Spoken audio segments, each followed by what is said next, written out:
Hey, welcome back to Automat Live Coding, the stream where we write Automat, a desktop automation app focused on automating games. So it's an app that can record macros and play them back in games.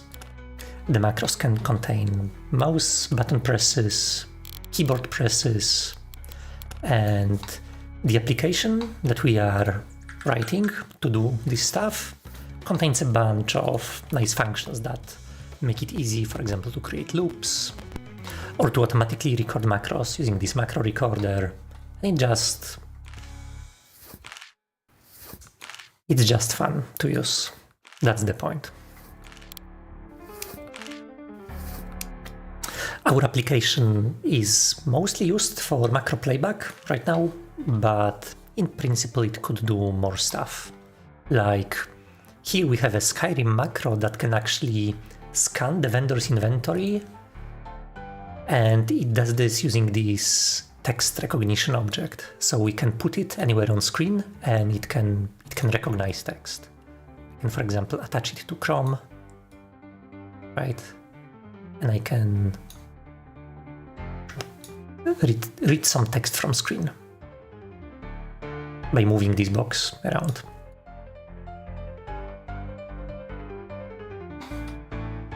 Can I read this? Pivot.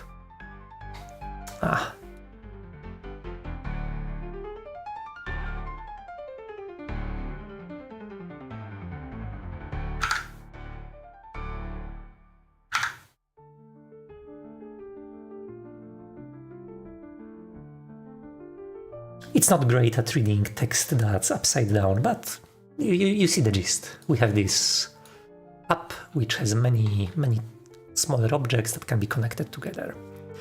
Today, we are going to work on the performance of this app.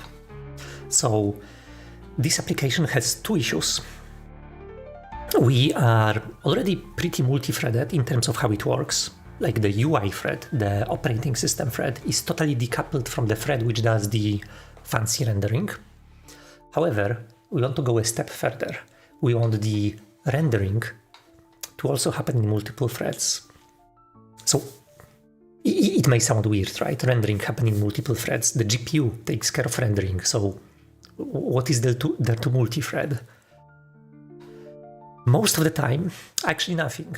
Most of the games, like most of the software that uses GPU should be perfectly fine just sending commands to the GPU serially and letting the GPU take care of parallelism. But in our case, we are using a lot of vector graphics. And these vector graphics, when we actually convert it into Vulkan commands, there is a lot of work. This conversion from very high level description of shapes and textures and gradients and all of this stuff, it has to be converted into a bunch of triangles and shaders. And this is what's pretty slow. So we can actually parallelize this. During the last stream, we wrote a test which actually demonstrates this issue. I can run this test.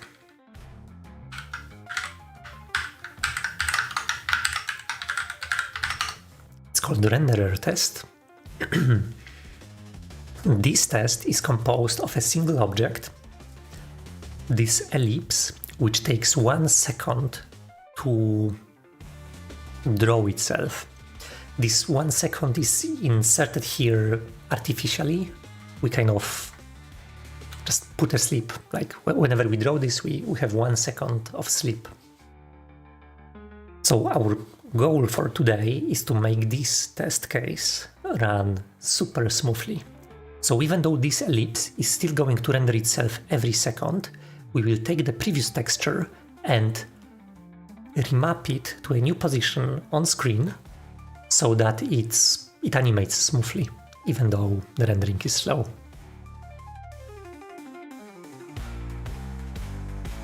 That's the plan.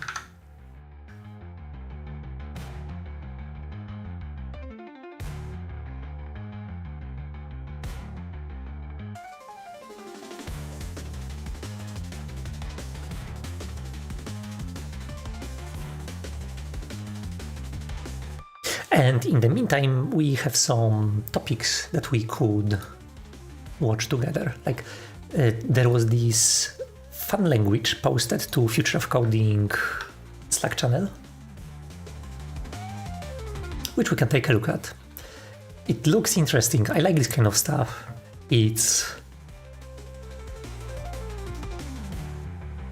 I think programming would be more interesting if it had some artistic flair like this.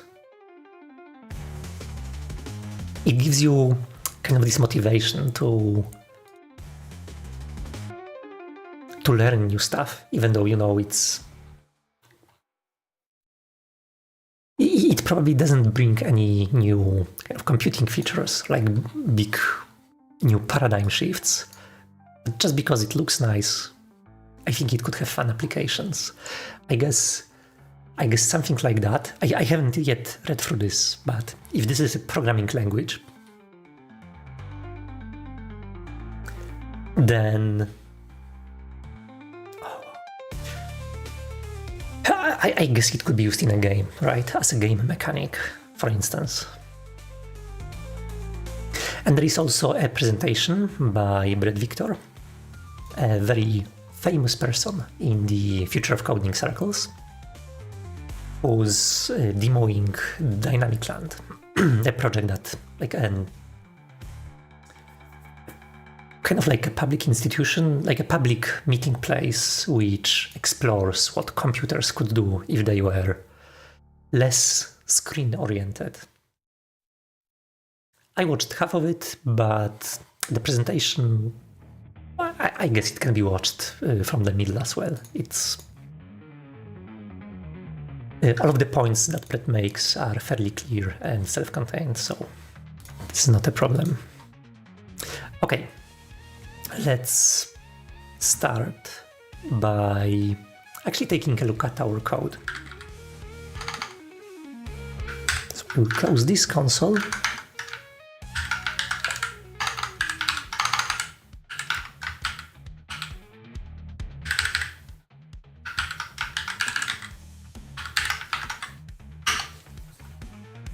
Okay, I updated cursor.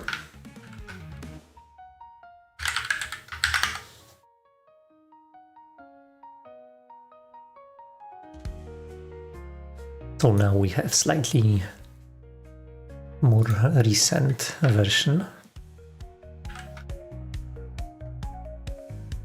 Okay. And background still work, nice.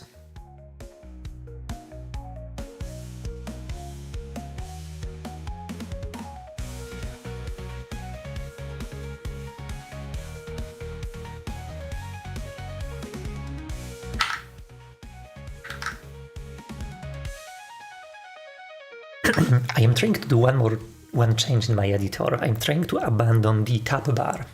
I think the tab bar is using the most valuable kind of place on screen, the one which allows me to see more text at the same time. So I think if I can switch to this Open Editors tab,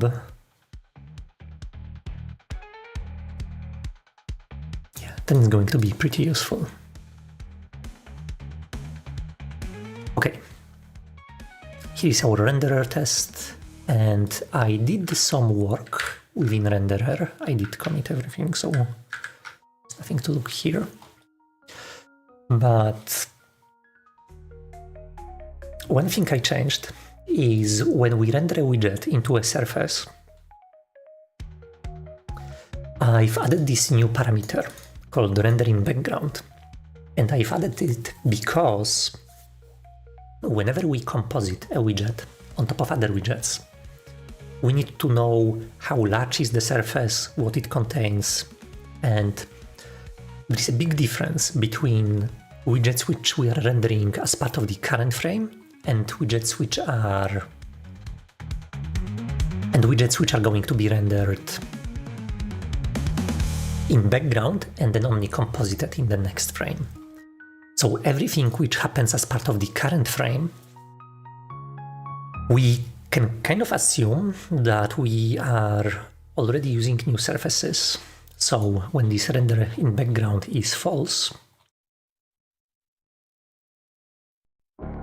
then we take the current texture, which is kind of being rendered, and we are immediately moving this into this other field in our struct where we keep whatever is already finished.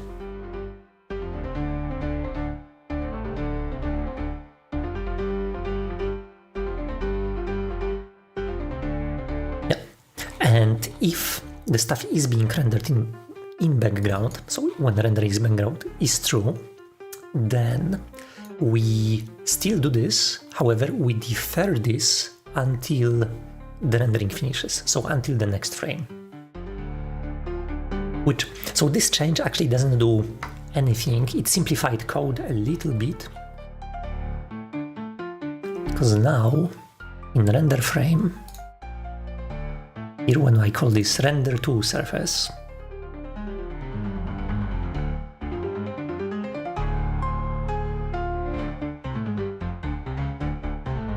I can basically call render to surface for all of the objects as part of the same function. It simplified the external rendering interface. Yeah, now we have just render frame, two functions less to use renderer, which is pretty sweet. Yeah, here.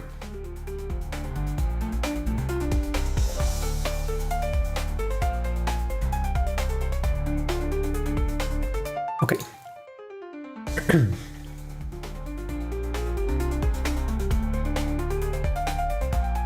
I wonder how many renderer threads do I want to have.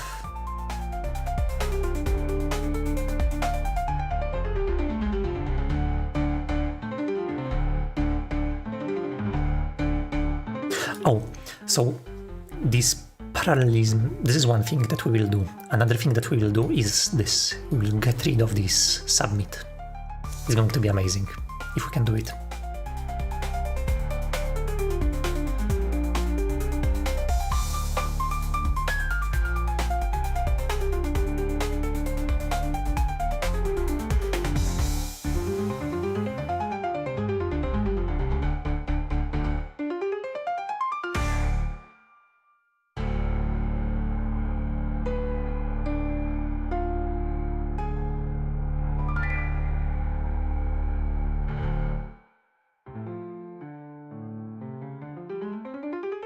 And the GPU time, I think we will be able to also get rid of this GPU time, because Skia in the newer version allows GPUs to report this time to us directly. So hopefully we can skip this measurement ourselves. It's highly inaccurate anyway. Okay, let's try to do the hard thing first.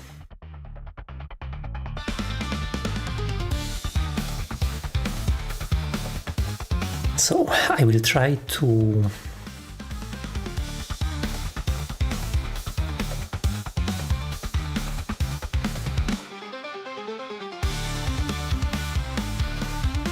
do this in parallel. This is the important line. This is the only line which we actually want to do in parallel.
I want to do something.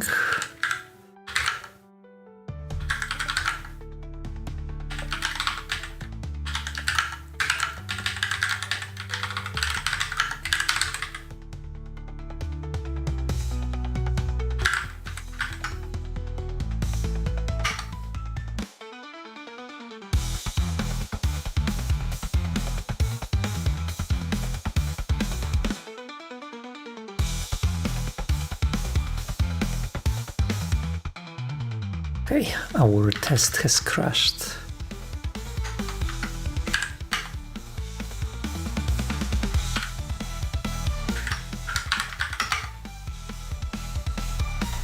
What?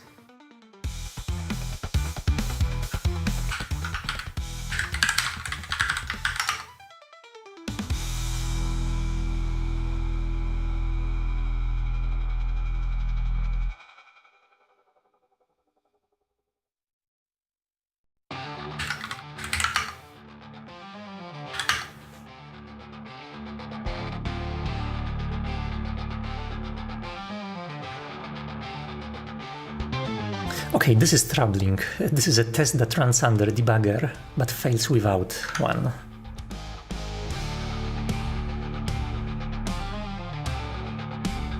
Process exited cleanly.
Maybe I should not worry about this too much.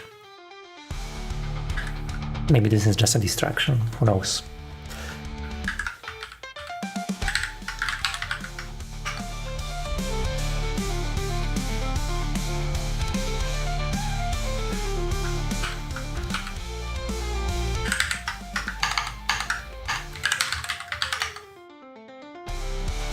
No, something is wrong. Something is wrong. This should work. Let me switch to our test.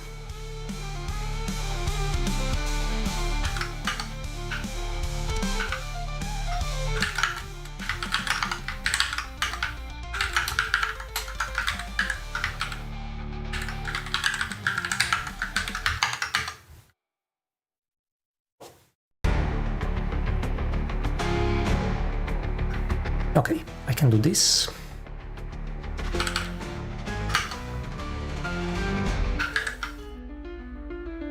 So the crash happens somewhere in main loop.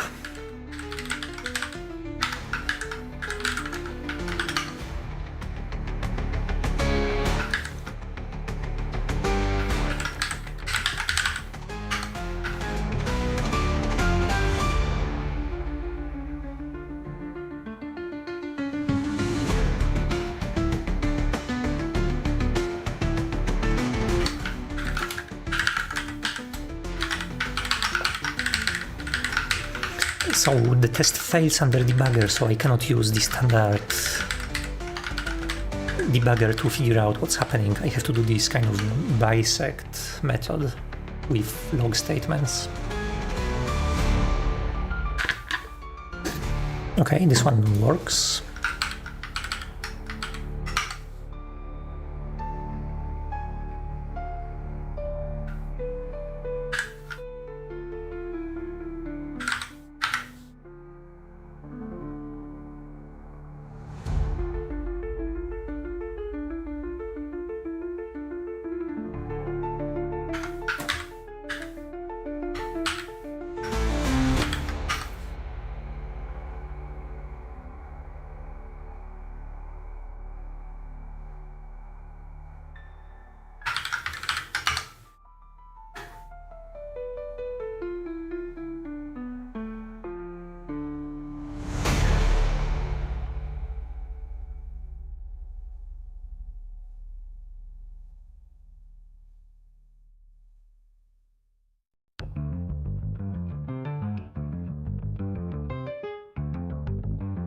The crash happens somewhere here when we are processing the events.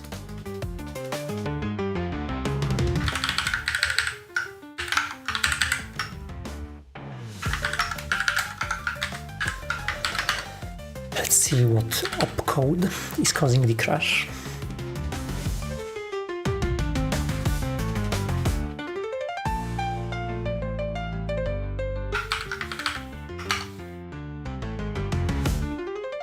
$35.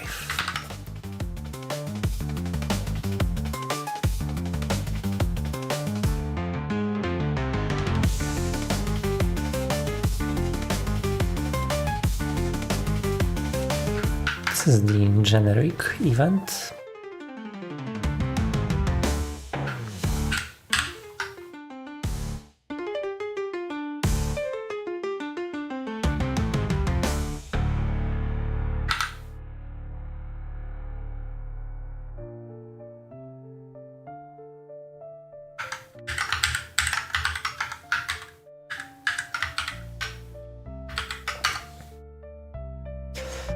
I guess this is because we don't have keyboard attached or something like that.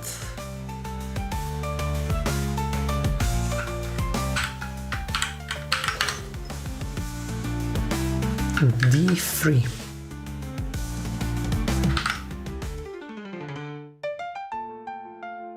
Key release.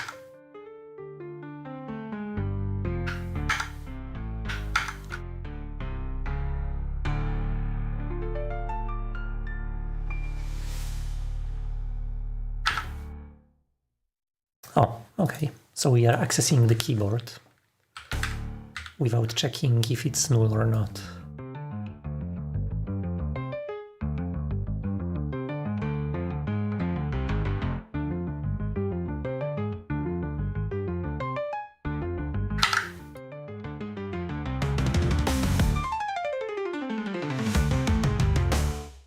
Well, I think instead of having a global keyboard object,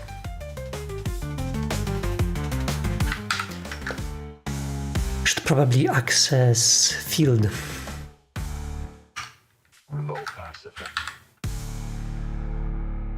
This one, but that doesn't matter.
We don't need this line here.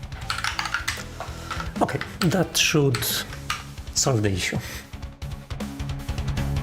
I don't know why we've been getting the key press event. Doesn't make much sense. But at least we are not crashing anymore, so that's good.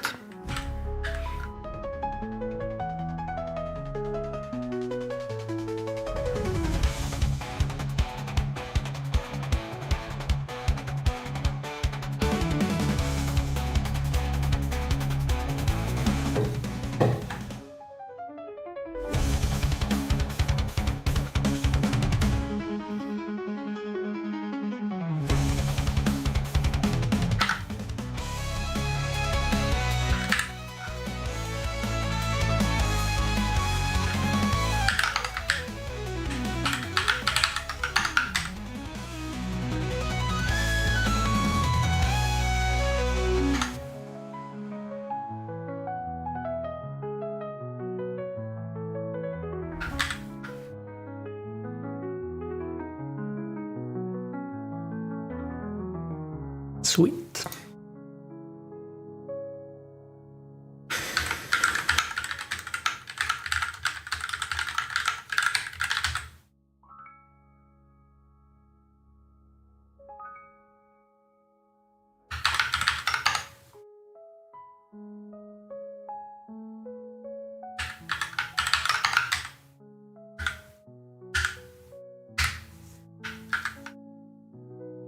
Okay, now we should be able to do our perf test.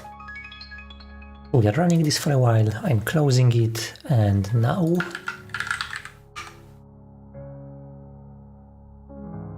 should be able to do this.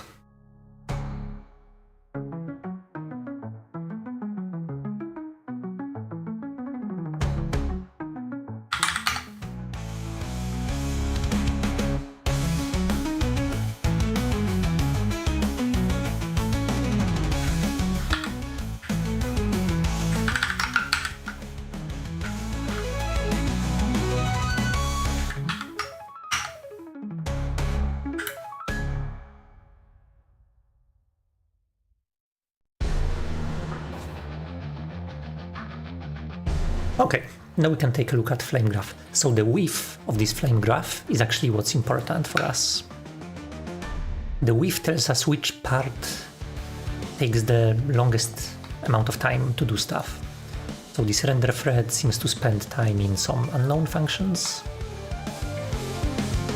Okay, we need debug symbols to actually make sense of this.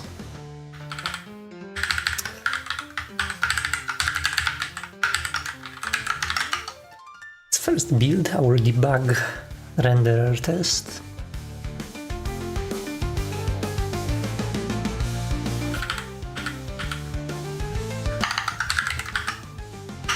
And then record it. Should be enough.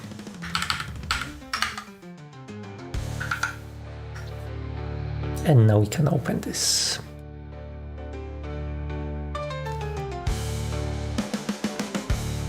Yeah, so those are the slowest parts. So our debug renderer test actually doesn't take much time. So this thread spends most of the time in resource cache shutdown. So actually stopping the test is the slowest part, at least of the main thread. The render thread, this one seems to take the most time, but I see it's not really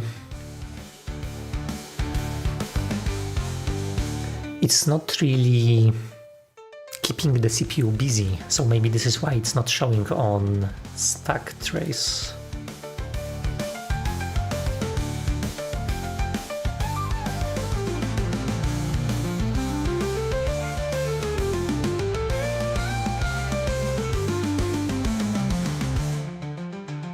Okay, but the interesting part is that this snap function, this is the one that we want to parallelize, is taking a significant amount of time.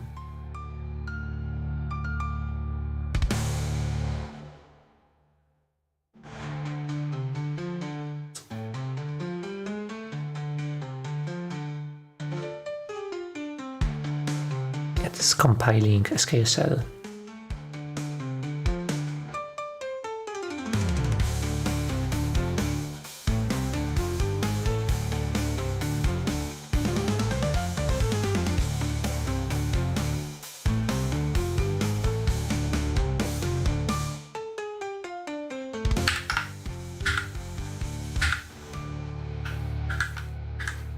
I didn't learn much from this.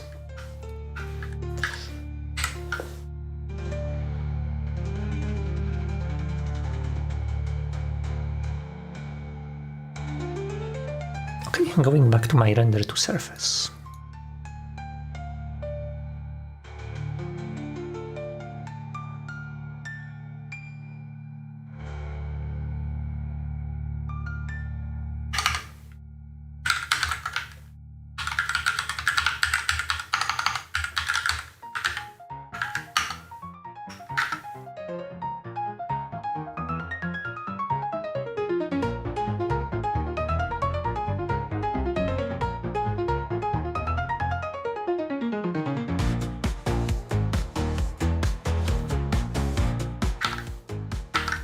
Okay, let's say I am going to have this render thread that looks like that.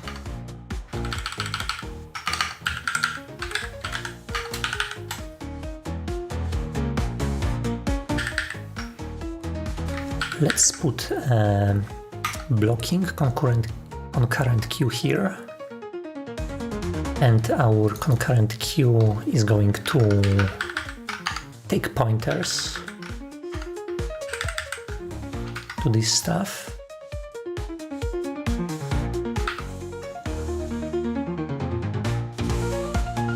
There are some tuning parameters, I don't need to care about them.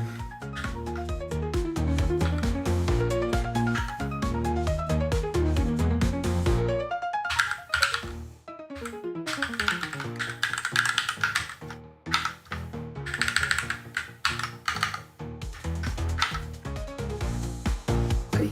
A thread, I guess.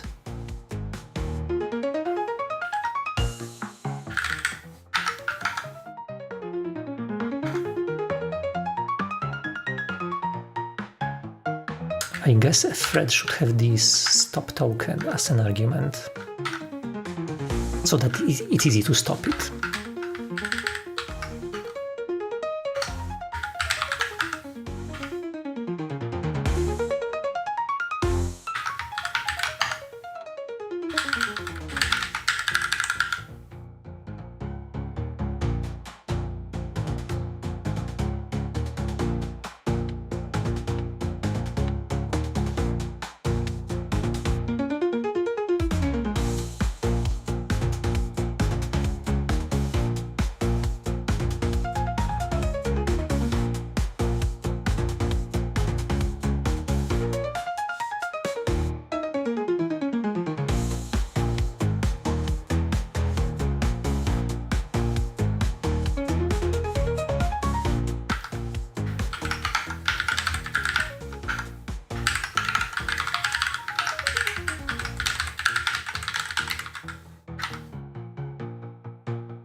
Okay, so we are reading stuff from the queue.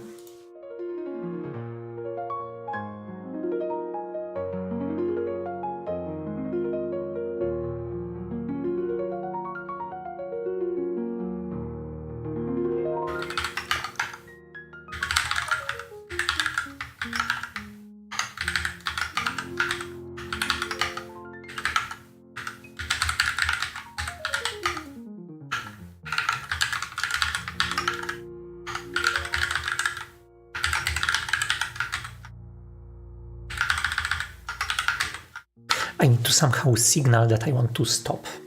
So maybe if the value that I'm taking from the queue is when it's null pointer, I will exit.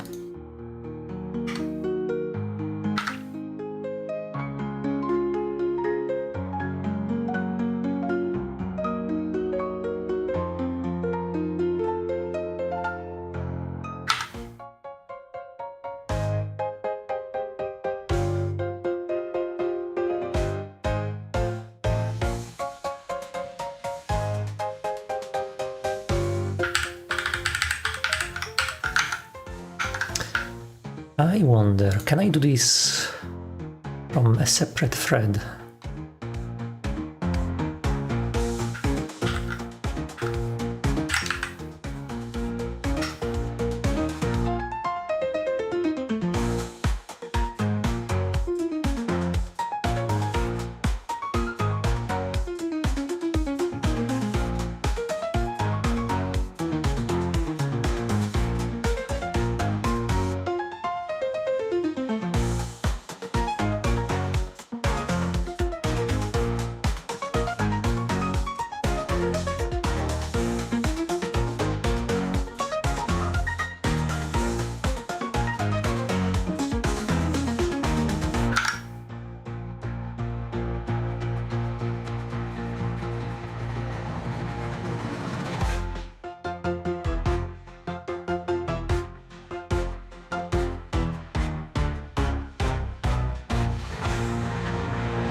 I actually wonder, okay, I definitely cannot do this whole render to surface in another thread.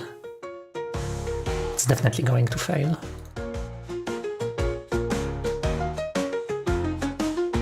Or maybe not.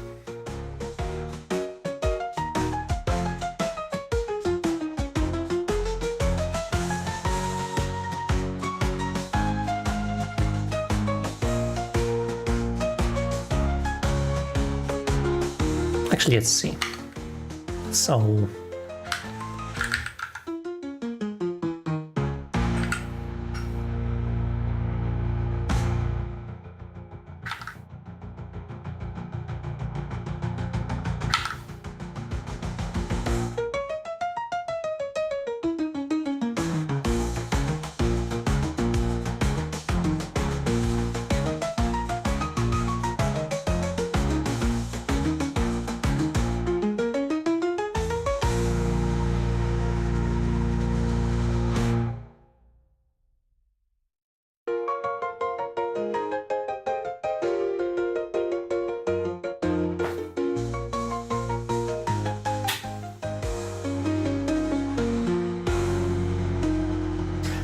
could fix this function so that it has proper API. So instead of getting canvas, I could send it just this image info.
The thing is, I am using semaphores, so I could theoretically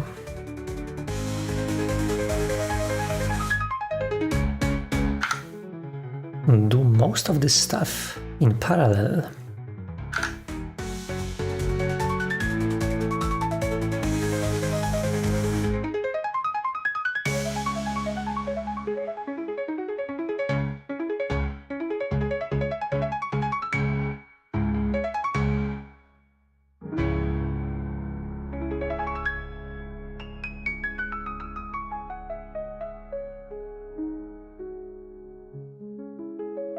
For instance, when I have this render to surface,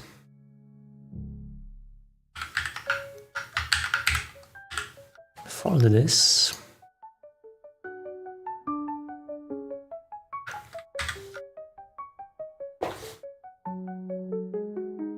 I think this section could largely be pulled out.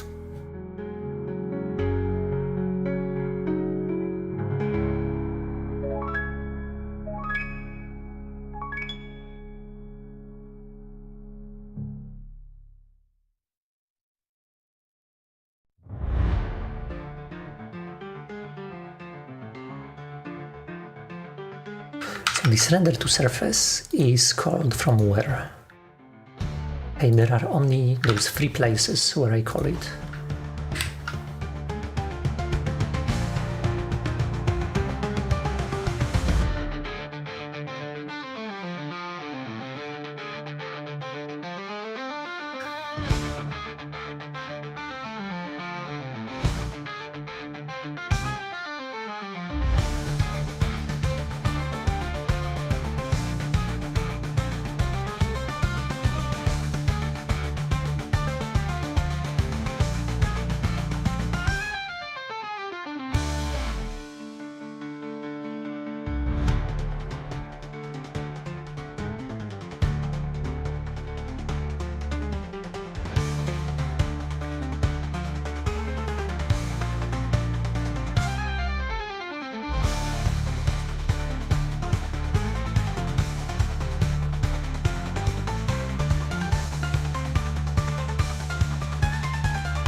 There is a bit of a problem because I am allocating a new surface.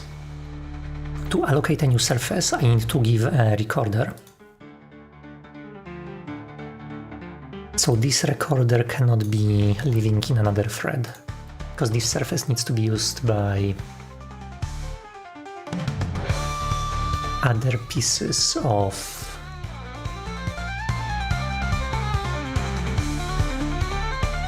the rendering tree.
Okay, I think only the stuff that's actually being rendered in the background can happen in the background. Everything else, I guess, has to be recorded on the same thread.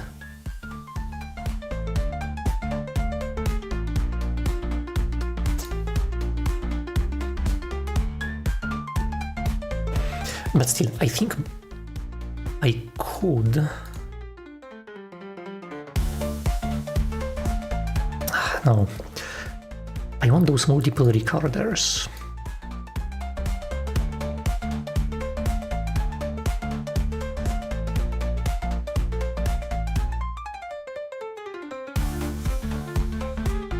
I know it's possible to create a deferred kind of recorder for Vulkan commands.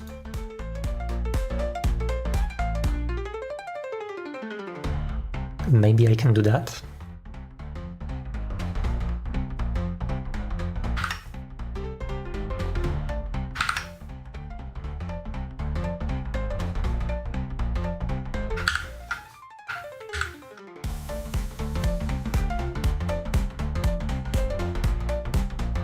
Let's see if I can do that. So I will temporarily get rid of this stuff.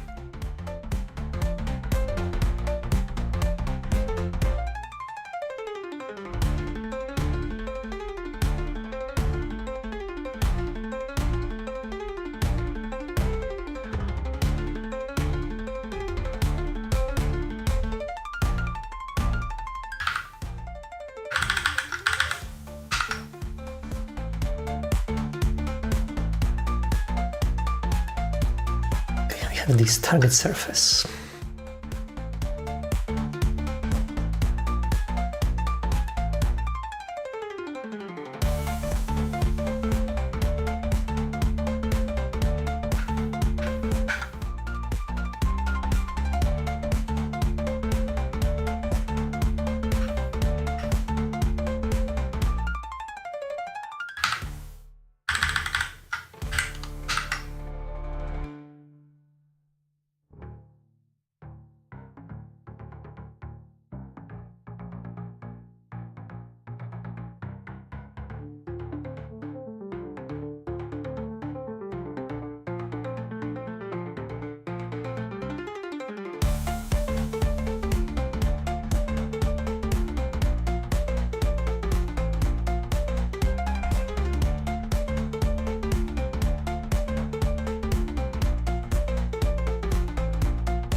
We could do that. Make deferred canvas. We can pass the same image info and texture info. Okay, that could work. That could work. It's amazing that this is exactly the API that we need.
It would be nice if we could get this from somewhere.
Okay, and how this would work? I would...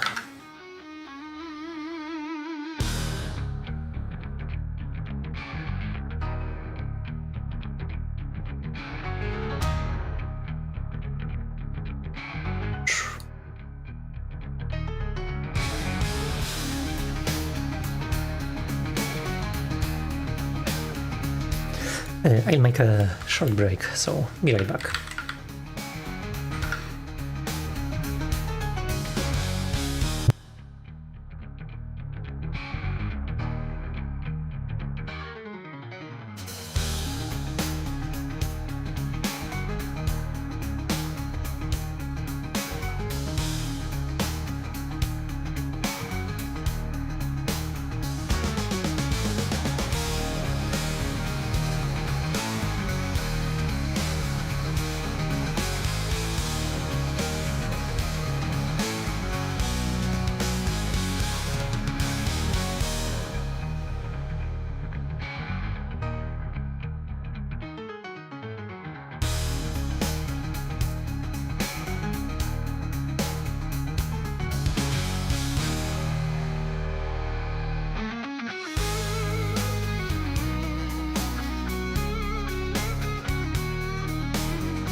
Okay, so the thing is, I think every recorder in Skia can only be used from a single thread. There can be many of them, but each of them can be used from one thread. So if I create a render target like this one, I think this render target is forever attached to the recorder.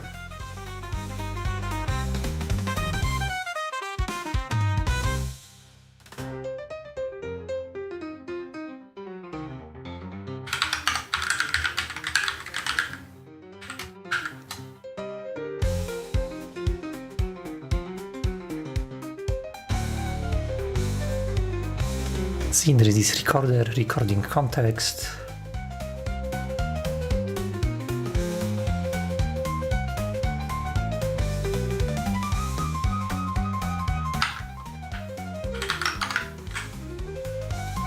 I wonder, when I do the final compositing,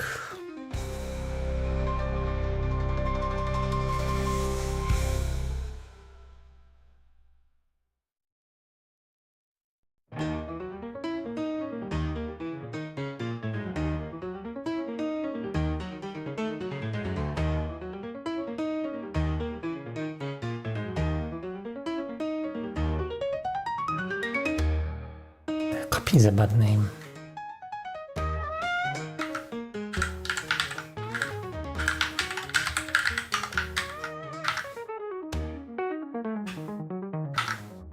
Let's basically make it clear that it's a pointer.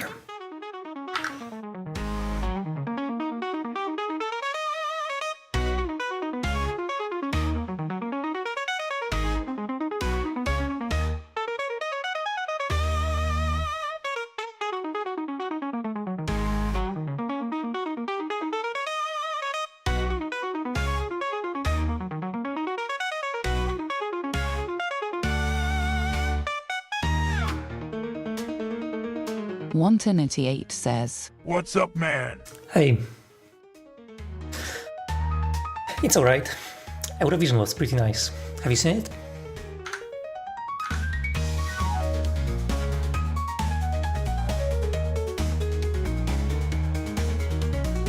I would love to play some songs on stream, but that would immediately bring this down.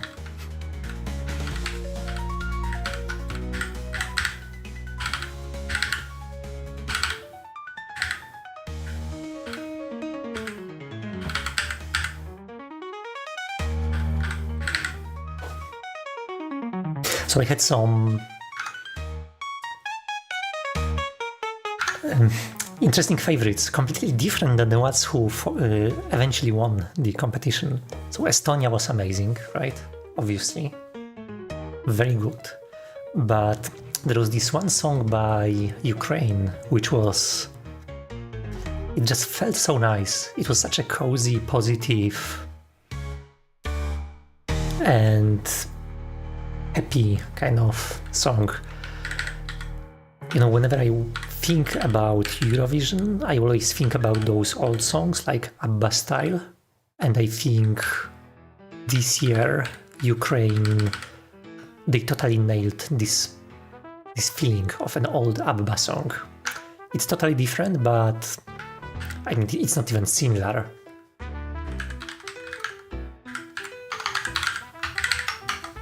But they had... I will play just a couple of seconds.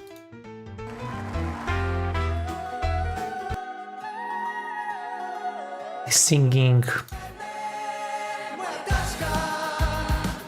And it has this retro vibe. Such a nice song.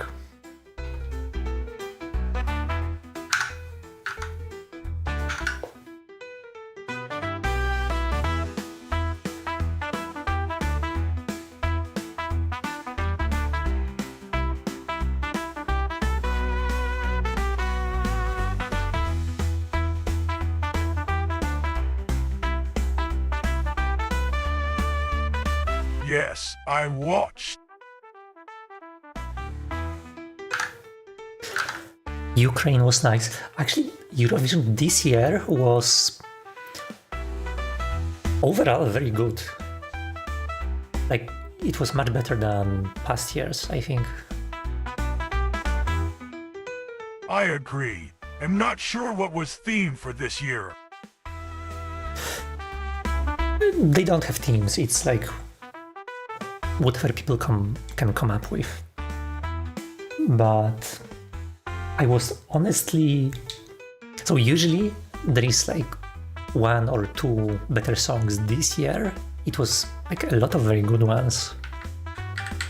The one from Netherlands, there was a guy who... I don't like ballads in general, but he did this very, very well. Netherlands was also very good. And there are also those two which I heard some people didn't like them, but they are very moody, very feelingly, from Latvia and Lithuania.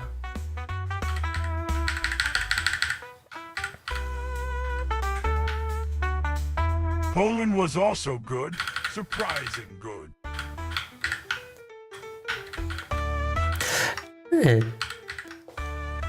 Our song, I say our because I'm from Poland. Poland was very similar to Norway, I felt. I felt like those two songs are part of kind of the same movie. There was like this night guy from Norway, and there was this dragon goddess from Poland. Like, it's like... felt kind of like fantasy... the same fantasy universe. And Latvia, obviously. Latvia also had very cool, very stylized costumes.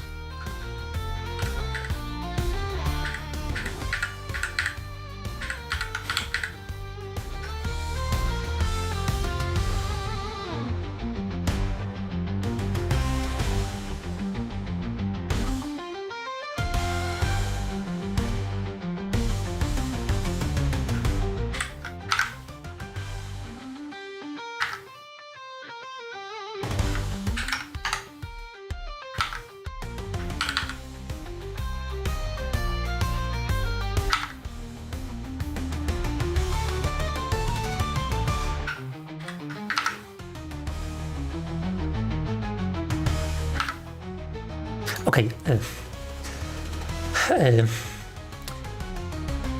back to Automat. I'm trying to figure out how to properly render stuff in parallel.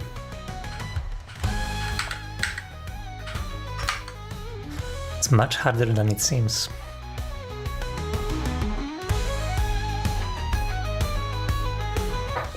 And now it's crashing? What? Okay, because this deferred canvas, yeah.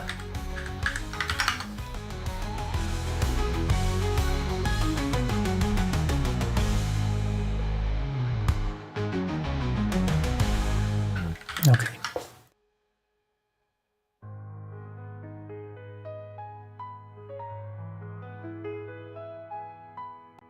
I can agree that this year was way better than previous ones. Usually, especially when they have so many those kind of sad songs, it's just too much to me. They feel too repetitive.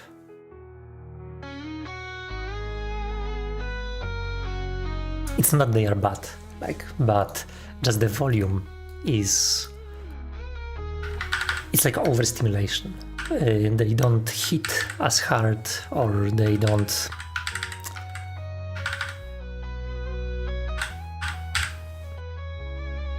It's just way too much, kind of, you know, depending on the song. Like France, for instance, had this kind of song, I think. Netherlands as well, but Netherlands, the guy sang really well, so kind of saved it.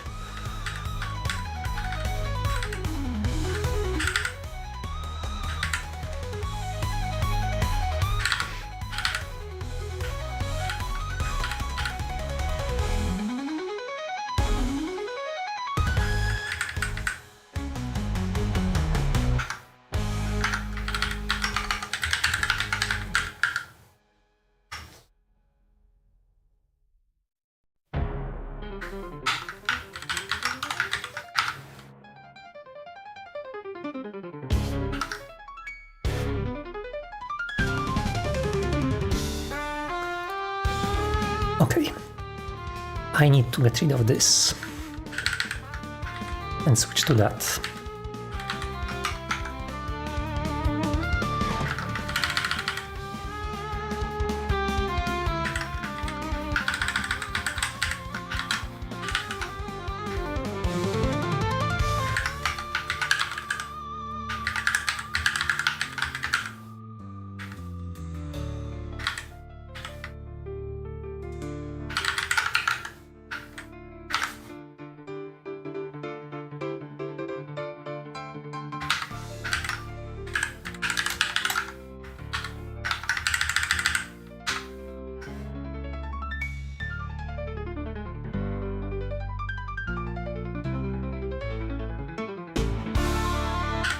Maybe you can just use default.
No idea what's that. Let's see if this will work. Unlikely. Yeah.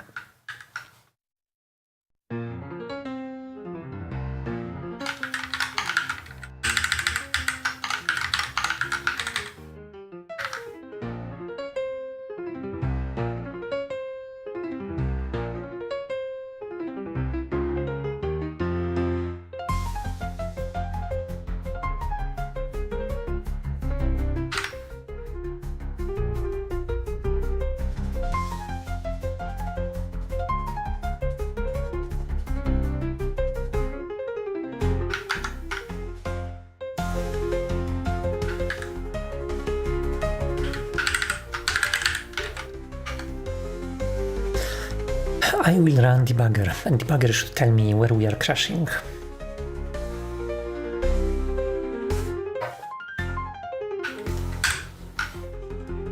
Okay, go. Actually, no. This has no right of working.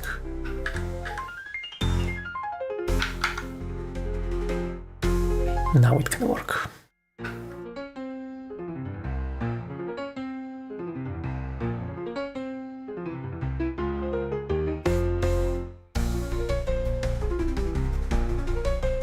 This is failing.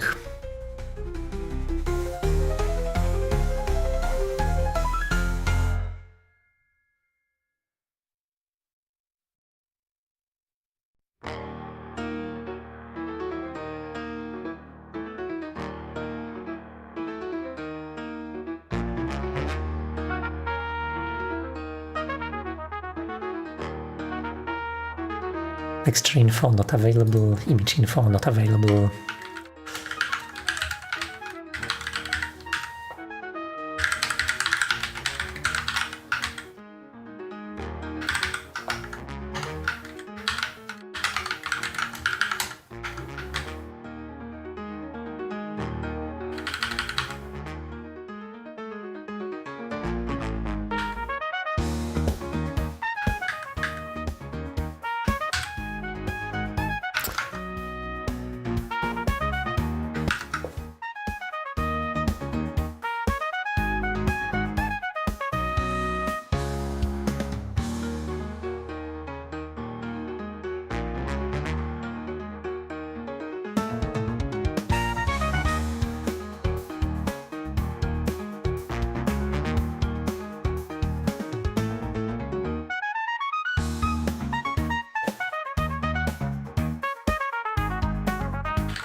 This looks strange, like...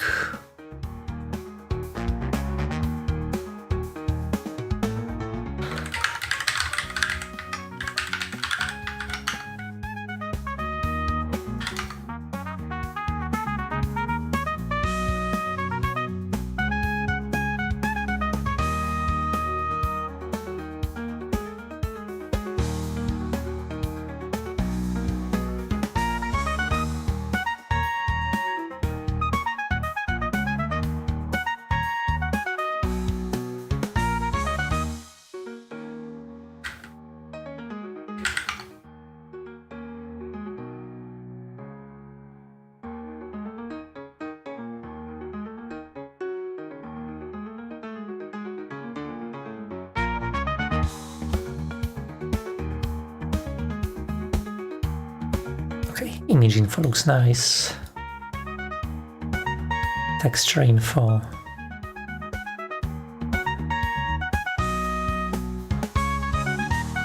I guess also looks nice.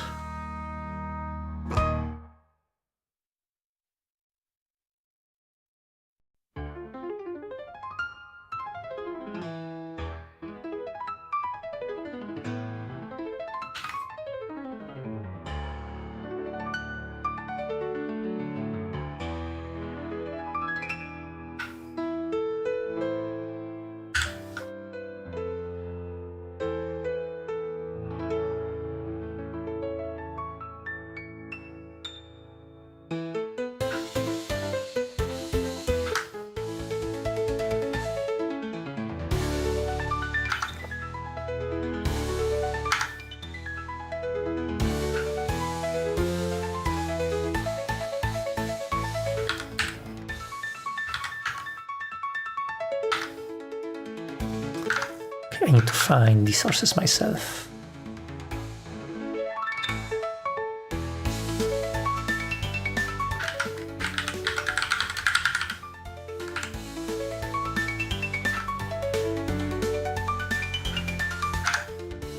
Line 258.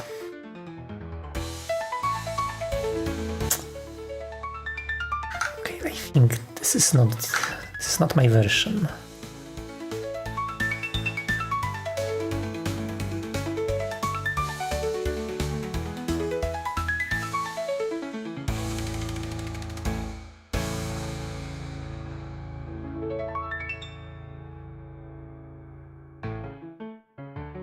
Whatever.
When I'm creating a unique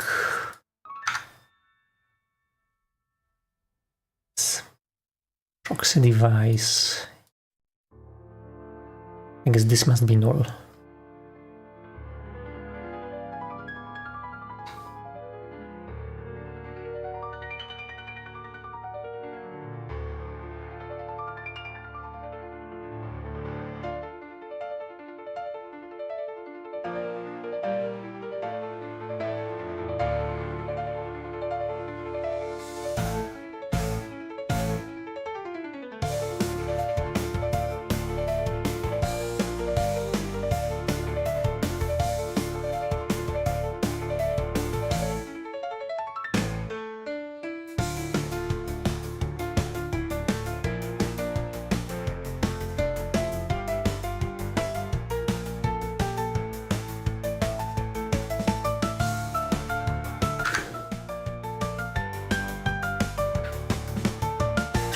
Or maybe this feature that I'm trying to use, it was only added recently to Skia. Maybe I should update Skia.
Anyway, the most recent one is 137. Let's try switching to that one.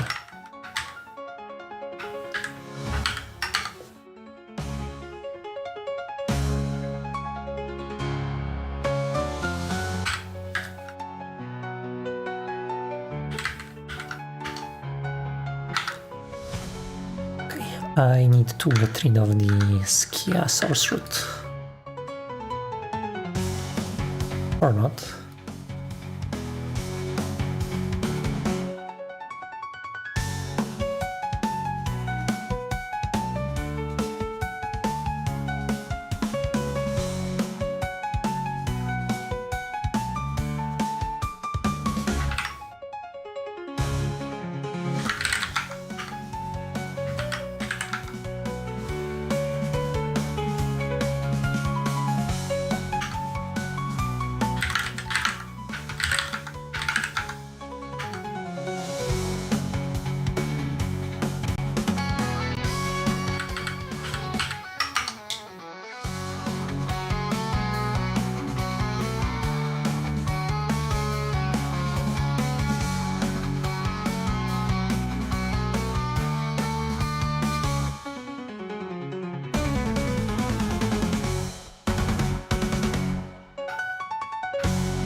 Some of the private files that I've been using have been deleted.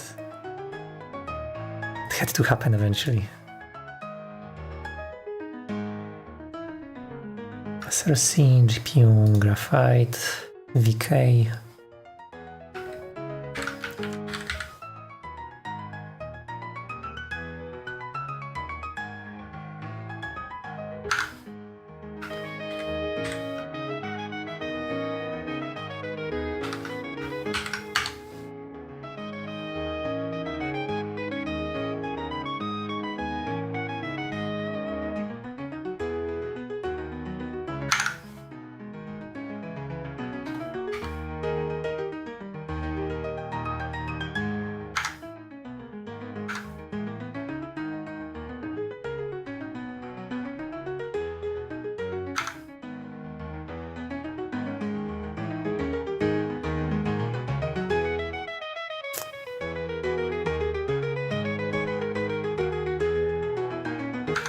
this has been removed.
Maybe we don't need this line, who knows.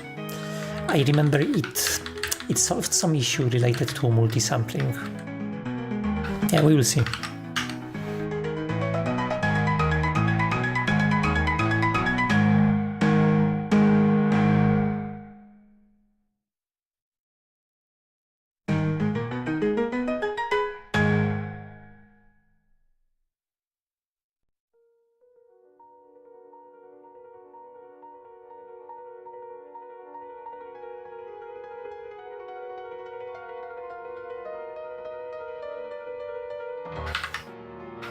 Okay.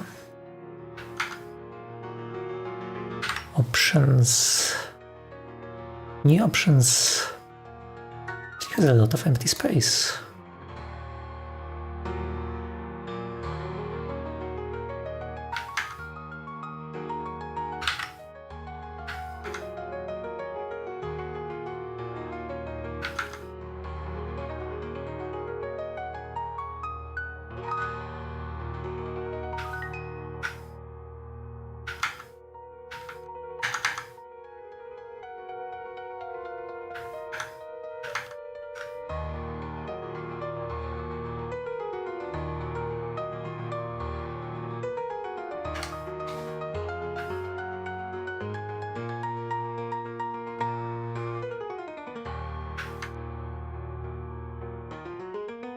Okay, now then size should be correct.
Some includes have changed here and there, small changes. The only thing which worries me is this hack that I used and this private access that I also abused a little bit. Let's just hope it doesn't explode.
Oh, this is very interesting.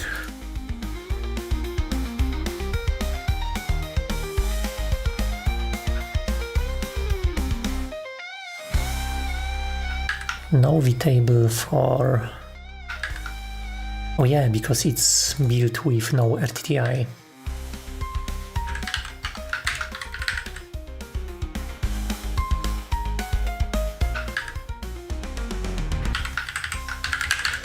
So debug renderer will work.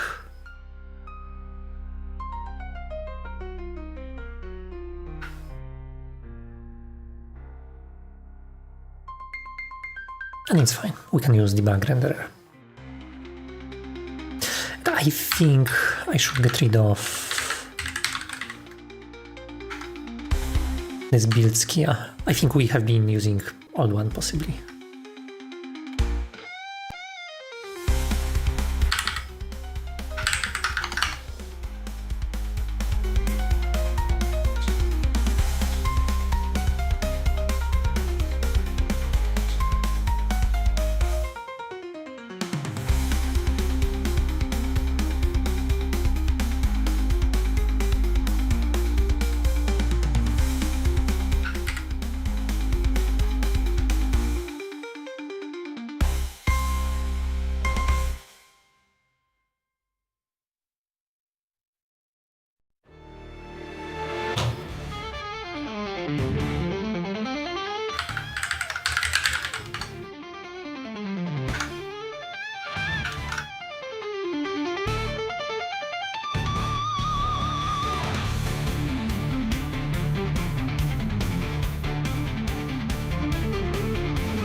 I wanted to read those release notes, because this is where they said something.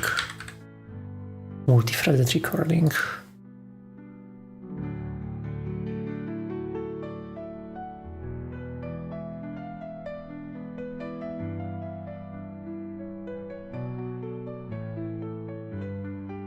Okay, this is just related to pre-compilation.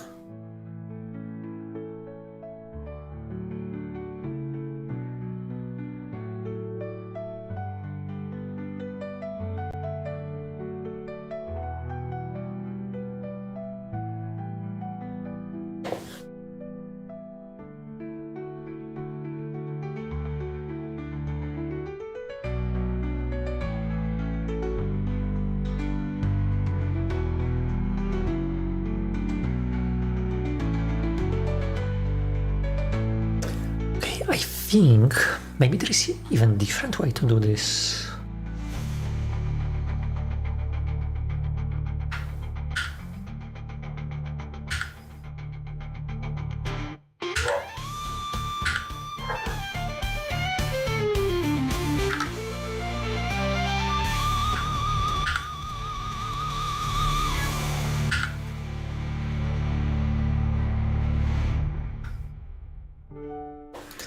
Maybe I could create those surfaces using correct renderers,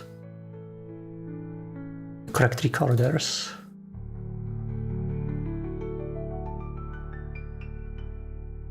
Oh, I don't know. Be right back.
Okay, I see it's working. That's nice. That's nice. I guess when I switch to different graphite canvas, it's not going to work anymore. Is this going to be the same crash? I guess, yeah. Yeah.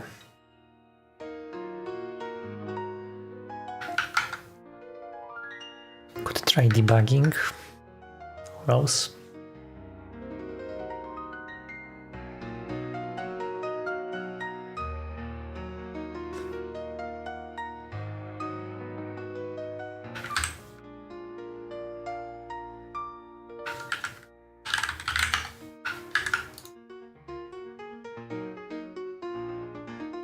Okay, that explains some of the unexplained things that I've observed.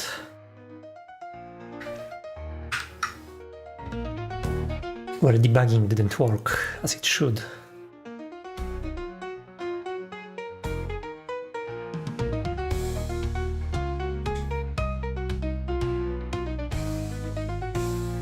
What? What has happened?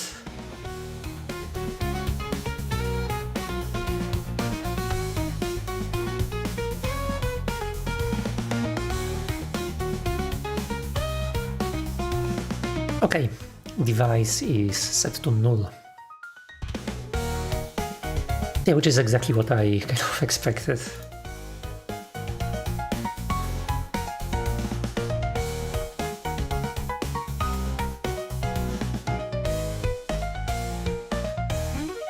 This F-target proxy device failed.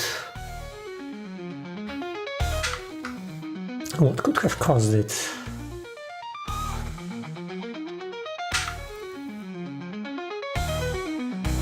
Maybe I can put a breakpoint here, restart.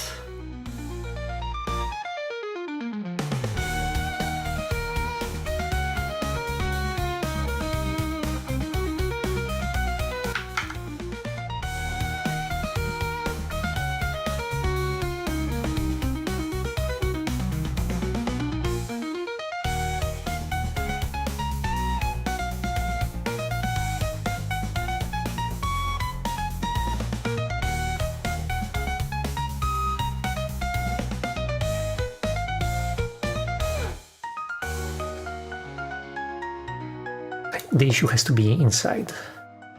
Not here. Not here. Not here. So not here. Here. So recorder. We obviously have recorder.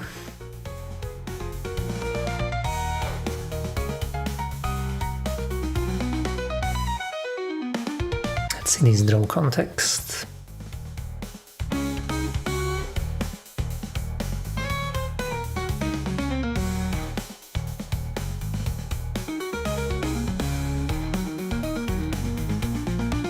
Okay, this draw context fails.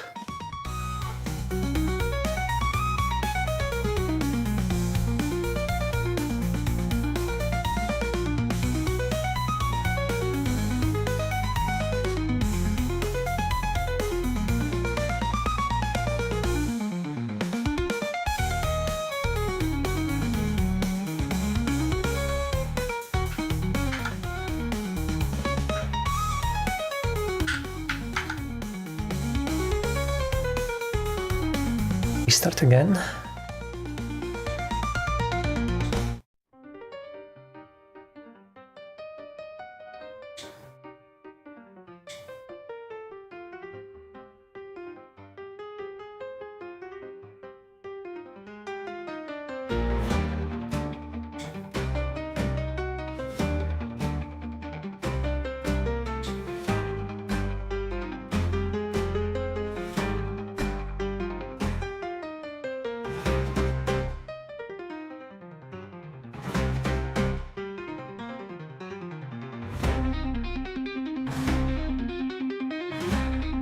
Okay, so we are checking if our texture is renderable.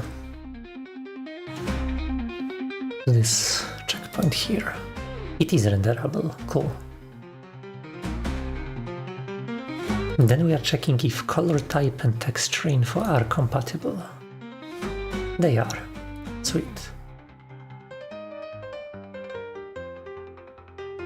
We have assertion where we check that target is fully lazy and sizes are correct.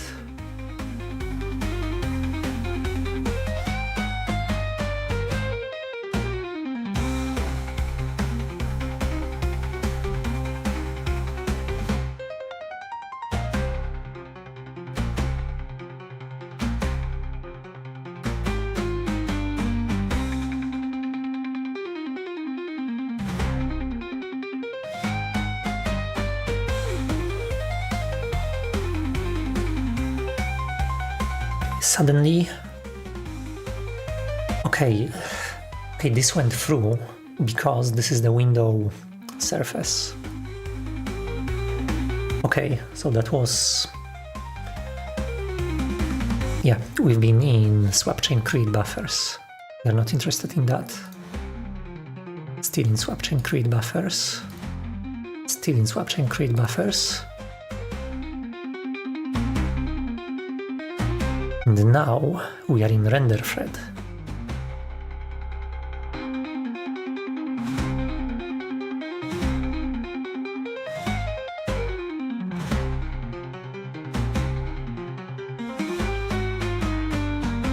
Target is there. Alpha is good. Is the texture info renderable? It is. So this is what must be wrong.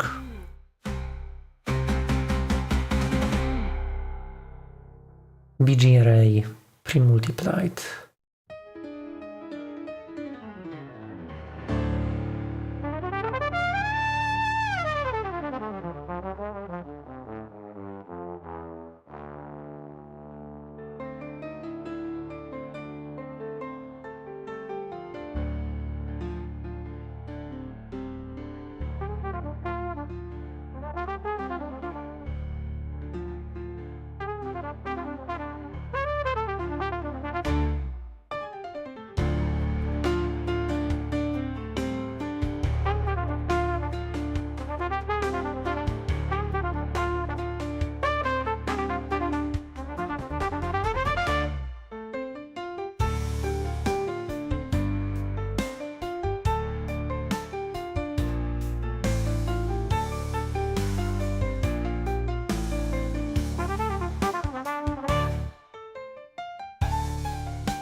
Actually, this went fine.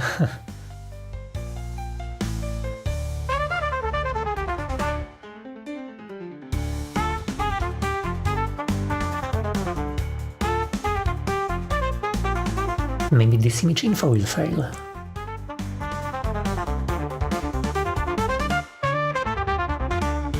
Oh no, this has correct width and height. This will work.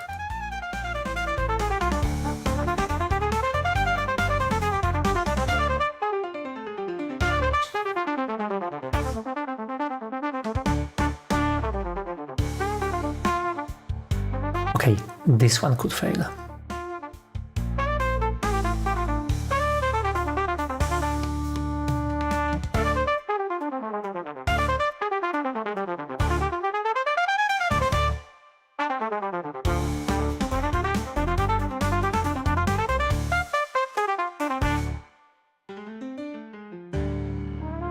Okay, this color info is bad.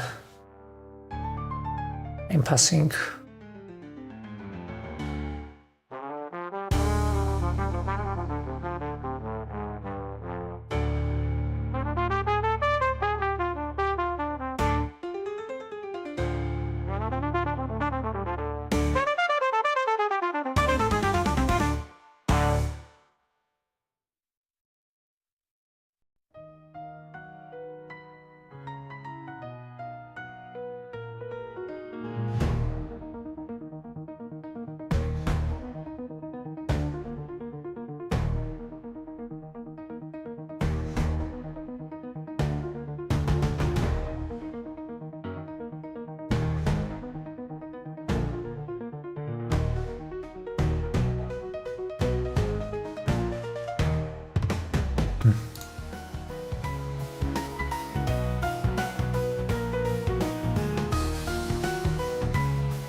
They are definitely not compatible.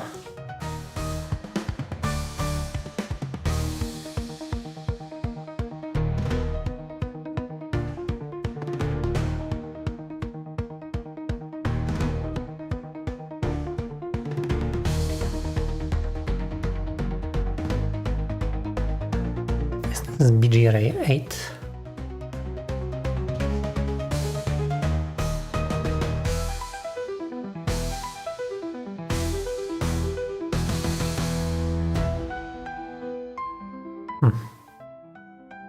Now this actually looks correct.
Oh, yeah, that was the wrong line. I was creating render target here. This is the deferred canvas part.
Okay, this is renderable files.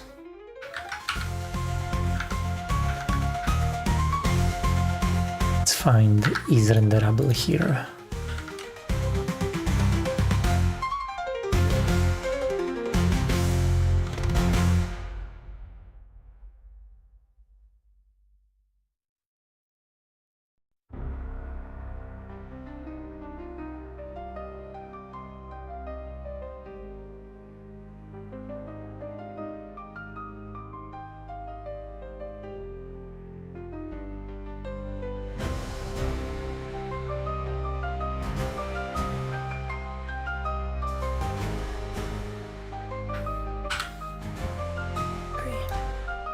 I guess we need to pass this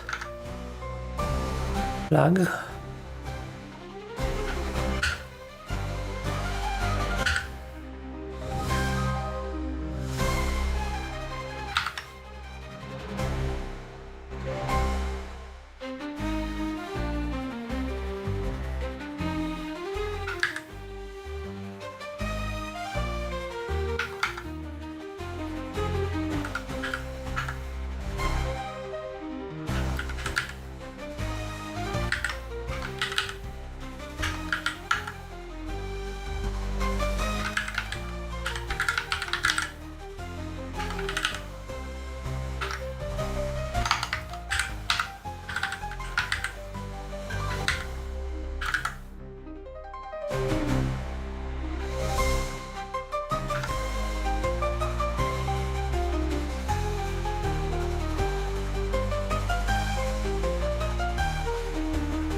Let's retry the test. Maybe this time it will work.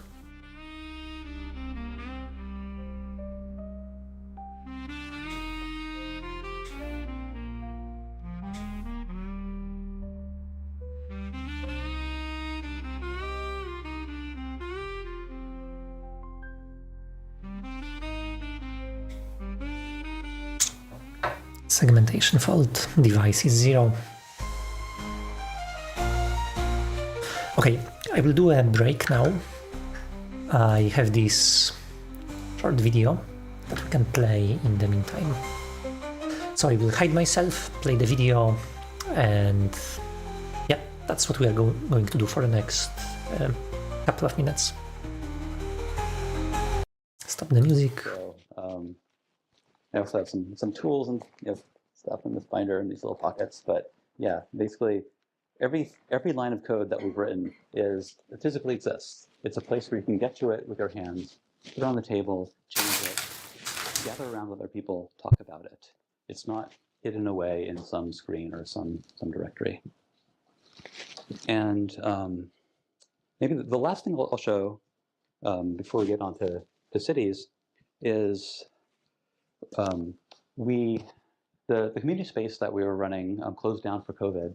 And so we started moving into a collaboration with scientists to go really deep on one particular topic. I'm not going to go into too much detail about that, but scientists generally, everyone works inside their own screen, and they're not aware of what anybody else is doing, and they can't really work together very well. And so here are some examples of editing proteins on the table, modifying and splicing proteins, and looking at what the experimental data will look like, pinning up programs that analyze microscope data, and then, of course, integrating computation into the wet lab.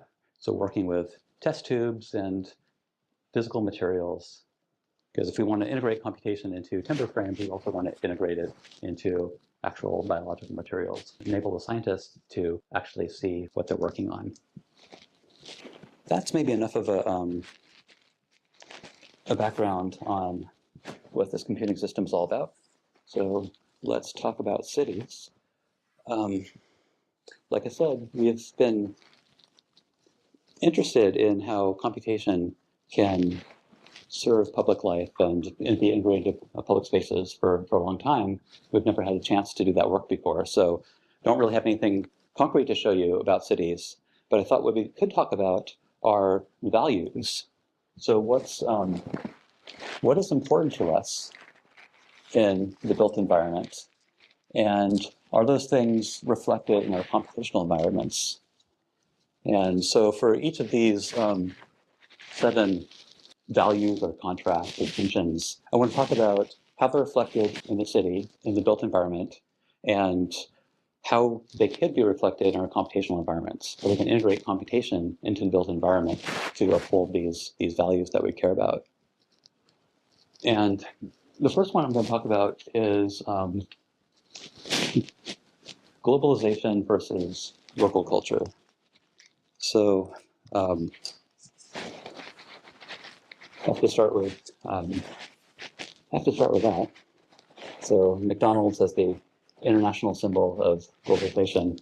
I think we're all familiar with the concept of how if you go into any city and you see the McDonald's and you see the Starbucks and the H&M, every city starts to look alike. The cities lose their distinctive character.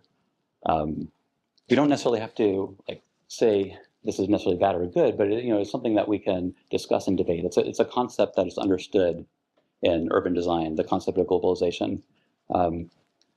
I think it is maybe less widely acknowledged that there's a very similar analogy in computational environments as well. So in the same way there's a McDonald's on every corner, there's a Instagram on every phone. Instagram was made by a few guys in California, and now it patterns the social interactions of people in every country in the world. The one that gets to me the most is maps. So you'd think if anything was supposed to be local, it'd be a map. But a map of a neighborhood should be designed by people from that neighborhood and not an algorithm written by a tech company. So at least in the built environment, we have the concept of local culture, right? we know what local culture means, we know what local values are, and that we want to respect them. We have the concept of local craft, local skills, knowledge that's local to the place, local values. And in computing, there really is no such thing as local culture. There's subcultures, but there's not really such thing as a style of computing that's specific to a city or a place. And a big part of that is because computing is made of mass market products, like products that are distributed to everybody. Everybody downloads them and uses them identically. And what we're trying to do with our form of computing is essentially the opposite of that. We want to create a form of computing that is not a product, but is a practice that is learned and taught. So this is, you can't buy this. You can't download this. You'll never be able to buy this. You might be able to learn how to make it yourself. So where we want to get to is where every local community makes their own computing system for themselves, for their own needs, their own values. Different communities, of course, will share ideas, but it's part of a local practice. We've got a ways to go before that's practical, but I'll show you an example. These are the bioscientists that want to start using communal computing. We brought them to a workshop where the first thing that they had to do is they had to build the computer themselves from scratch. They had to learn how to, in this case, of putting together the lampposts that are going to hold the projectors. And then they build their hardware, and they have to build their own software tools. They borrow our software tools in order to make their own software tools, and then after that, they can use their own tools. So just an example of how we don't want this to be something that you download and use, but something that is learned and taught, and every community can make it for themselves. So as we think about integrating computation in the built environment, we can ask, is there a form of computation which represents local values, local skills, is developed and maintained locally, or are you just like downloading an app from Google? The second set of values I'm going to put up is pretty closely related to that. That's this tension between central planning and participatory design, top-down versus bottom-up. This is Robert Moses, who was known as the master builder of New York. He took a high modernist, Haussmann-like style in the early 1900s, essentially remaking the entire city, putting freeways here, bridges here, and parks here, and demolishing housing there. And at the time, he was kind of seen as a hero. Nowadays, he's mostly looked back as a villain. Here's Brasilia, which is maybe the symbol of a centrally planned city, which looks great from the airplane and maybe doesn't look so well for people on the ground. And so, again, in the urban design discourse, we have the concept of central planning. We can discuss that, we can debate that. That's a known concept. What's maybe less recognized is that most people spend their entire day in a different kind of centrally planned environment. It looks like that. There's no bottom-up. So there was an allegory to centrally planned cities. And I kind of disagree with Brett here. Like 180 degrees. I have this. So I live in a city which was partially designed centrally by communists when Poland was still part of this kind of Soviet thingy. And the city design was actually pretty good there. That was like one thing that was actually decent about this whole period. The cities were actually livable. There were parks all over the place. People actually thought about where to put living quarters, work, city center. They made sure that the transport has the capacity and this stuff. It's like one thing that actually was good about that. So even nowadays, those old buildings, they look ugly. I will have to admit that.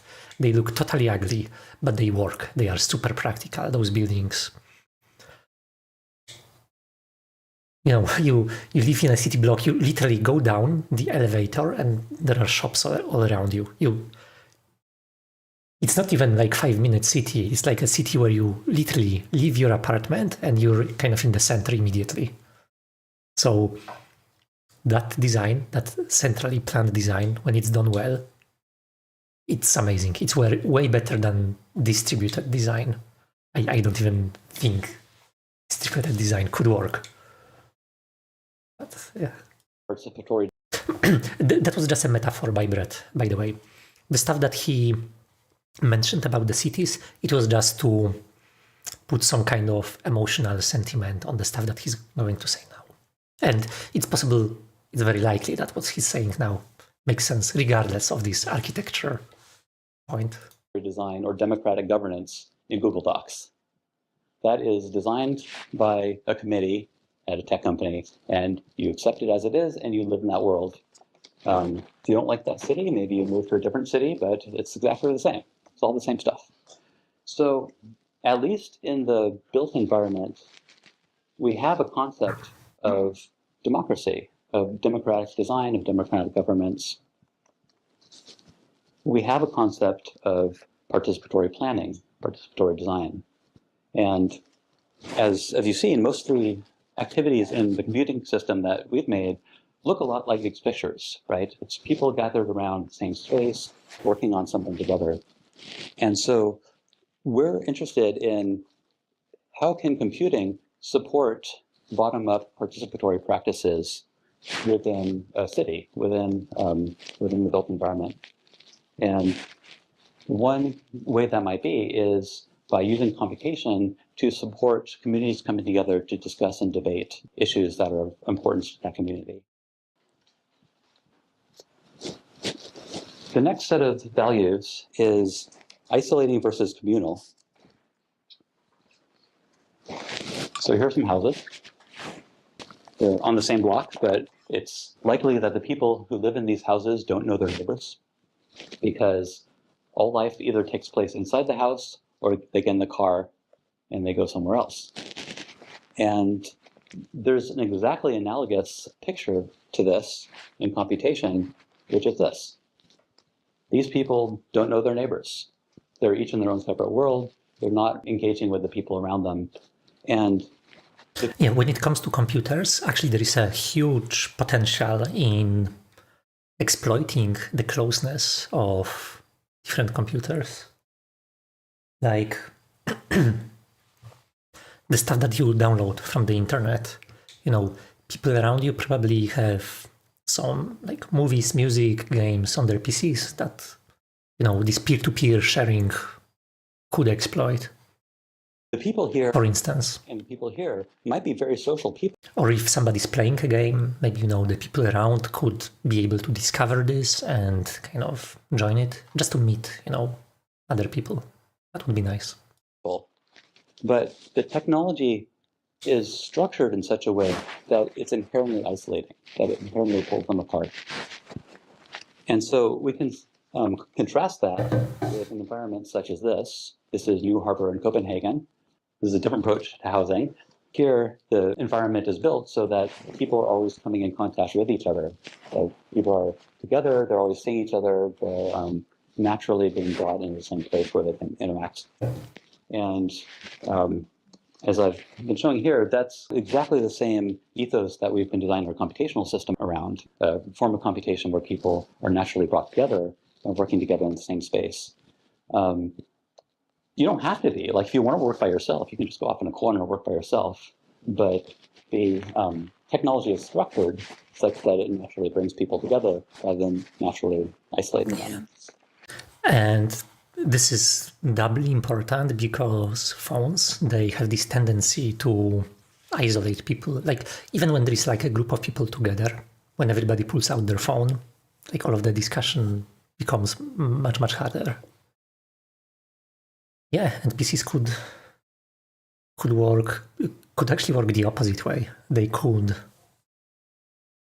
if the screen wasn't such a private thing, you know, if it was something that you project and others can see, I guess that alone would make it a lot more communal.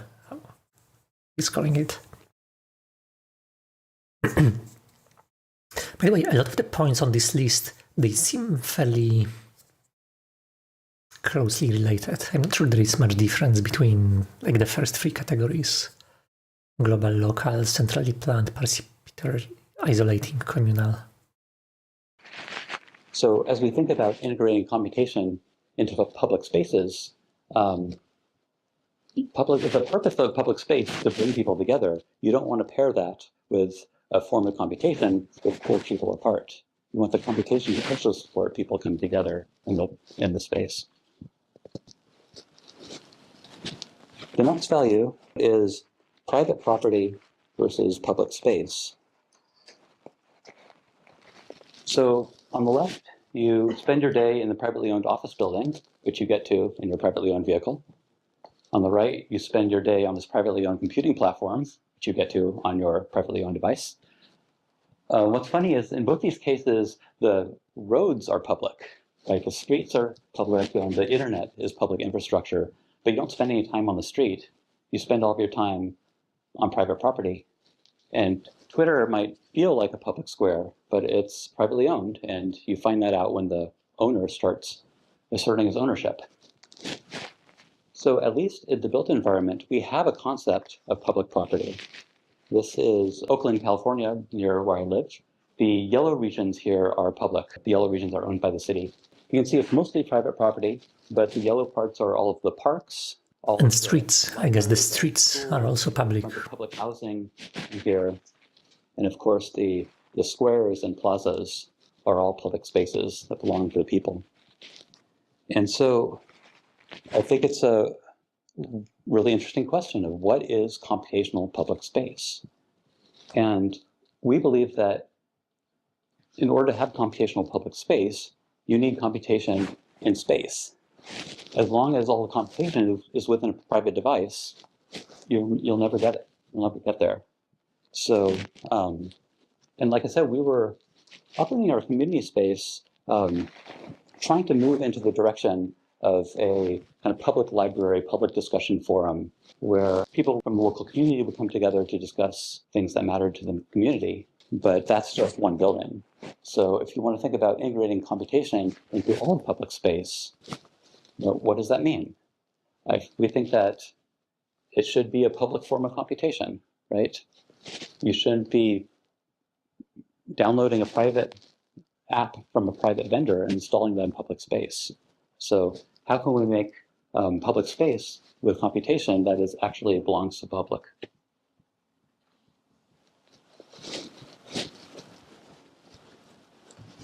Okay, this is a big one. I'm interested in this one. Surveillance versus privacy. I'm interested especially because whenever you have a public resource that can be exploited somehow, whether to make money or gain some edge, not necessarily money, or gain status, or even make fun or vandalize, right? People will start doing this, and there have to be some techniques for avoiding this. And I don't think it's entirely possible to do this in a privacy-sensitive way. There has to be some sort of reputation eventually, at some level. So this is a city in China. Given the level of surveillance in the city, I think many of us would be a little uncomfortable with that, or at least would want to kind of discuss and debate the trade-offs. But the thing is, the amount of surveillance you're getting here in the urban environment is actually nothing compared to how much you're getting in your computational environment.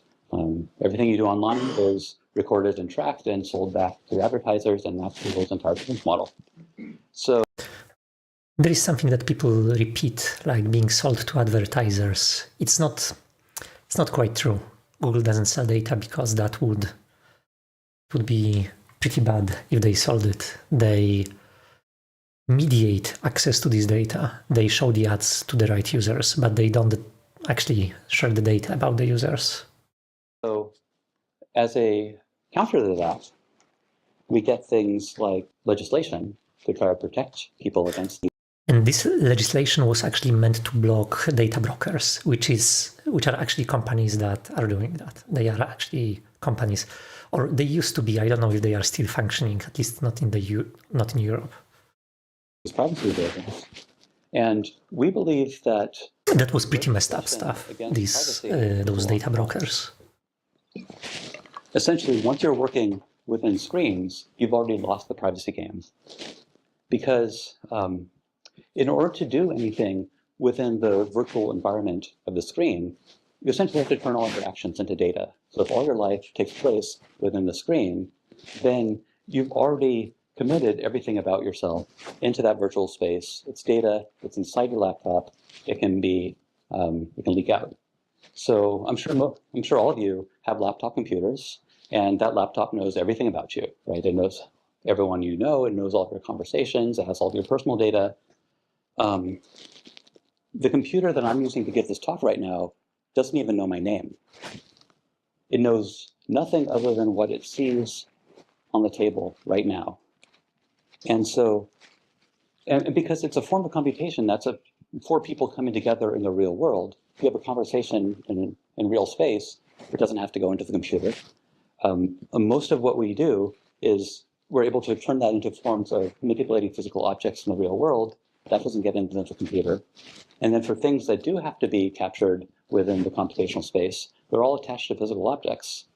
And we know how to navigate privacy and security with physical objects. At our space, when people make something that they want to be public, they put it out on a shelf. They put it on a table. If you make something that you want to be private, you put it in your backpack, right? No one can go through your backpack. That looks nice, but I think this looks nice mostly because we have this sentiment towards physical things. It's like a recurring fashion trend more. In principle, this stuff could be virtual. I don't think it's that bad really to have virtual paper. We know how to work with privacy and security when it's real people in a real space. If someone's being really annoying, you can just kick them out of the space, right? We have social norms around that, and so okay, maybe that could work nicely. So if a public computer requires physical access, then yeah, it can be protected physically. Only when it's connected to internet, suddenly it's exposed to orders of magnitude more potential abusers or vandals. So yeah, physical access could help. It could also backfire. It depends. So Brett mentioned that this computer is kind of stateless. It doesn't feel 100% stateless to me. I know it has some state, like programs. It doesn't store the programs on pieces of paper, right? The piece of paper is just a key, like a random 64-bit number that can be used to access the computer's memory. So it does memorize stuff. It's just we don't tend to put personal stuff in there. Privacy and security becomes so much easier when you don't. I mean, by there I mean his this ubiquitous computer, or the building scale computer. Collecting that data in the first place, and you just work with the social norms. So as we think about integrating computation into public space, that's immediately a huge privacy concern. And we want to think about is there a form of computation that minimizes how much information, how much digital information exists. And I'll just say that most current forms of AI are about maximizing the amount of information that you collect. This form of computation is about minimizing the amount of information that you collect. And so that has pretty severe privacy implications.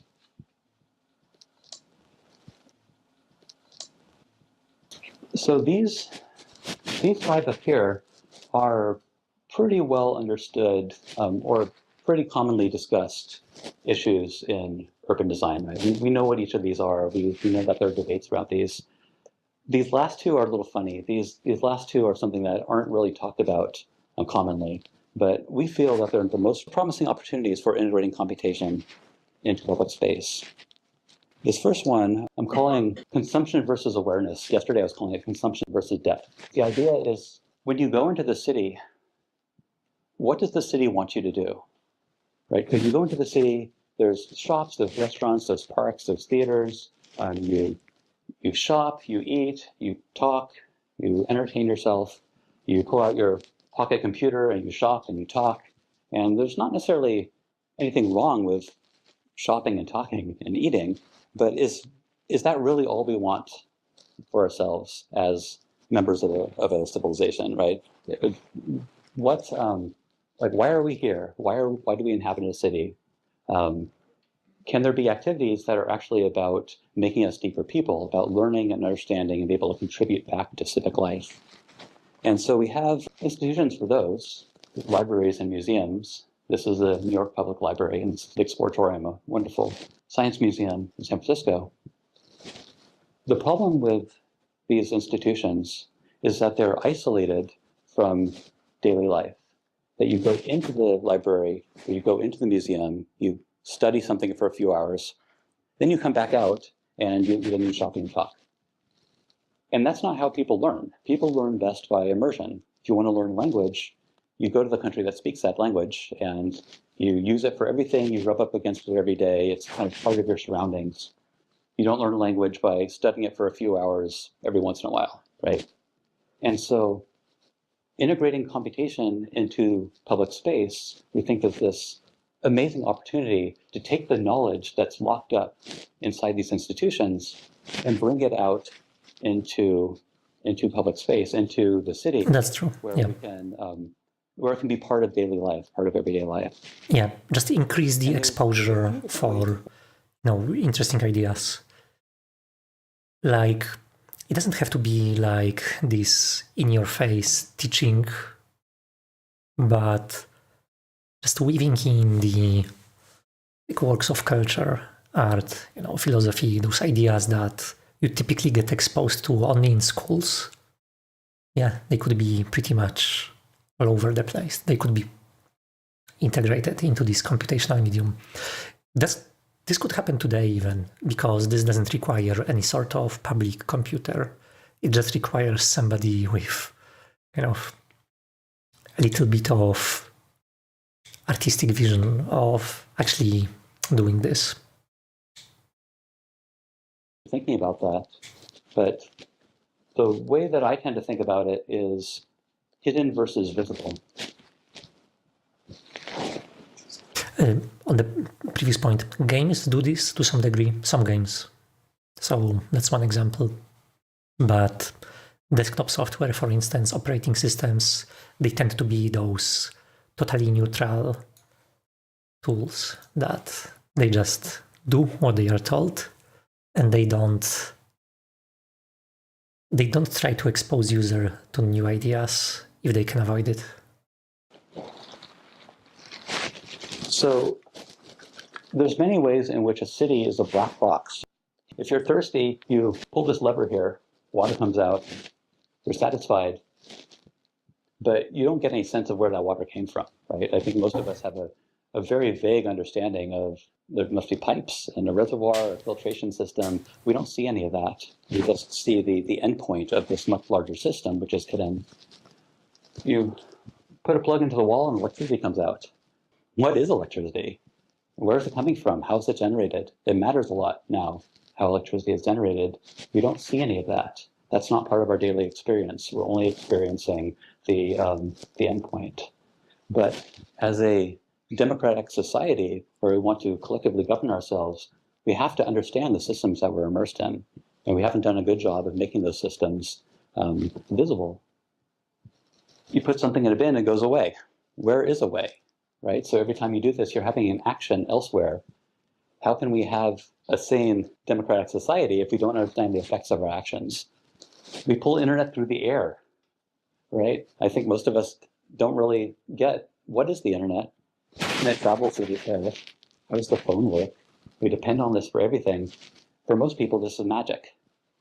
And you can't build a civilized society on magic and superstition. It has to be grounded in understanding of the systems we're part of. how transit systems work. I think this is actually a really interesting starting point because we've already built the spaces. The subway stations as spaces already exist. And right now they're just devoted to like sitting around and waiting and eating from the vending machine. But those spaces could essentially be immersive information spaces for actually understanding the transit system and understanding the effects of it. When you buy something, you are part of a global supply chain. Basically, every person on Earth is part of a global economy, which you are plugging into every time you buy something. And you can't see any of that. You cannot see the global supply chain. You cannot see the effects that you're having. You only see this endpoint. But we think computation in the built environment could actually provide a view into this much deeper thing. You pay taxes. Where do those taxes go? What are they used for? Again, you can look this stuff up. You can go into the library or go online, but that doesn't stick with you. If you read about something, but then you go out into the world, it's not actually reflected in your daily experience in the world. Quality of service throughout a city. Are there different parts of the city that get different quality of service? Are there different parts of the city that are wealthier? Are those correlated? Maybe we care about that. This is something that we can understand anecdotally, but we can't understand systemically because it's not something we experience out of the system. And then finally, of course, every action we take is releasing greenhouse gases, which are having a literally catastrophic effect, and we can't see any of that. So we think there's this, again, enormous opportunity to use computation in public space to start to get to the visibility of these systems, perhaps even starting with the touch points that we have with them, that when you pull the lever to get water, maybe that's your entryway to start understanding the water system. When you plug in to your electricity, that's your entry point to start understanding. That would be interesting. Electricity grid. I already talked about subways as kind Yeah, I of guess very low-hanging fruit for that.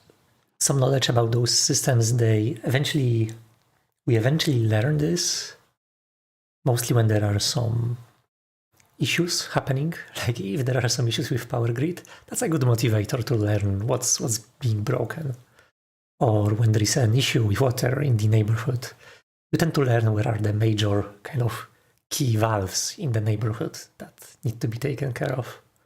Not necessarily by you, but by just having an issue and being around people who fix them. I don't know exactly what that's going to look like, but I think it's going to require integrating powerful interactive visualizations and computation into public space.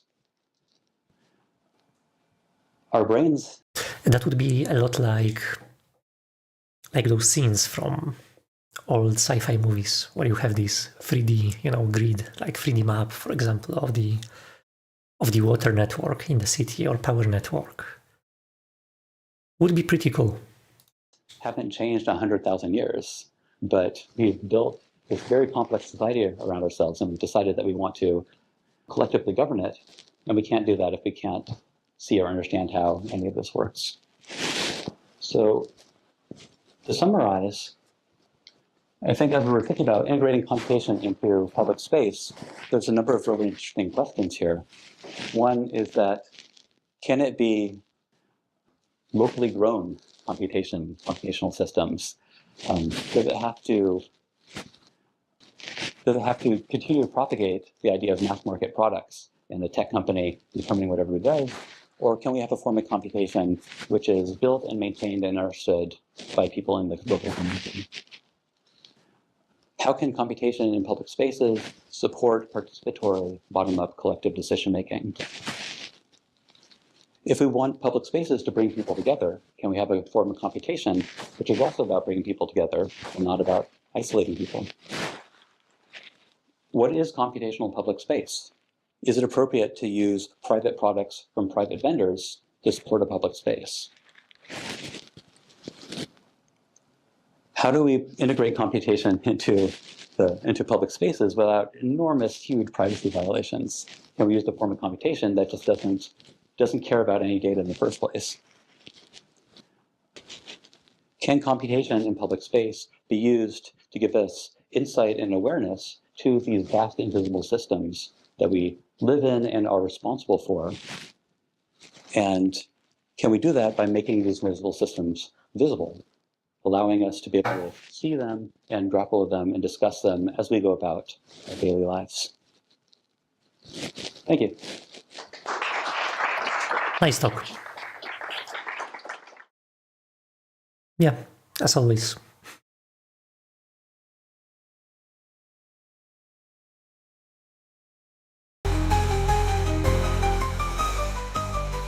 Sorry for this loud music. The only thing I kind of I wish is that a lot of the stuff that Brett Victor does, he does them at a very small scale. I think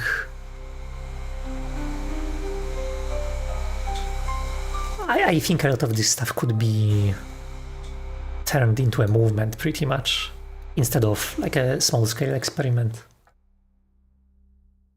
There are tons of kind of places, like libraries and education facilities around the world that could probably adopt those ideas that he's working on and could probably help him by, pushing this forward, if it wasn't done at such a small scale.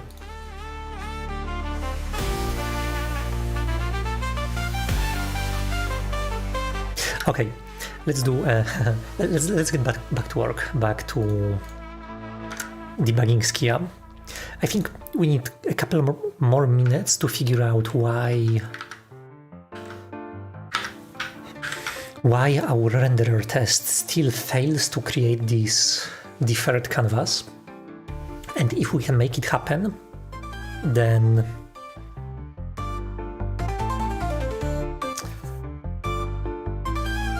hopefully we can totally parallelize our rendering, which will be incredible if we can make it happen.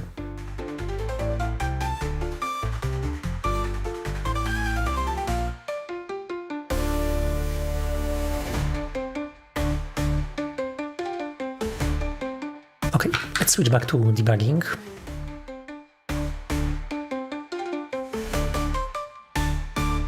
Back to our make deferred canvas.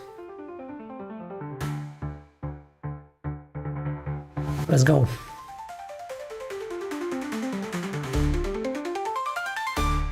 Oh, it's a wrong file. Now we can do it.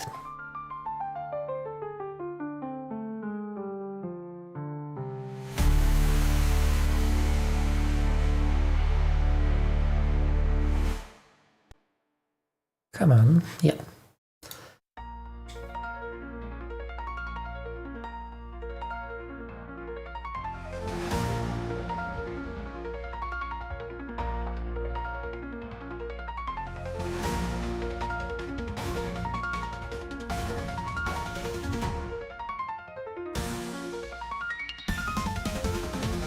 Okay, and we want to go into this draw context.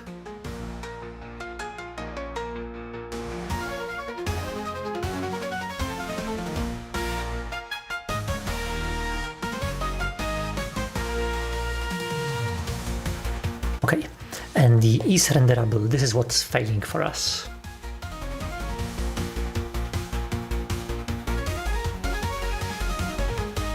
So this text info,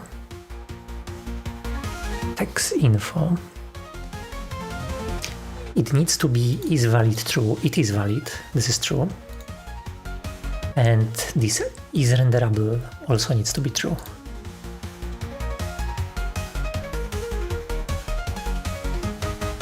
Okay, backend seems correct.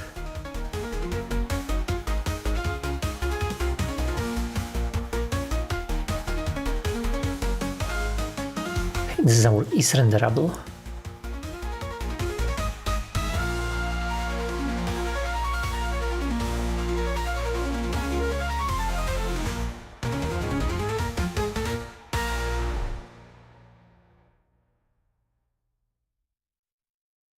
Sample count.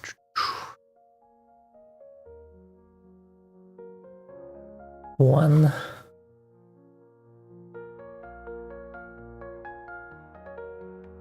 Image usage flags. And this looks good.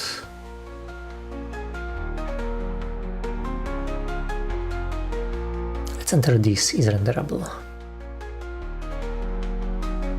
Knight says, Hey everyone. Oh, hey Knight.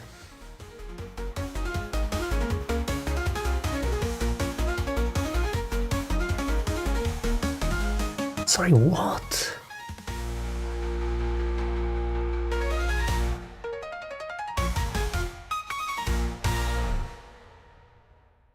Supported sample counts doesn't contain one? Oh. Huh.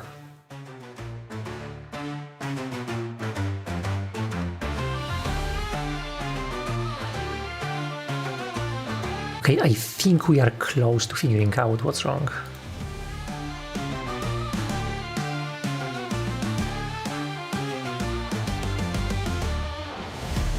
Okay, this format info, where does it come from?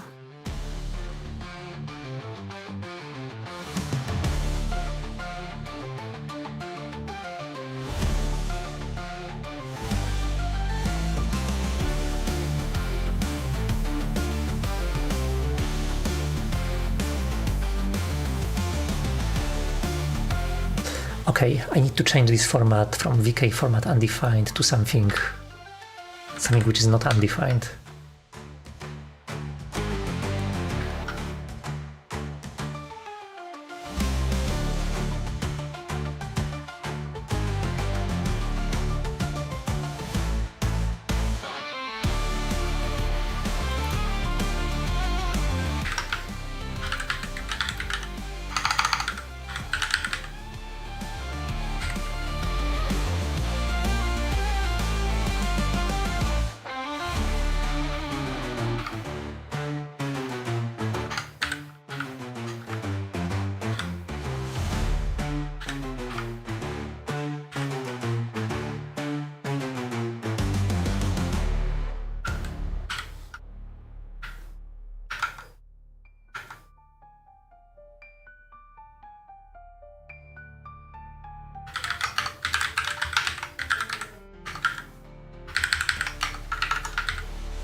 And I wonder, maybe I can somehow extract this from our root surface?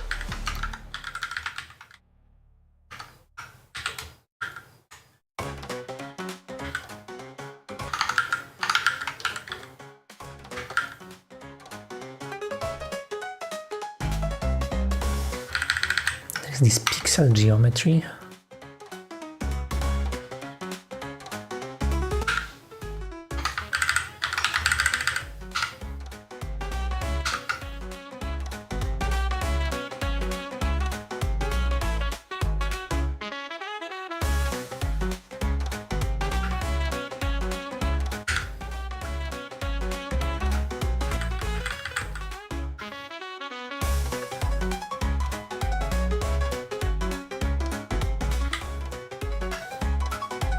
Okay, so we can extract some sort of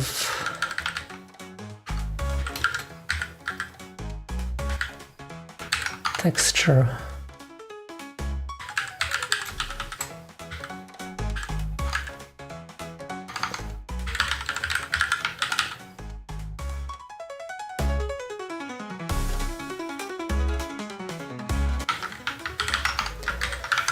Let me take a look at more of Skia sources.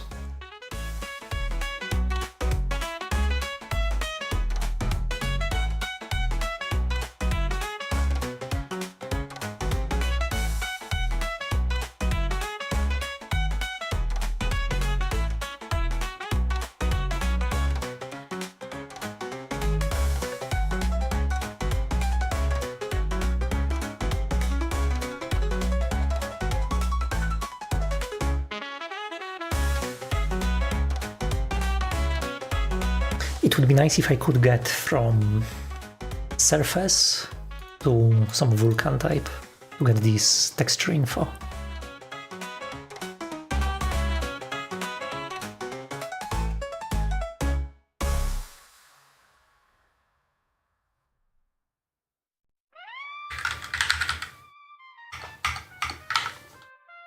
There's nothing static here.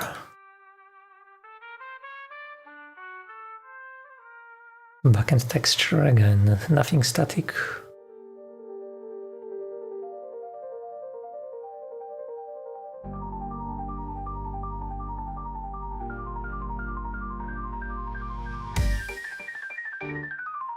Maybe here.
Okay, let's ignore this. So I've specified the format, so now hopefully it should work. Let's see. I insert, I'm setting the correct surface.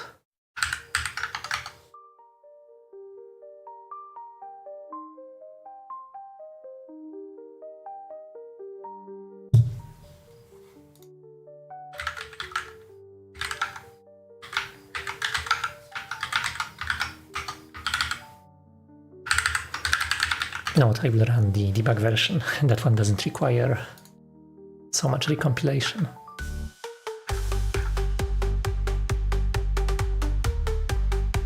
Okay, so we are getting black screen, but it is doing something. So there is that.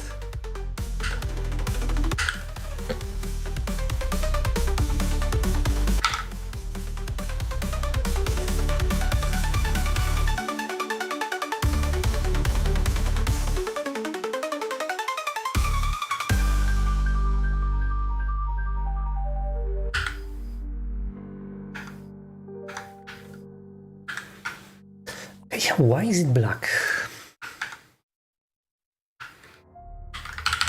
So if I create the canvas using this command,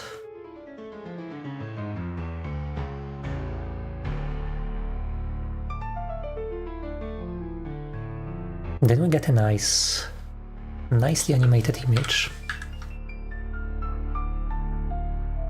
But when I use this deferred canvas,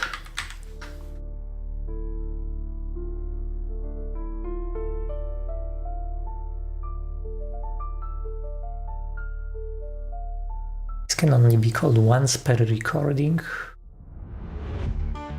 Will return null until recording is snapped. It is snapped here.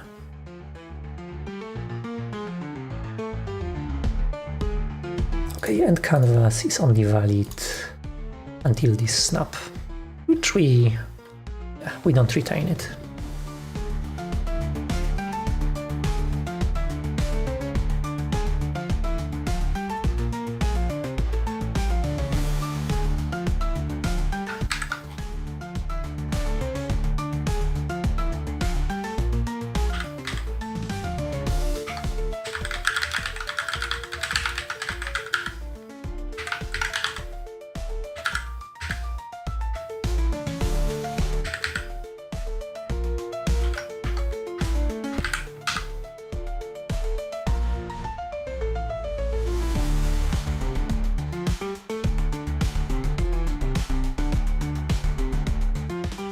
Empty clip will not be applied, it is empty. Cool. Target translation is ignored. We also have this target texture state. No idea what it is.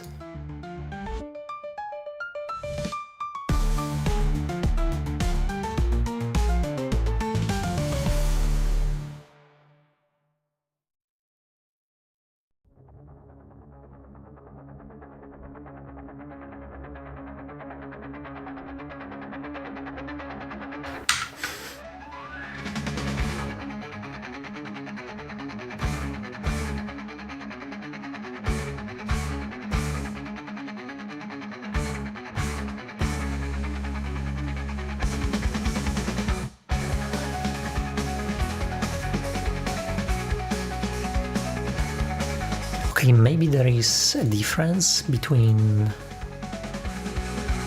texture info of this surface and the one which we are creating.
How do I get texture info?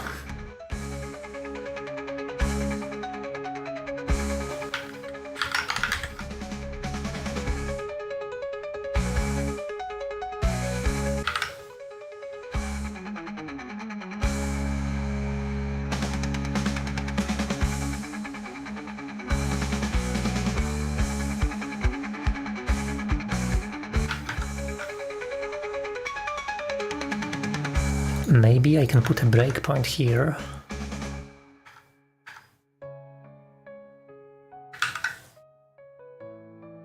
Debug this. And maybe I will be somehow able to access the private data of the surface.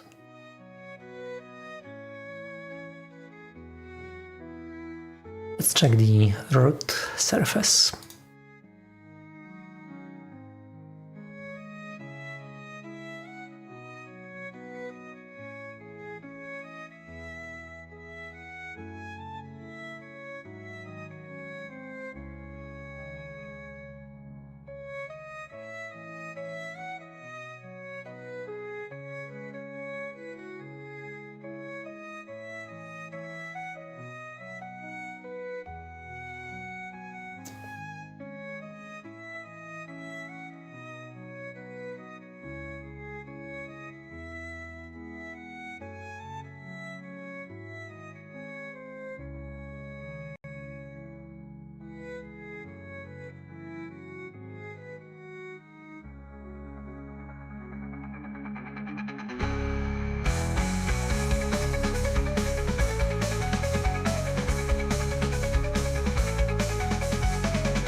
Okay, so in order to access this, I need to get this device.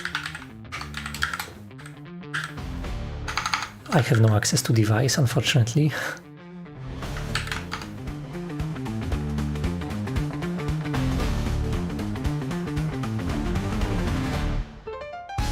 This device has a field called draw context. Inside draw context I have this target. And then I have this data thingy.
Okay, maybe I can access this image view.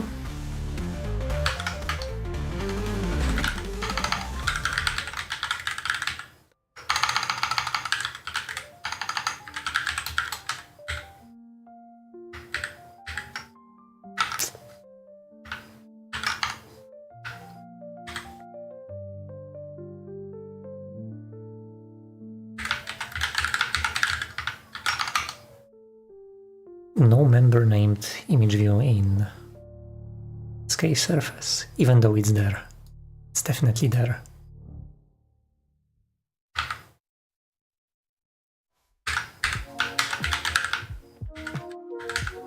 Ah, okay, maybe I need to cast this into some SK graphite surface.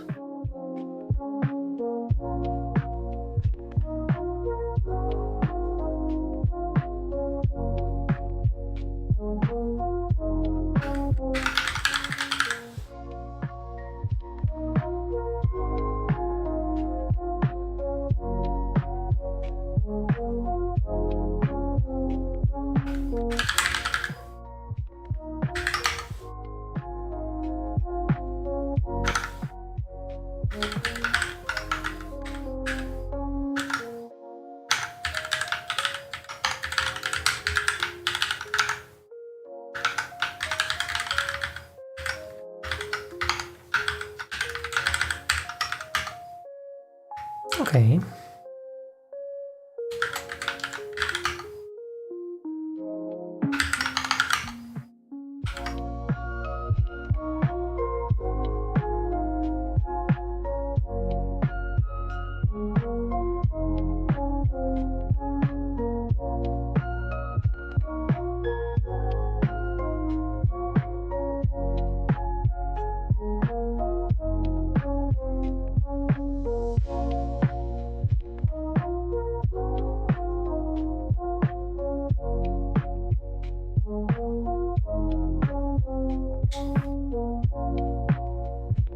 I will go through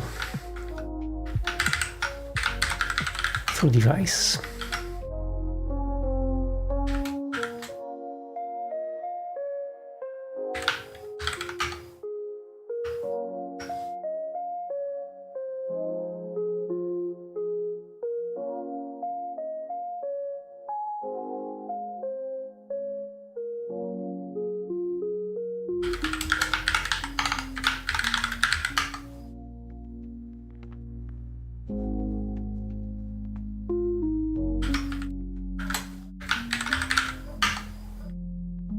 Okay, and this is untyped because Skia uses this hack for different texture infos. We need to switch to include GPU graphite VK.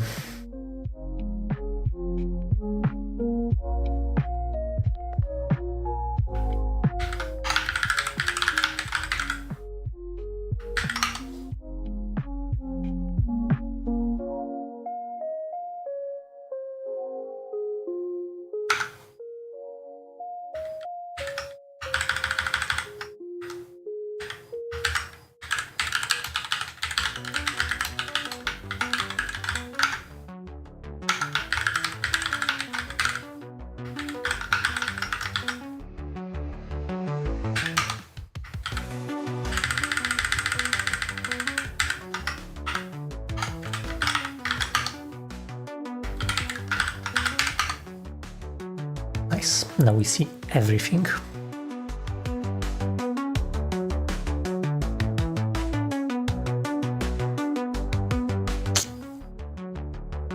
It doesn't look right, unfortunately.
to do this differently.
So I can grab this f data. Maybe I can cast this one. So I can take address, cast this to SK GPU graphite.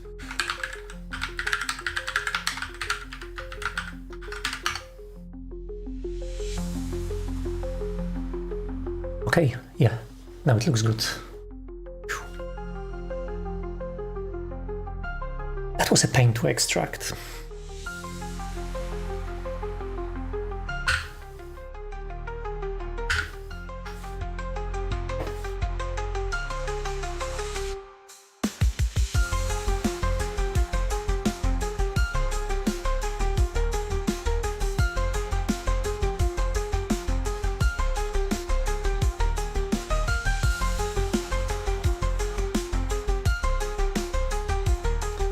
And I think I will step through those couple of lines and I will see if this in progress surface has the same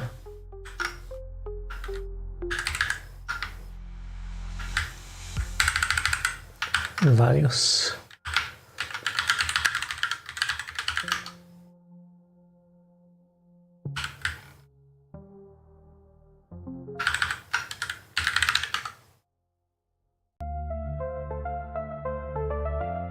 Okay, flags 0, format, we have the good format, image styling optimal, usage flags. I don't have any usage flags, except this one.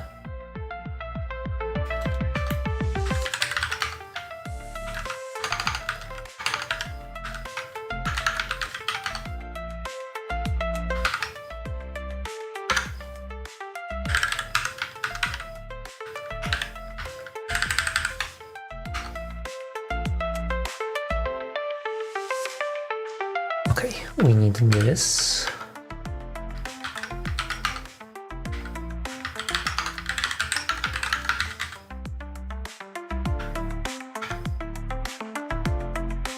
$97. So this, and this.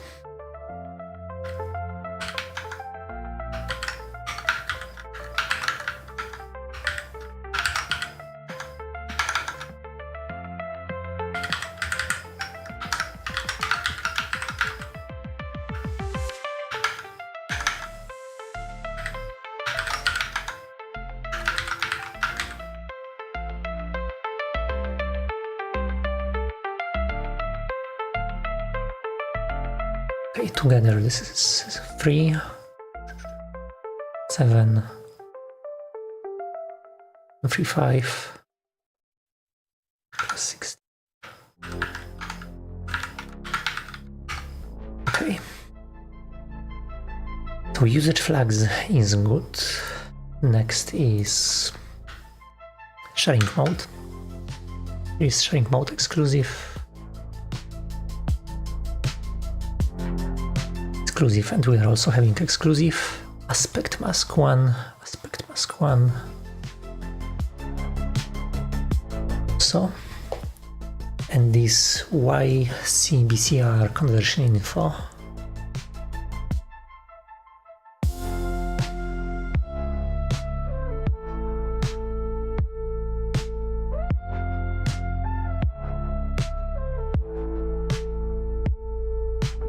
I think the default should be fine here.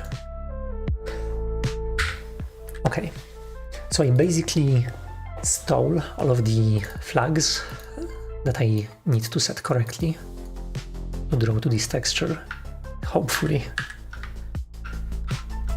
now it's going to work. I don't want to see black screen, this is all I want. It can be laggy. Okay, this is a black screen.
I have no idea.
Let's see if we'll see any differences.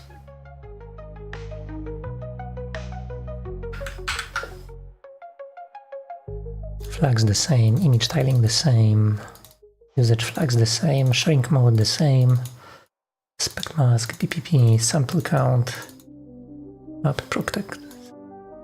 Everything is identical here.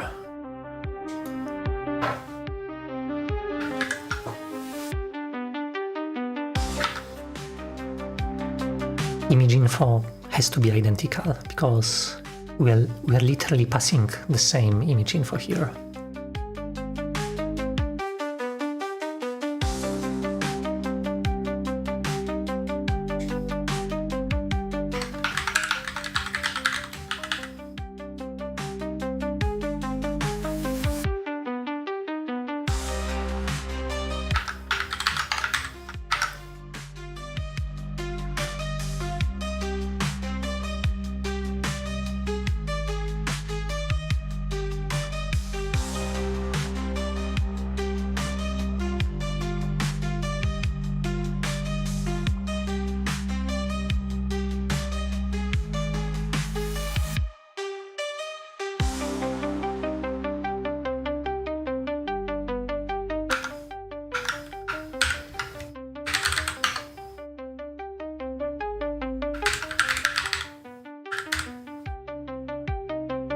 It's not what we want.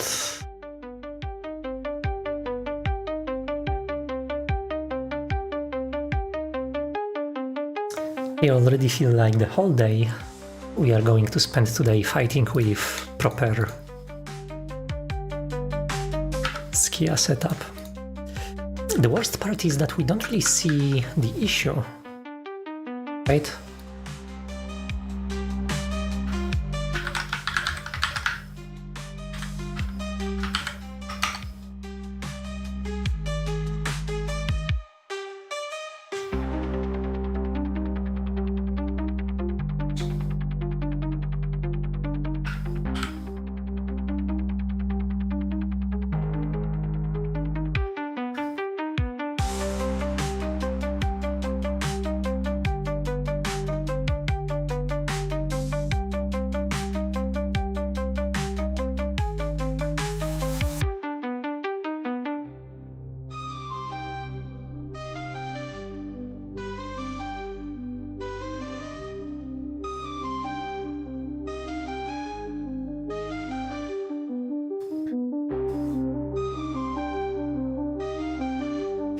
Maybe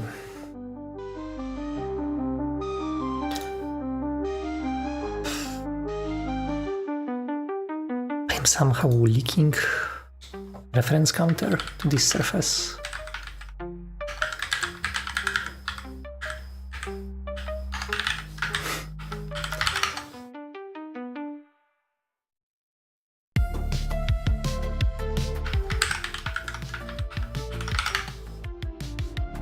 Who knows?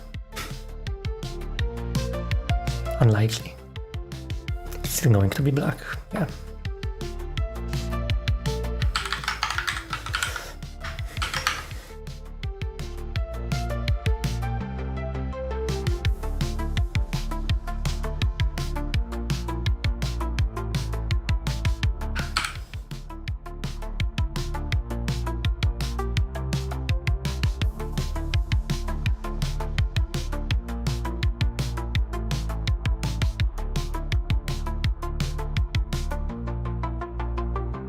Okay, you know what? I am not going to use those deferred surfaces. I will use a proper surface. I will figure out how to make it work without this differing magic.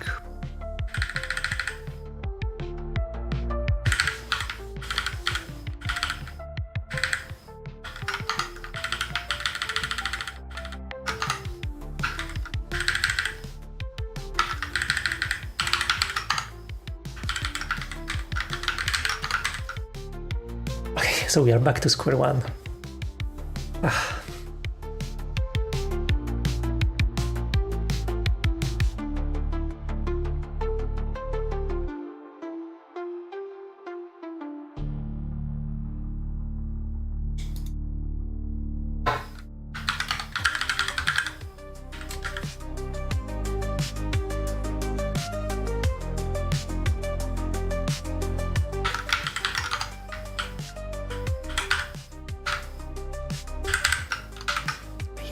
What APIs do we have here? We have Snap, obviously. This is how we end recording.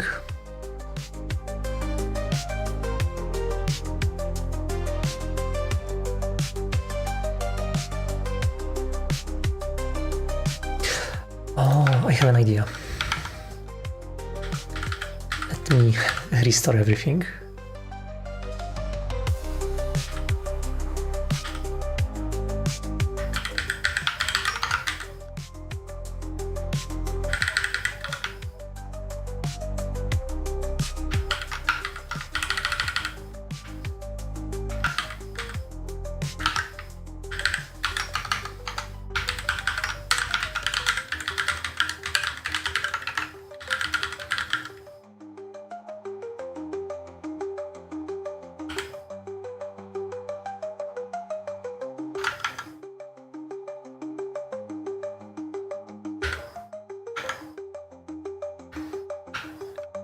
Do this create backend texture?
Okay, I am creating this texture manually. Look at that. It actually works.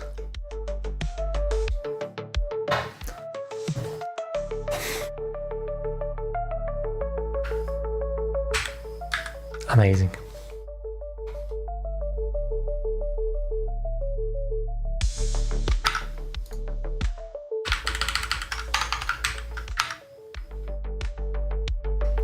Okay, now I think,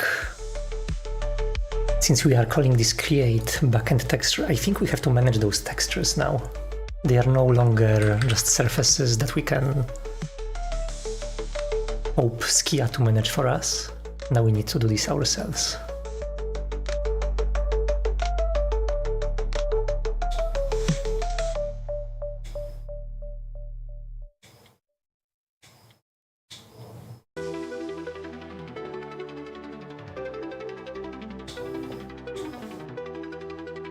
Okay, that was a big success.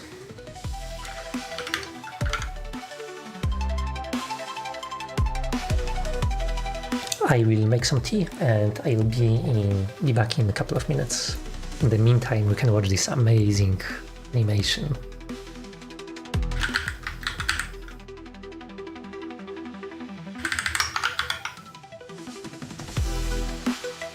Wojciech Krawczyk says, Ew. What you want to achieve now? Multithreaded says, Congrats. Yeah, so what was the issue? Vulkan is fundamentally multi-threaded, so in principle it should be possible for us to record commands for the Vulkan to execute in parallel and then send them to the driver to actually execute them. The problem was that Skia is an abstraction layer on top of Vulkan, and Skia multi-threading is kind of more restrictive. You have to follow a very specific process, which is totally undocumented. So there is no documentation for how to properly do this kind of stuff in Skia. We had to basically look around and figure out how to do it. And it works. It works. We just had to properly initialize texture. Like, I don't know why one of the functions we used was wrong, but when we switch to another, it works. This is the worst kind of errors, when you work with some graphics API and it just shows you black screen without any notification that something's wrong. Wojciech Krofczyk says, What you want to send? So the whole reason for creating those backend textures and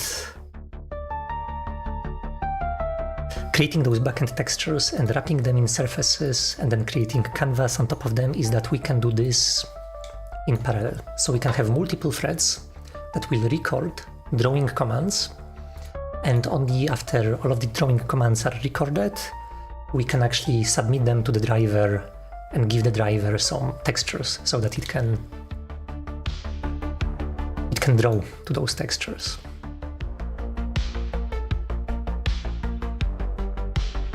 So.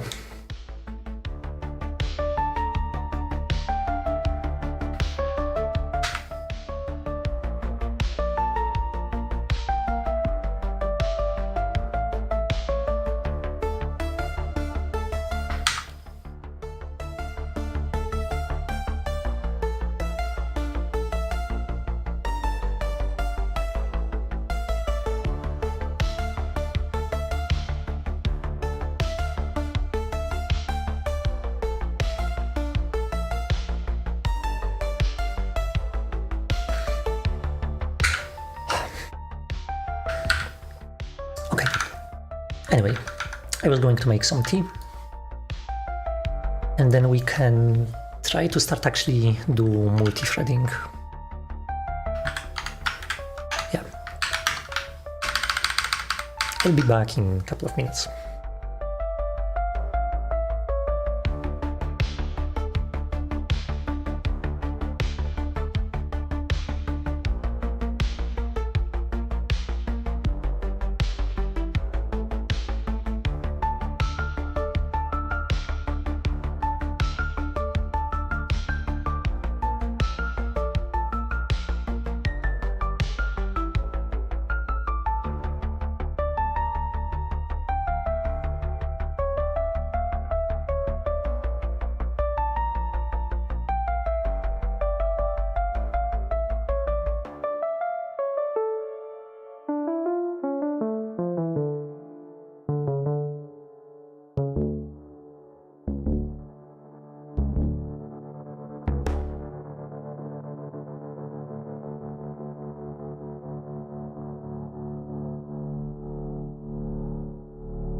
actually wonder.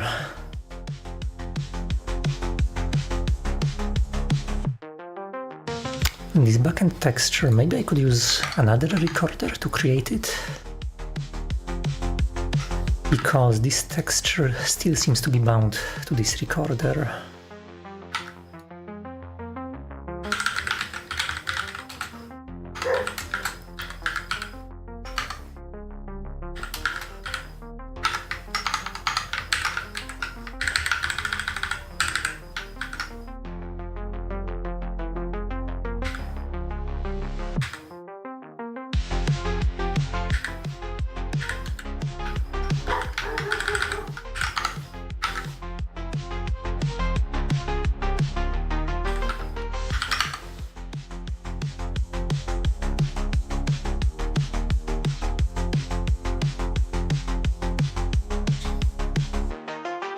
Cool.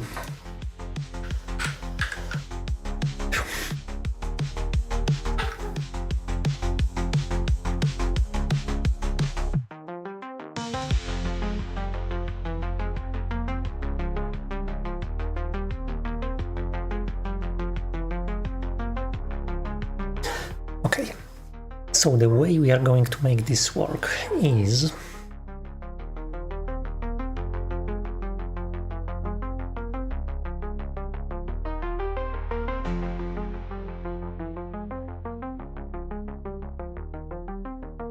I will get back to this in a second. We had this interesting article that I wanted to take a look at about this totally crazy programming language. Let's take a look at this. So I wanted to make a programming language that resembled magical circles. This is more like a way to write PostScript that looks like a magical circle. But I will refer to it as mystical in this document. Rings. The structure of mystical is based on rings. Actually, this reminds me of an anime that I heard of recently. Or not anime, a manga about a small witch which was learning magic, and the magic was... it sounded similar. It was something based on circles.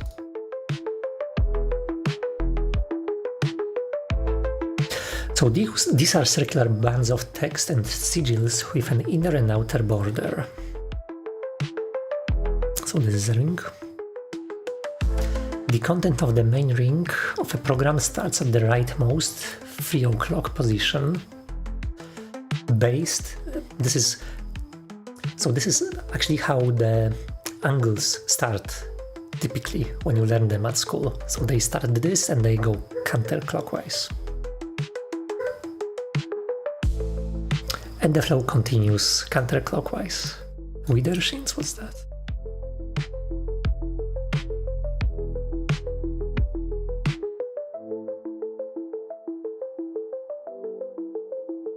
Interesting. Both to respect PostScript angles and to reflect the assumption that these strings could be written from the outside.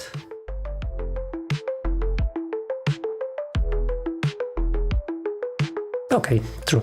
Good point. Subsidiary rings start from their attachment point to their color.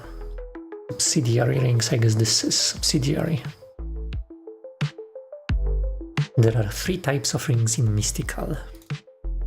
Executable arrays written in curly braces in PostScript are represented with simple circular borders on the inside and outside of the ring with a star of some sort inside. Like this. This is executable.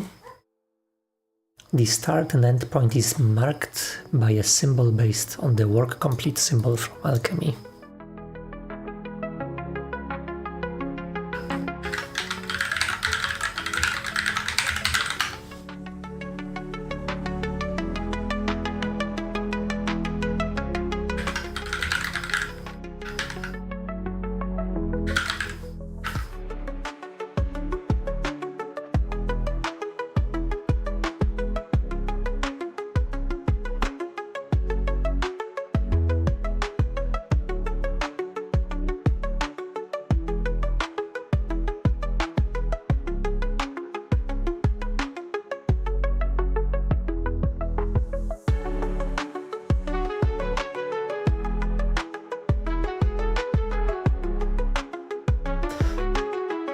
guess this is it. This plus and a diamond. Who knows? Okay, then we have non-executable arrays written in square brackets in PostScript. Are the same but without the star. The start and point is marked with a simple triangle. Okay, so this is work done symbol.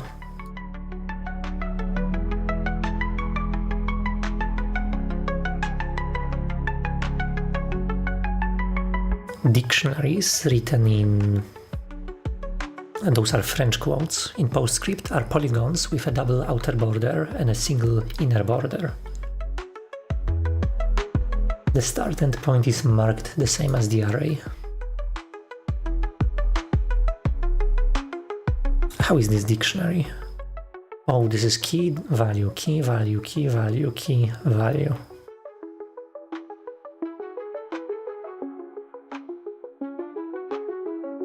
Cool. Note that the entries in the dict image are in different order than the PostScript text, since dict insertion order is not preserved. When one of these structures appear inside a different structure, a small circle or dot at the inclusion point is connected to a line which leads to the subsidiary string start-end.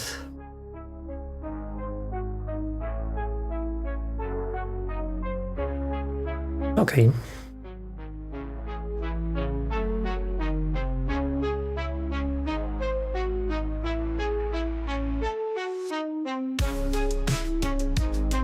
It is theoretically possible to use the data, circles, and dictionaries in PostScript in ways that Listicle can't handle. So here we have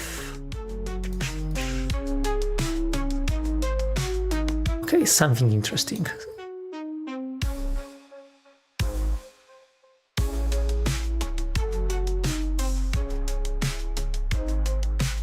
I don't quite know how PostScript works internally. It looks like just a sequence of tokens. So other commands like gsave, grestore, and begin-end are more likely to be used in non-balanced or loop crossing ways, so those are treated as normal sigils below.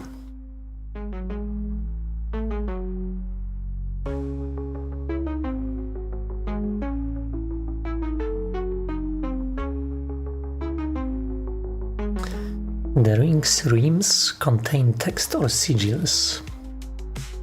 Sigils are symbols that stand in for operators, variables, and other keywords. Any name written in PostScript as /name is instead written with a triangle surrounding or superimposing the text, the name of the sigil, like that. Any strings written in parentheses in PostScript are cartouche-like shapes containing the string text.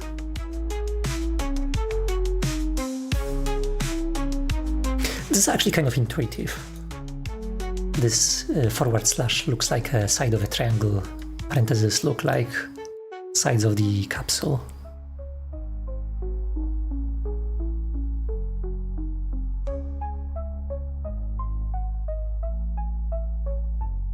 Standard sigils. Many built-in operators have been given their own sigils. These are used in place of the text of the operator if it appears as a name or operator, but not if it appears as a string. I have generally made these sigils based on the initial of the command and an illustration of the concept, though in some cases I have taken a more fully illustrative route or created some standard visual language. Some examples are below. See standard sigils.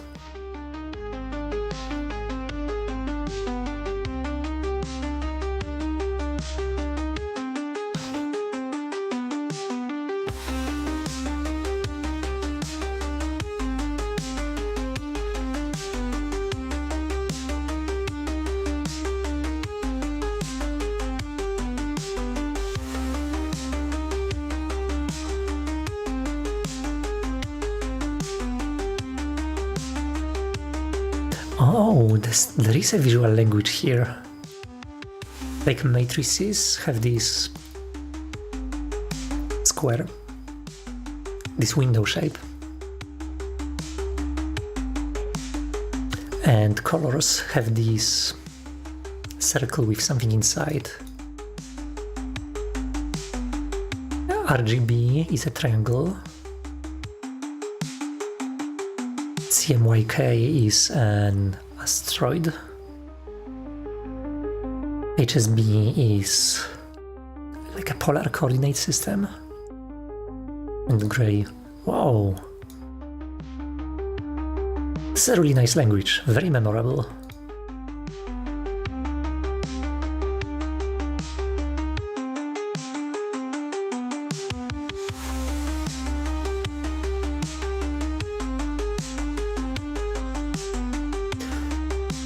Okay, user sigils. Sigils for new functions or names can be added to sigil bag at runtime. They should fit into the 1 unit square centered on the origin, so no coordinate should be more than half. If you use n stroke instead of stroke, you will get the same calligraphic effect as the standard sigils. Sigils for user variables can be designed with any sigil system. My examples mostly use letter collision inspired by sparse chaos magic system.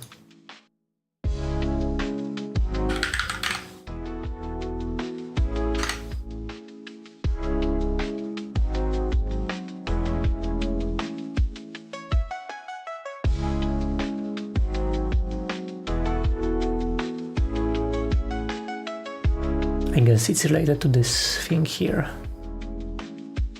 Yeah, it looks very similar.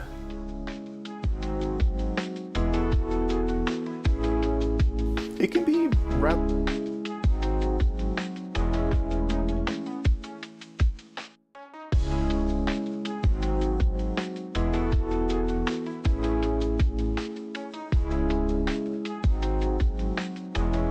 Those one, they look especially similar.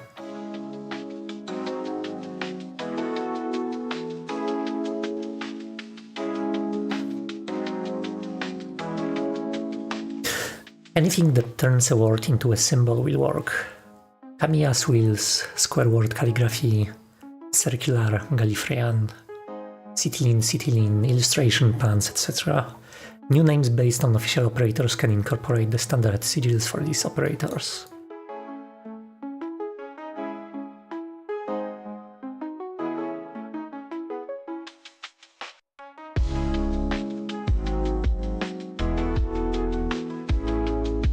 Ligature for name, ring, def.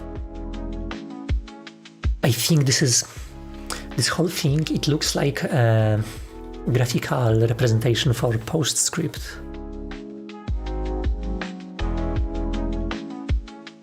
There is a sigil for def, but a very common pattern is to push a name, push a function, and def the name to the function.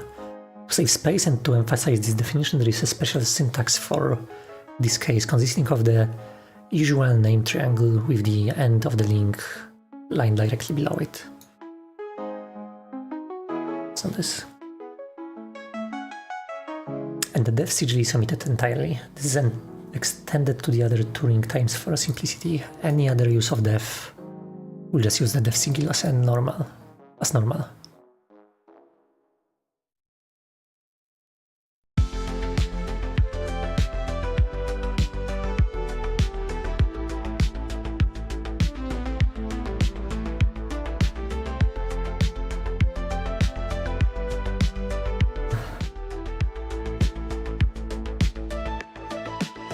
Okay, so this is the parent sigil. When it starts even, it goes here and goes back.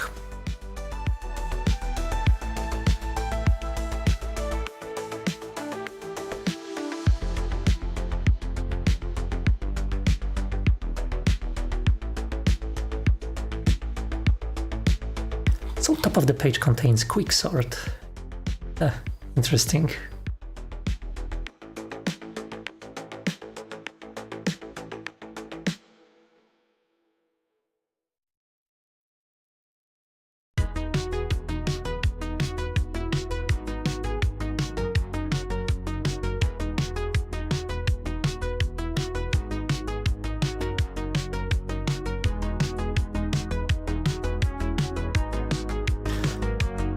can read this begin and end.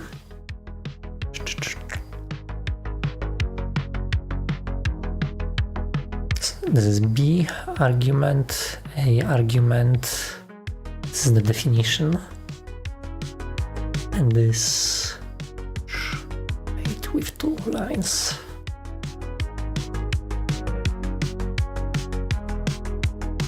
I don't see it here, maybe it's here.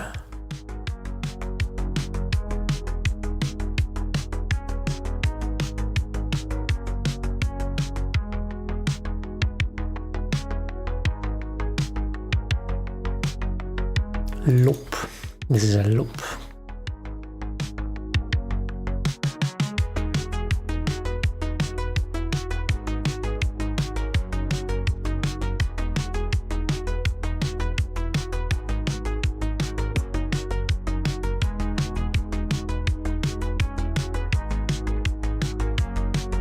Yeah, I don't know how PostScript works. I guess this is those are some PostScript instructions here.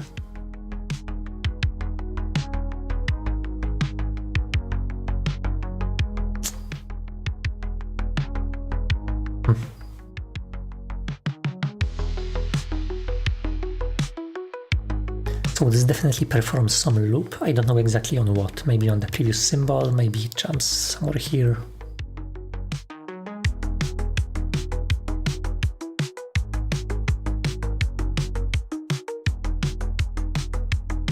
BA, and then we have this, I know, iron is greater.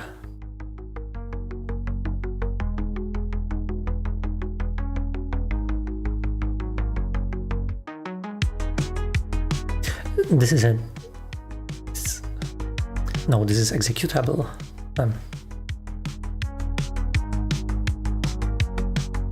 I guess it just swaps the values. Triangle in a circle is what? Def. Def. Yeah, this is a swap. This swaps two variables.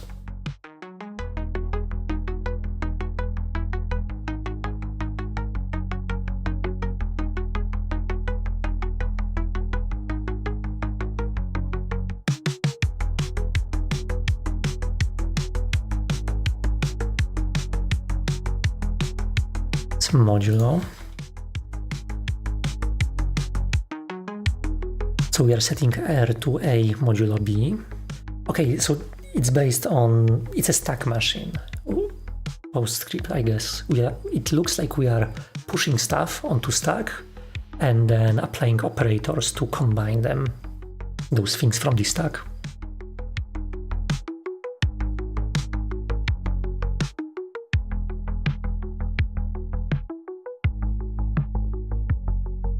Then we are taking R0 and this E, I guess this is equals. Yeah, this is equals.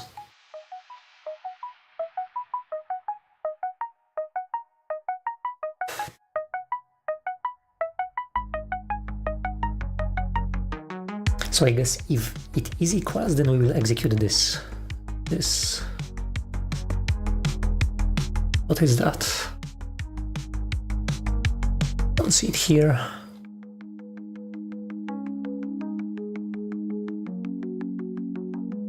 Has to be some control flow. Yeah, exit.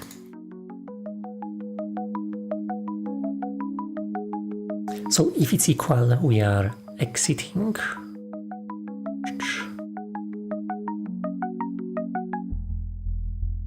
And then we have this if else.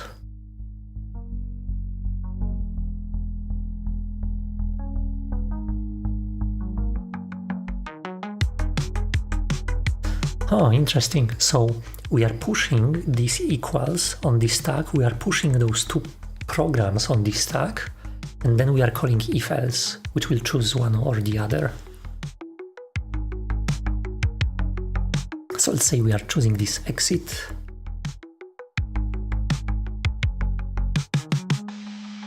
Yeah, this is GCD.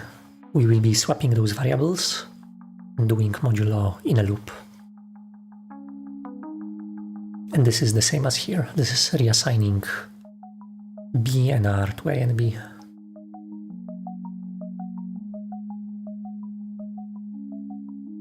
It is possible to read this stuff.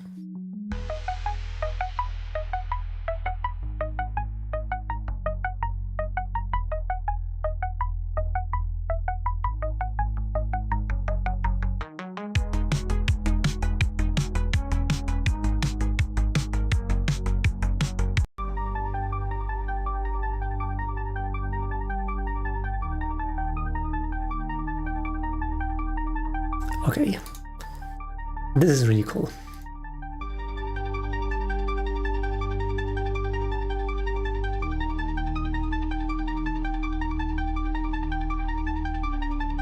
Definitely.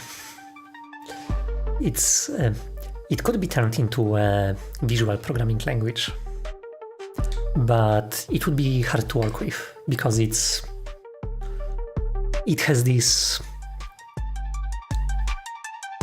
hard to restart nature. It's stack based. You have this external object stack that you have to manage throughout the execution. So restarting this program is going to be very hard. Yeah, amazing stuff.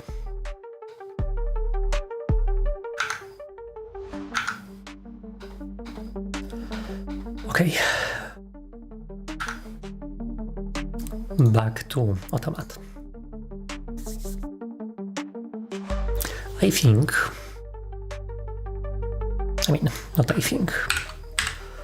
I'm pretty confident we should take those lines here and extract them out of the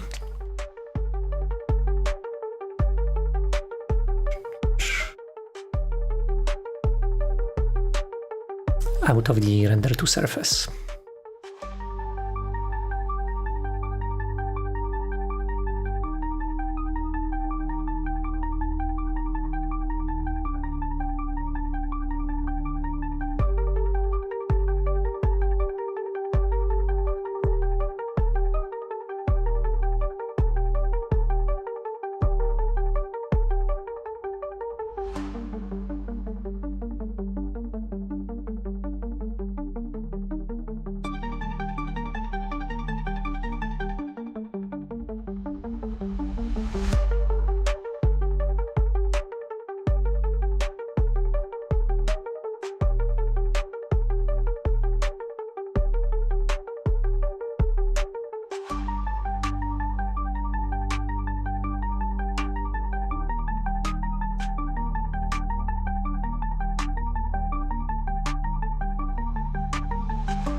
Okay, I want to do one more thing. Actually, no, let's see if this still works.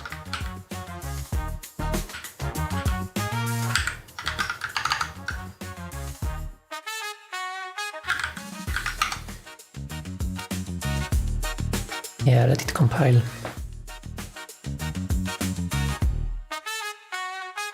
I could see if Automat itself still works. We are leaking memory now, by the way, because I'm doing this create backend texture and never releasing it.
Okay, compilation is about to finish. Anyway, when I look at BTOP now, and when I open my GPU stats, we should see it very quickly, or maybe not so quickly, but we will leak memory all the time.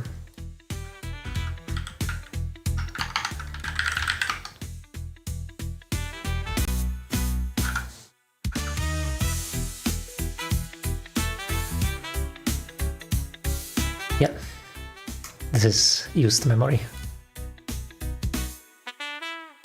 And it's red because I changed the background color. I should probably switch it back.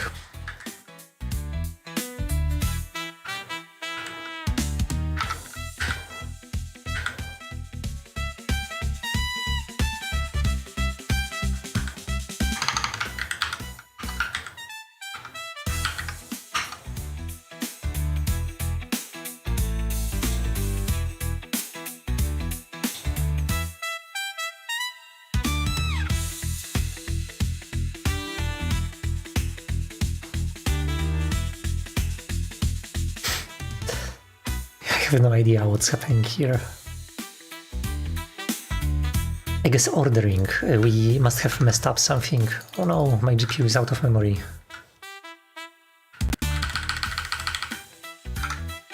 Okay, just in time.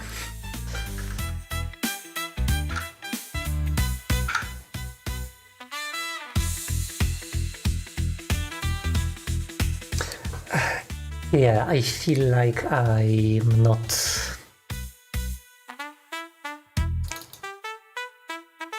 synchronizing this drawing properly, I guess.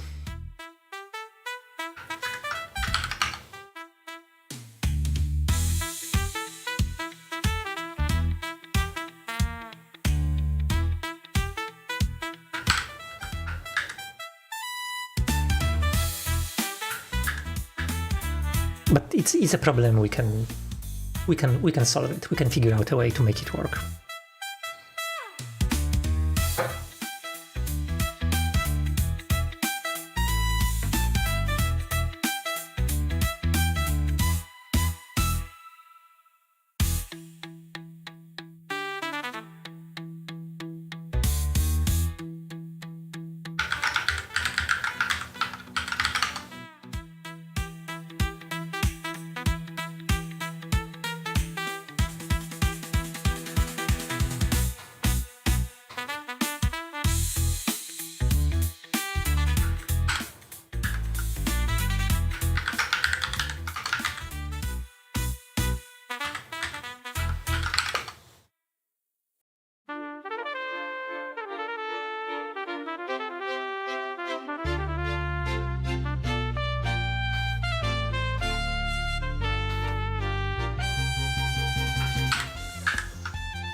Okay, so we need to copy some things.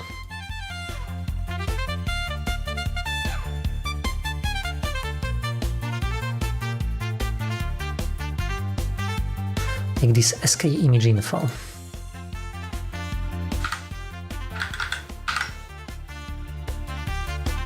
It's fairly small.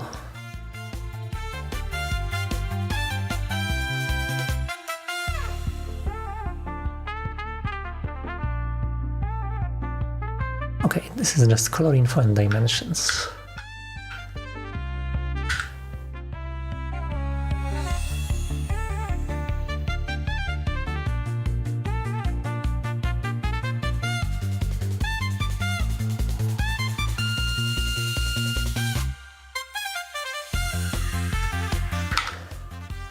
So, what I'm going to do is I will just put it here.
Actually, since we have this image info now, maybe I can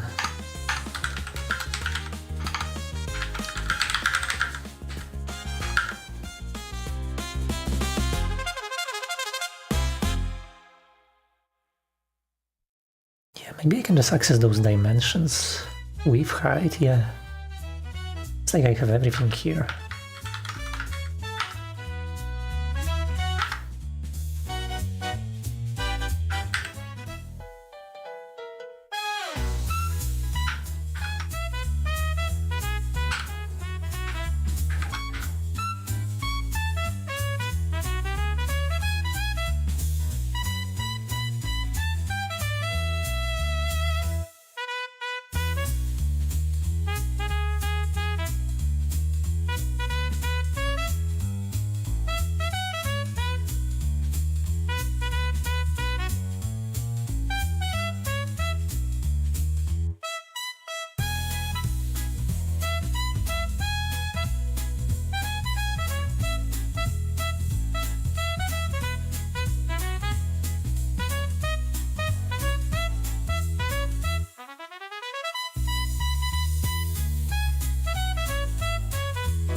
Actually, no, I will start this because this is subtly different thing.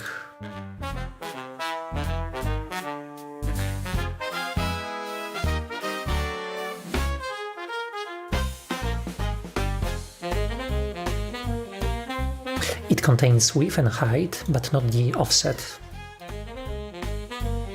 of this surface.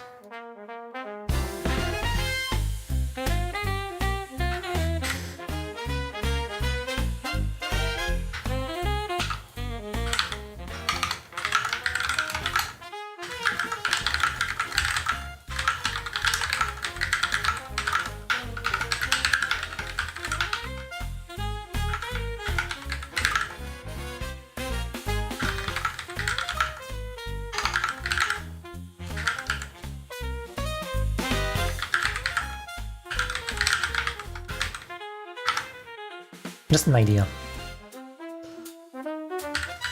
Maybe we don't need all of this.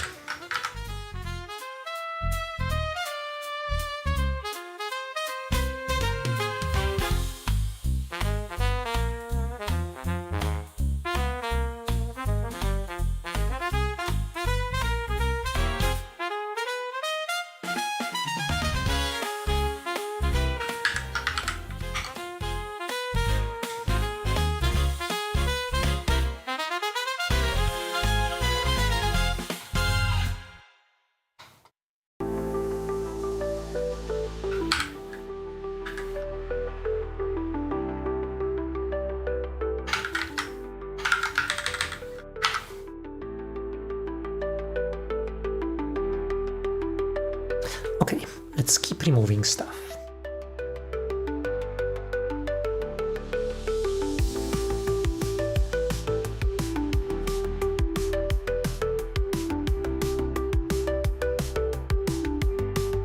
This backend texture, it has to be part of this in progress thingy.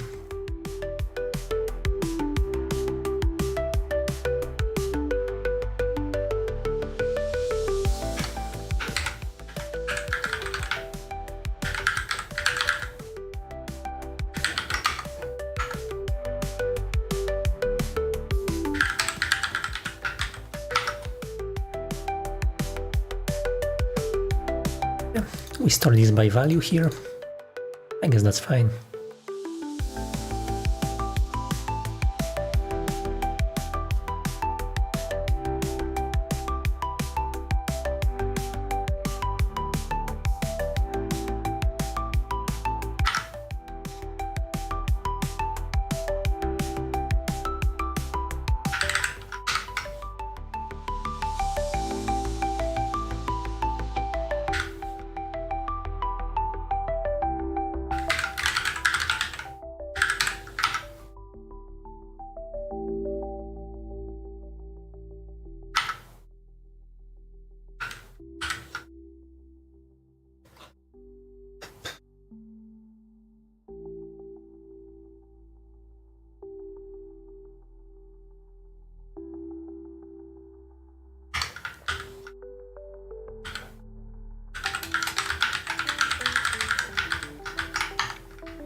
Okay, and we also need this texture info, which we already figured out how to make.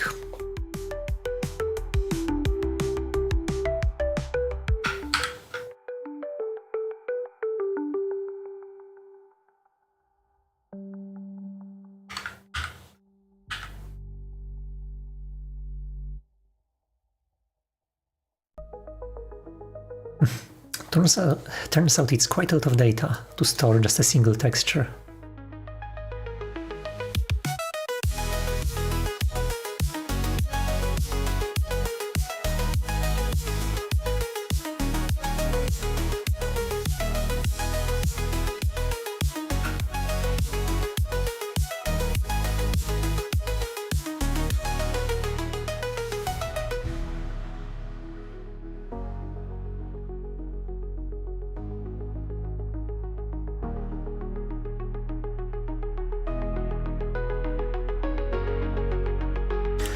Actually, this is something we don't have to store.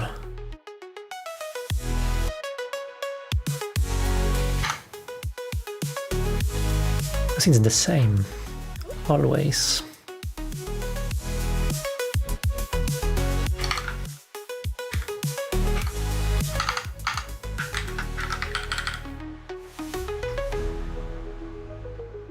Pretty much.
Maybe I can just keep this texture info the global scope. Let's see.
This is fascinating what's happening here. Oh, cool. I ran out of memory again. I have to add memory management. Okay.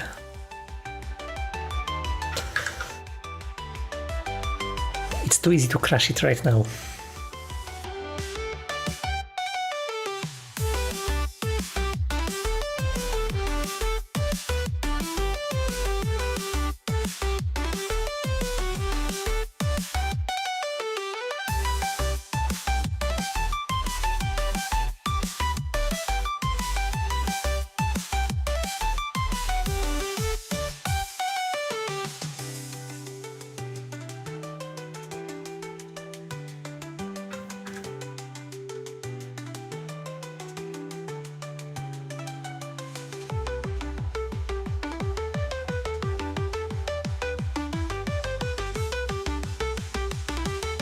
Okay, so recorder is going to live inside this thread. It is going to create a different canvas for every object that we are rendering. Every widget that we are rendering. We are going to do this snap.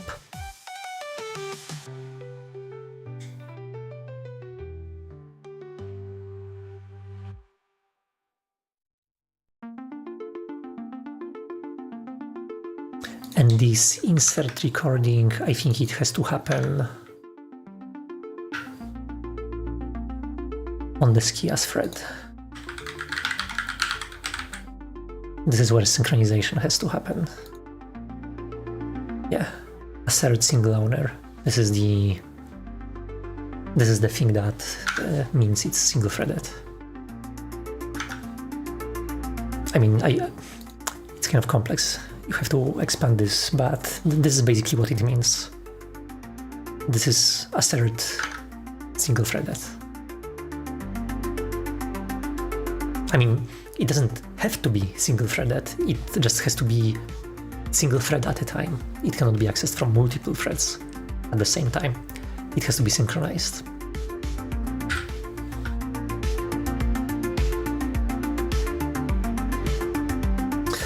Okay, so let's continue cleaning this up.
and this is important line.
So essentially, we can dynamically switch between single buffered and double buffered textures.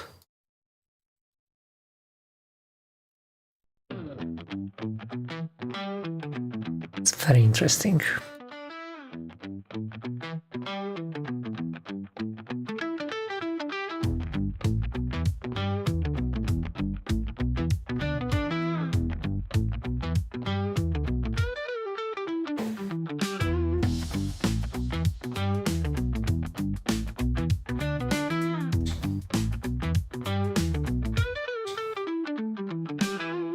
Maybe we could even have triple buffering.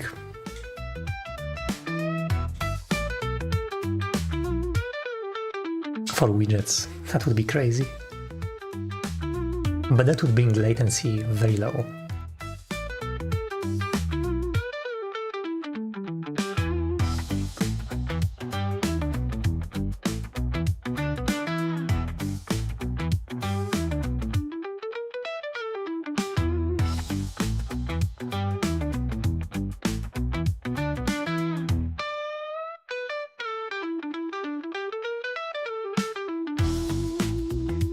Okay, so when I'm getting a list of widgets that have to be drawn, then for each widget I am allocating a new surface.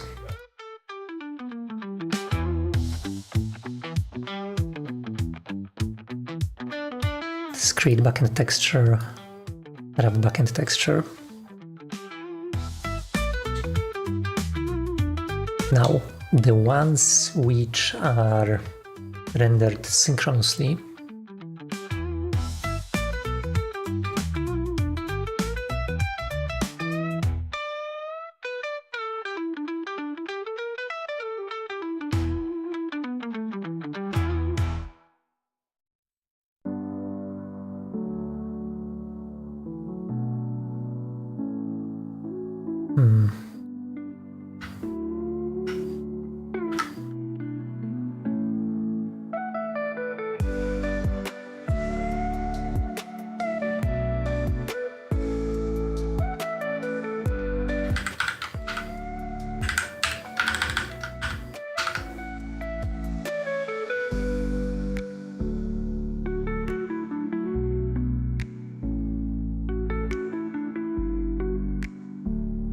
all private data.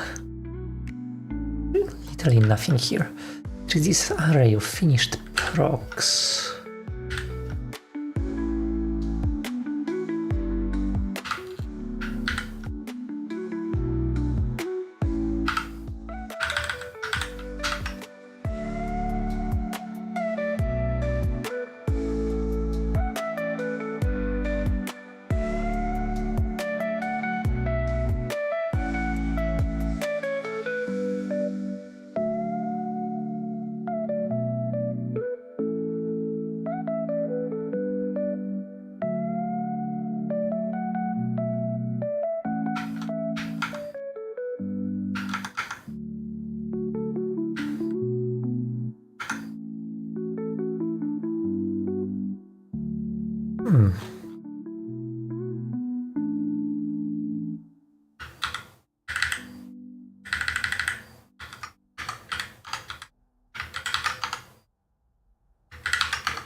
Okay, so here we have this recording that we can play.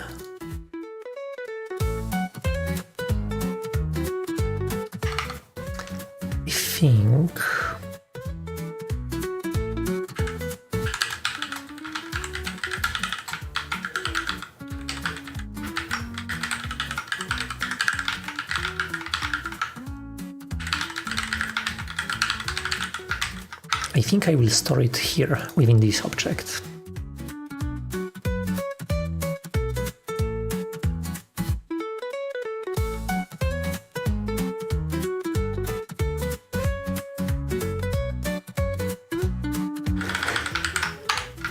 Yep.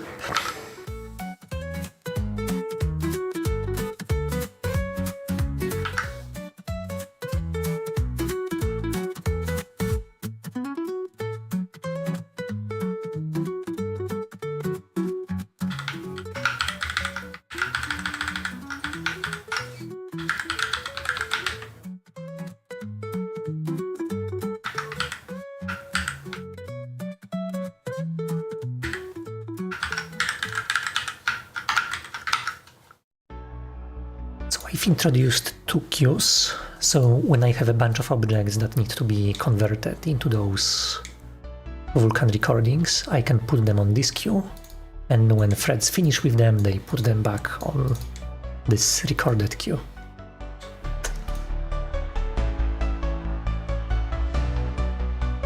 In principle, at least.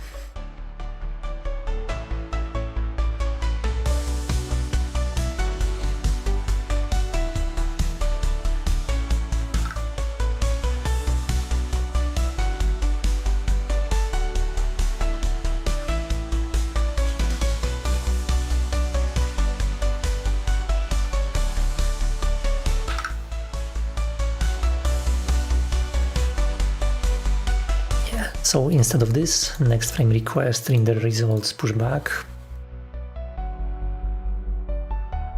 I'm juggling those pointers instead now.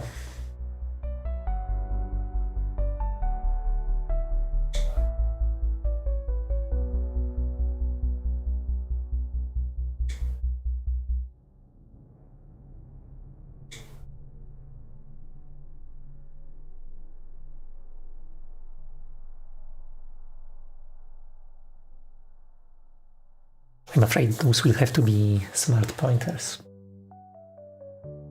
We'll see about that.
Okay, I am getting rid of render to surface.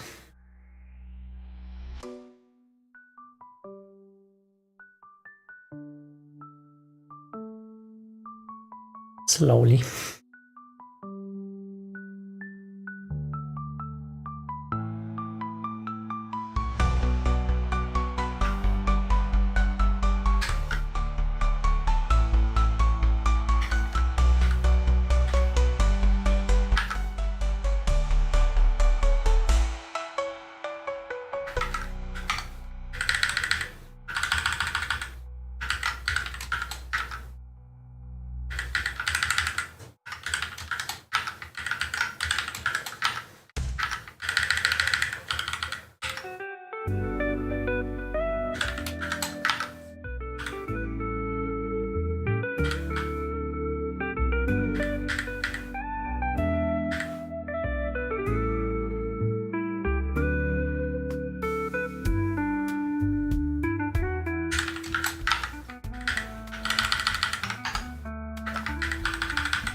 Okay, I'm adding names to threads so that I can distinguish them on the list.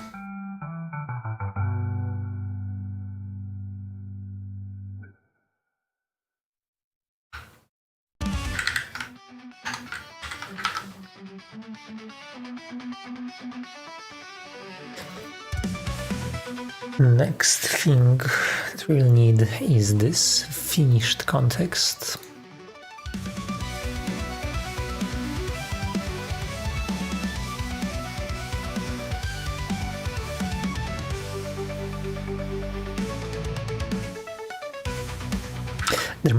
There must have been a reason I've done this in this decoupled way.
I will remove this rendering background. I will do this elsewhere.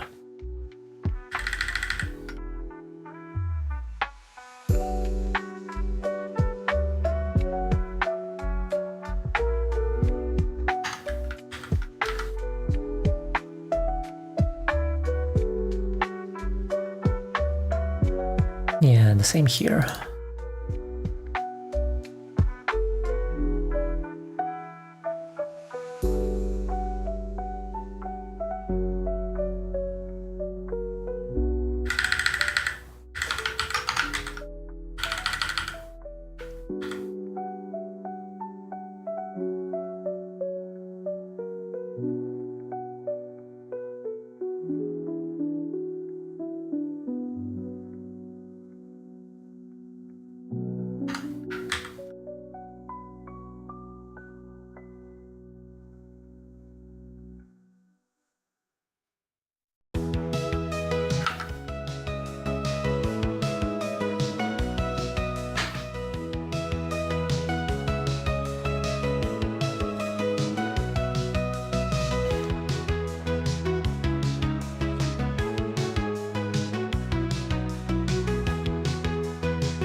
This stuff is hard, but it's also interesting.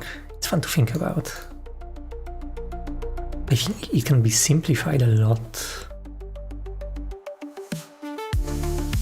The way that we composite widgets looks more like how operating system composes windows. I guess it's a good sign. But it also makes me think that, hey, maybe we should rename this in progress and rendered and replace this with just like an array of textures or surfaces with one marked as scratch and one marked as presentable. Maybe something like that, who knows.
Okay, I'm adding a present function because it's analogous to present from VKHH.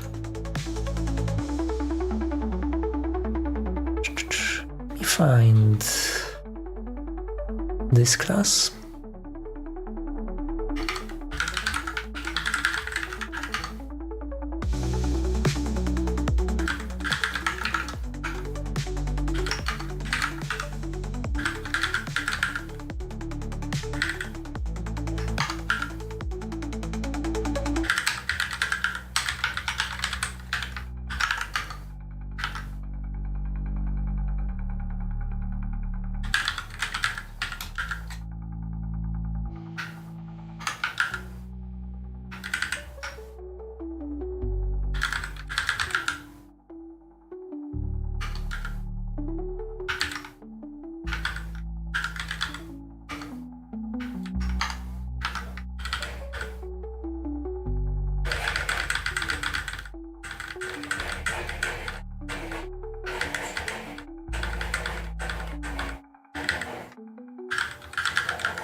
Okay, so this should help with the memory leaks.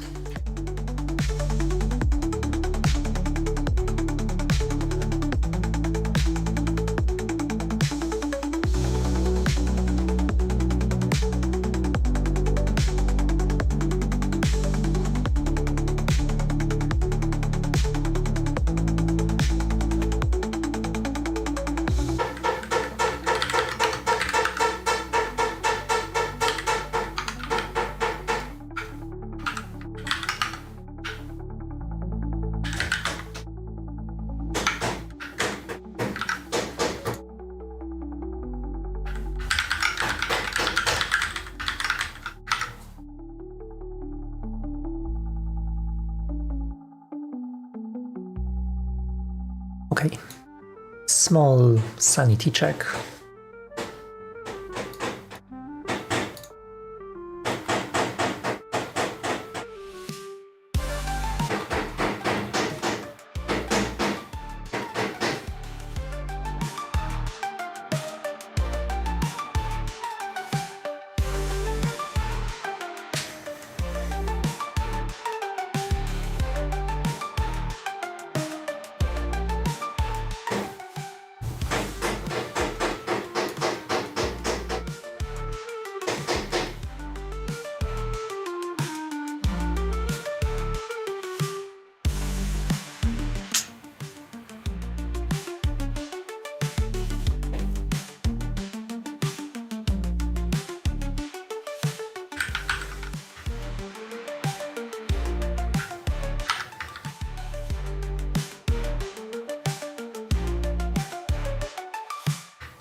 Okay, let's do this. Let's try to do this using this weird way that I thought of, where we have multiple frames like textures. Like, we will essentially manage each widget as if it was an application, possibly double buffered, possibly single buffered.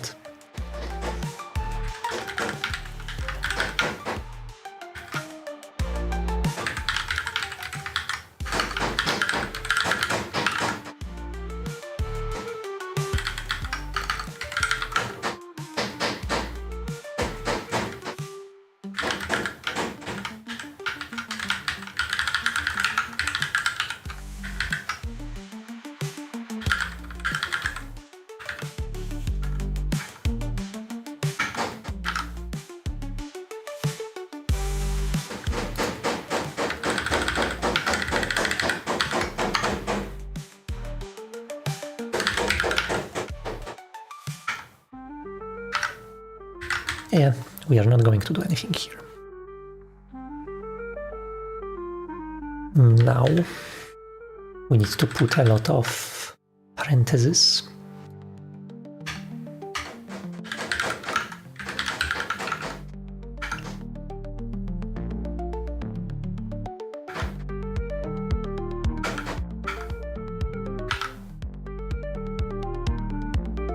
Wantoninity8 says, Do you currently have a full-time job or just working on your own projects?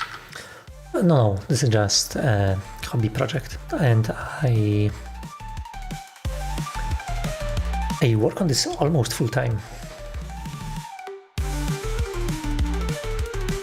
Not 100% full time, because I also spend some time like editing videos for YouTube or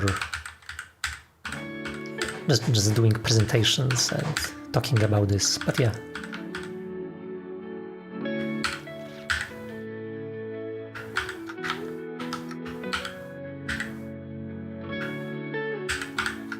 This is everything I'm doing at the moment.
I have some space for more booleans.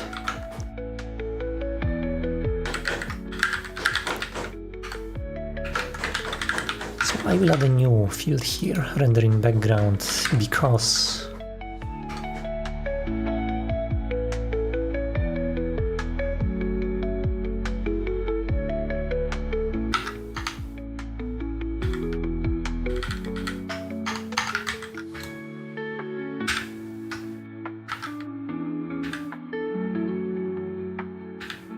it's kind of annoying that I have to pass this everywhere.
This function should be gone.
Okay, this clever trick, maybe it's a bad idea, but this clever trick essentially disables double buffering.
Okay.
Okay, this VK recorder thread suddenly is very simple.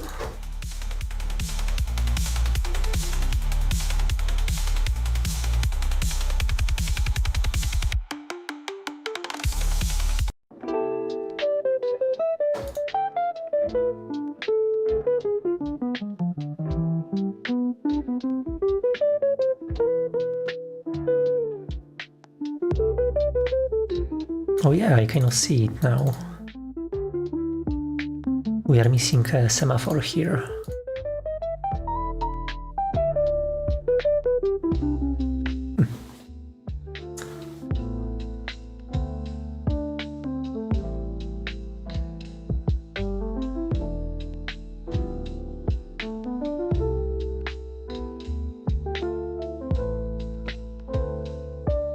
I will start fixing those errors.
Nice.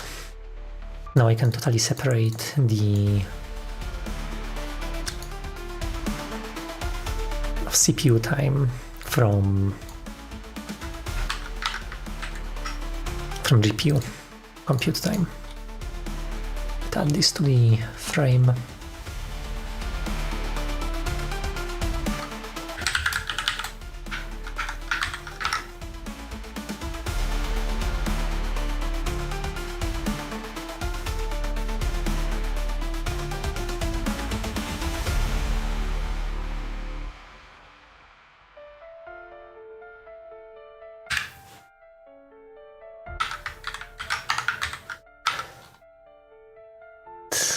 I will also get rid of this GPU started thingy.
I think this is...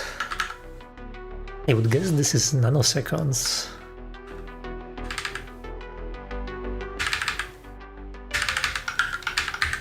But I'm not sure.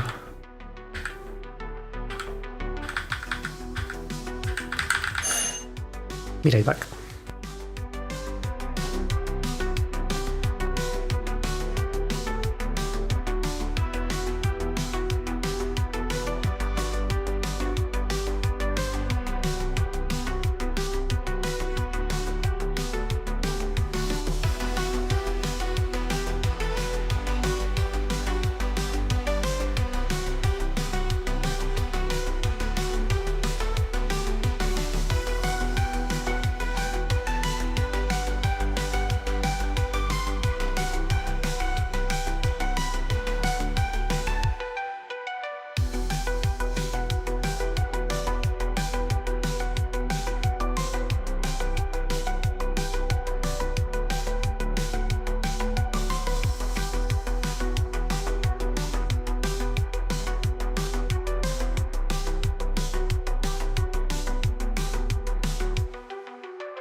I don't know, I will log this.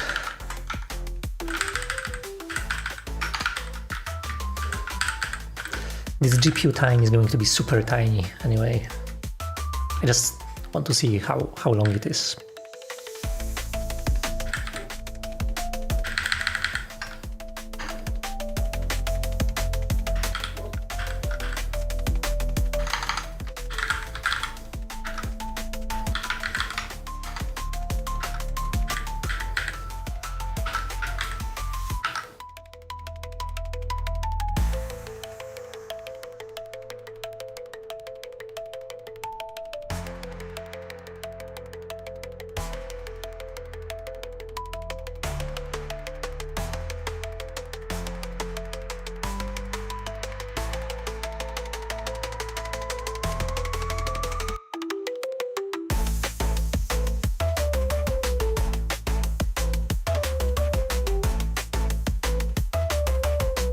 I also have this submit here, but I will skip it. I don't think it's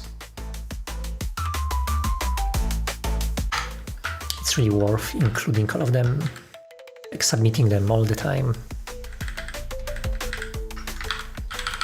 Oh, look at that. We don't even need this. So we also don't need the mutex.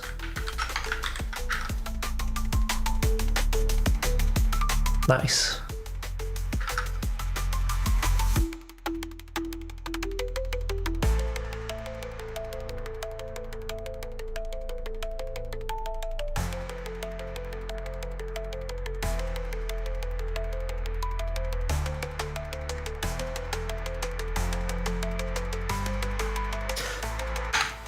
You know what, I will just put this widget drawable.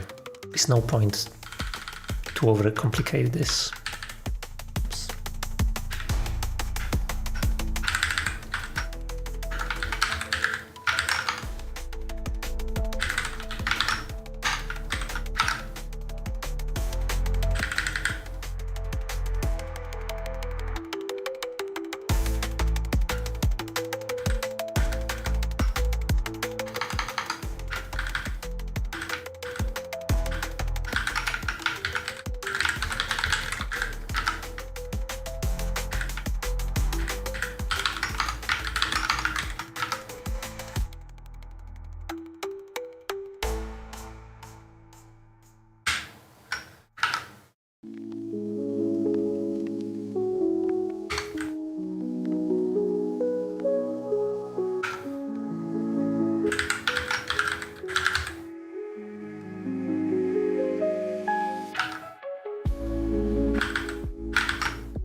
Okay, so when I set this to false, there's no point doing the present.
Code with Shabam says, Hey man, Hey,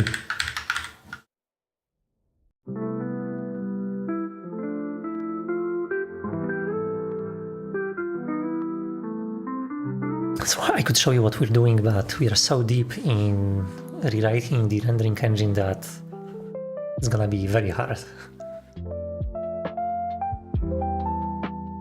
In a couple of minutes, it should start working again.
you've been coding non-stop for 5 hours, wow. That's amazing. By the way, what are you working on? An app or a website? So there are some types of projects which actually get easier, kind of the longer you sit and stare at them. A lot of programming is about kind of building a mental map of program in your head. So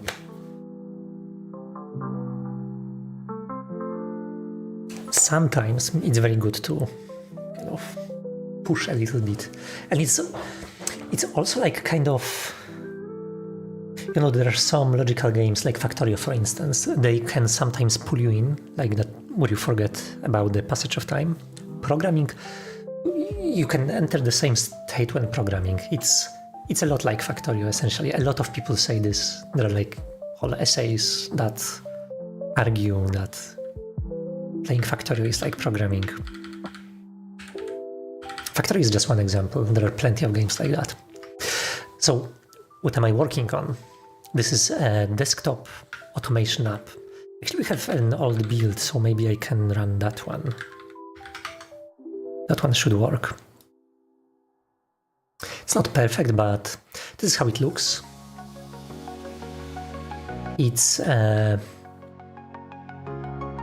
it's a program that can press mouse and keyboard buttons, and it can execute some logic. So here's a macro that I've spent quite a bit of time developing, which can do some automation in Skyrim.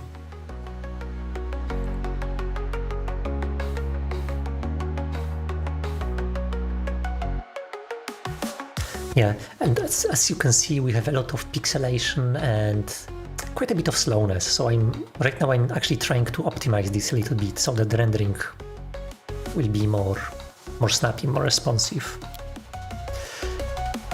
It may not look bad, right? But trust me, I have a very strong PC. I have maybe not the fastest GPU, but I have decently fast one.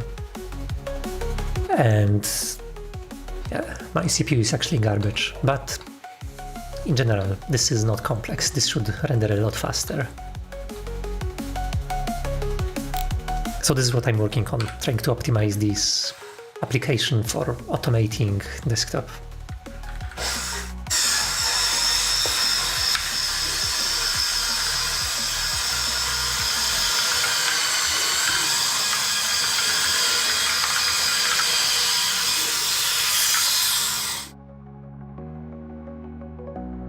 Ooh, amazing. Thanks. Yeah, it's functionally, if you know AutoHotkey still can do more because it has more expressive programming language. But we are getting there slowly. I think if we embed something like Python so that you get ability to write Python scripts, then it could be nice.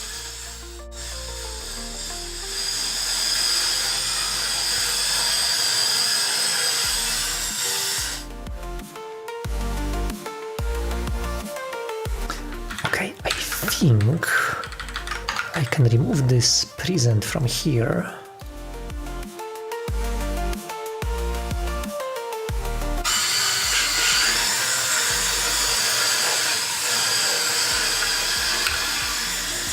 Yeah, my neighbor is doing some garden work now. I'm from Poland. BW, where are you from?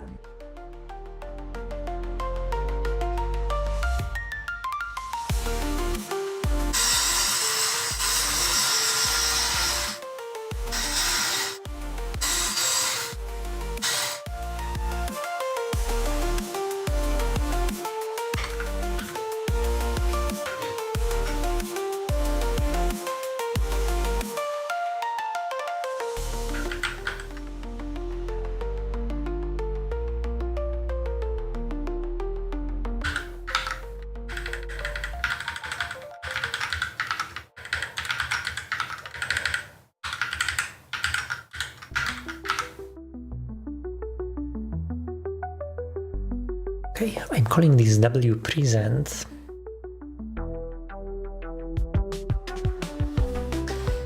This is always going to be called on the Vulkan thread, so yeah, that should be safe. Hey, can you show me some demo like this, maybe? There is some typo, I'm not sure what you meant.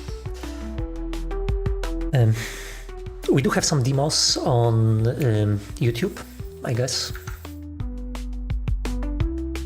You're on YouTube, so you know how to find the...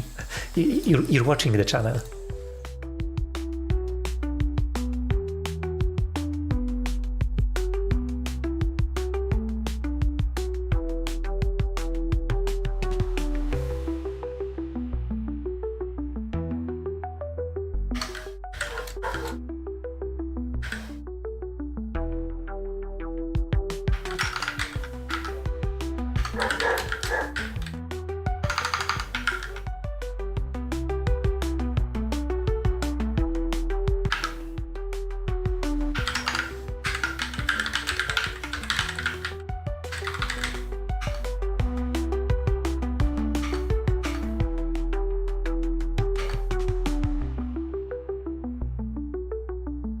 Okay, we need to keep track of these draw millis.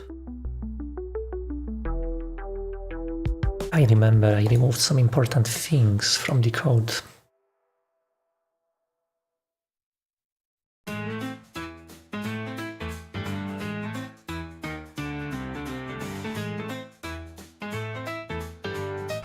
Oki will definitely check your channel.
Okay, almost done.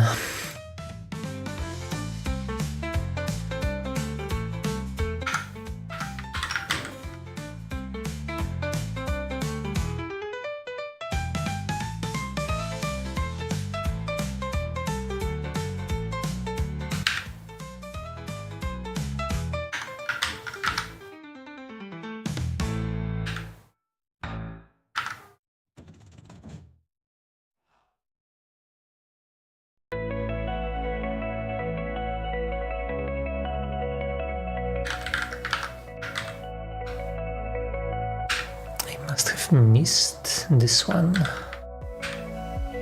Okay, there are no compilation issues, but it's not going to work because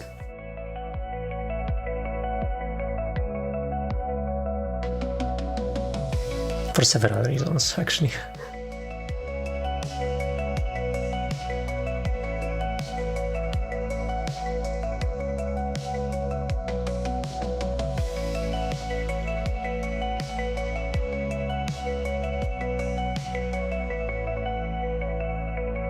I will push present here.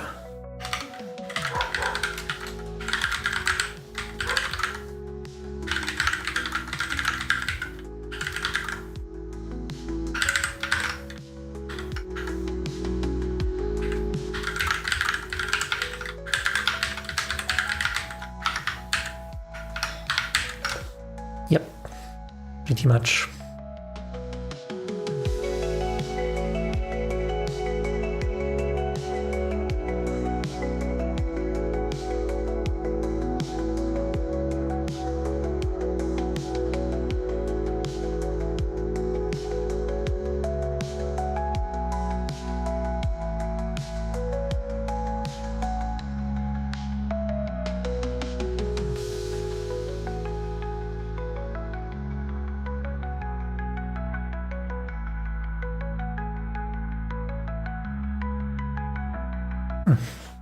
Or maybe I will put present here.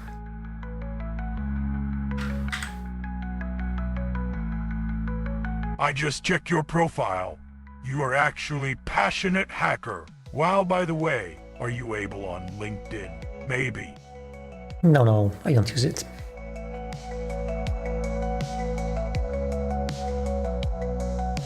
I think I may have had a profile on LinkedIn.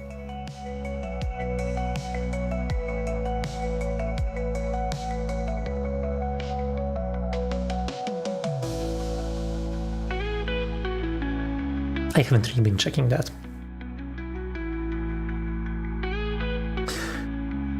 Is there anything interesting happening on LinkedIn?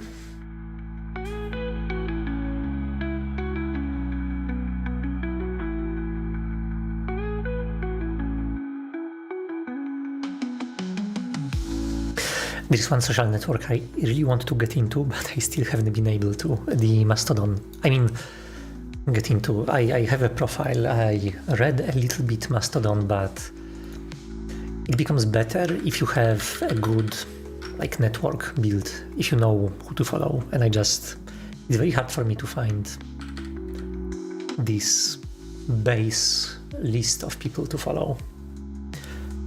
It would be really cool if Mastodon had something like Blue Sky with those kind of just lists that you can subscribe to, and yeah, there will be interesting people there.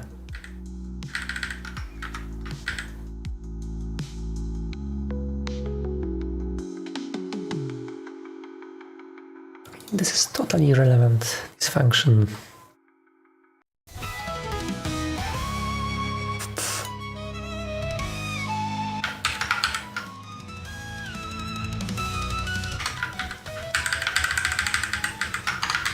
I will put a single submit here, but without any synchronization.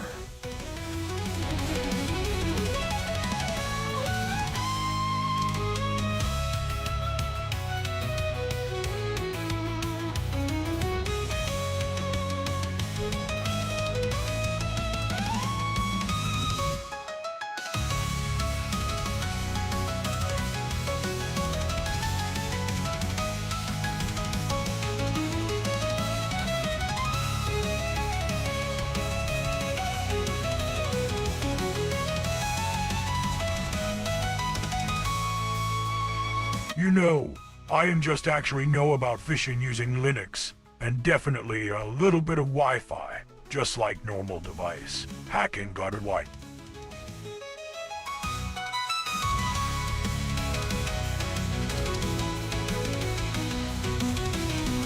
Oh, so when I say hacker about myself, this is not it's not specifically, you know, about breaking security, although it's also kind of part of this idea. When I say hacker, I mean hacker in the kind of GNU sense.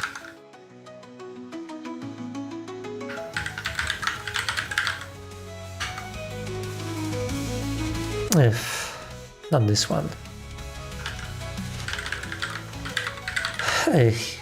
Hacker culture, this is the term for this. It's not necessarily about breaking security.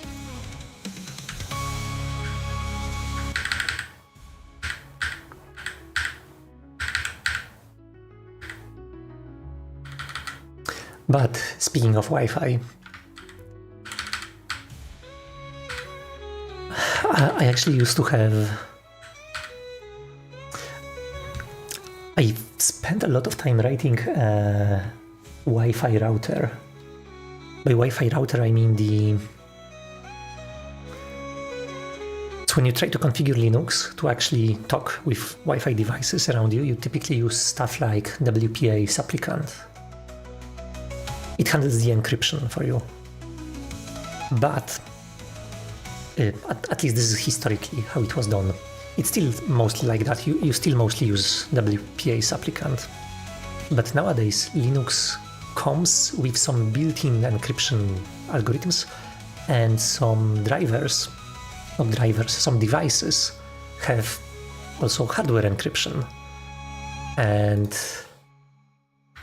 because of that, some Wi-Fi cards can be driven without WPA supplicant. You just need to very carefully tell drivers what to do. Like, essentially the Wi-Fi card can keep track of the list of paired station for you.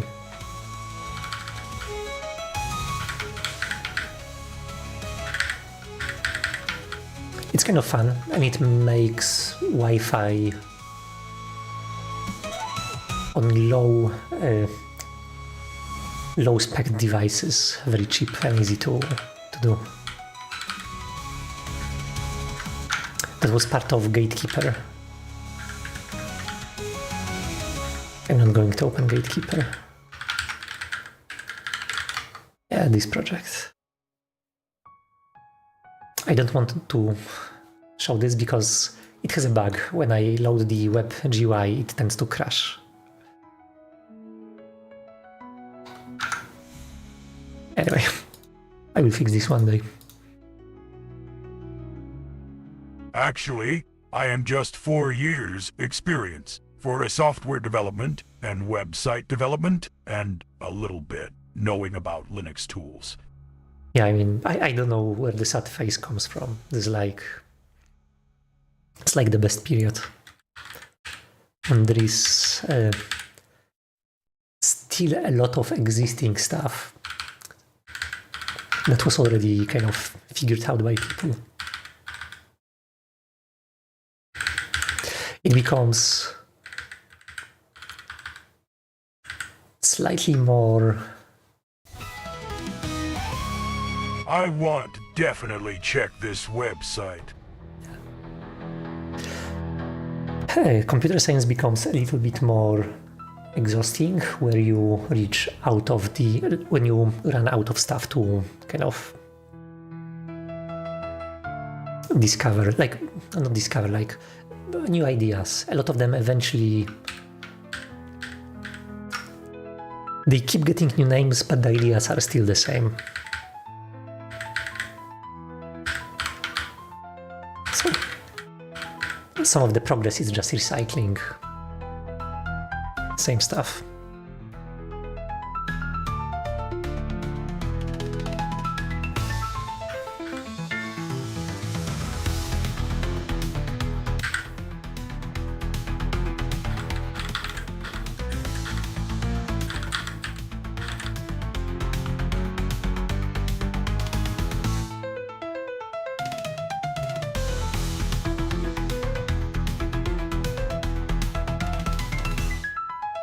Okay, I think I remember. So when I do this insert,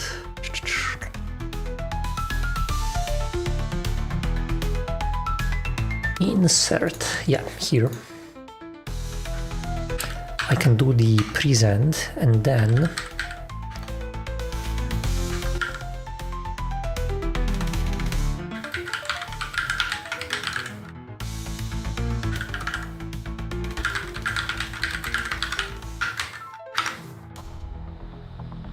something like that. Render results.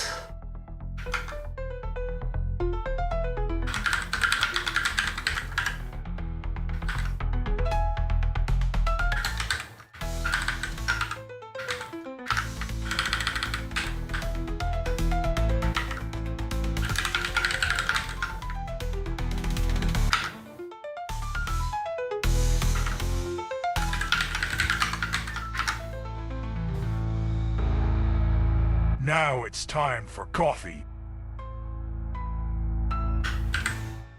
I agree. A little too late for me. I have a tea anyway.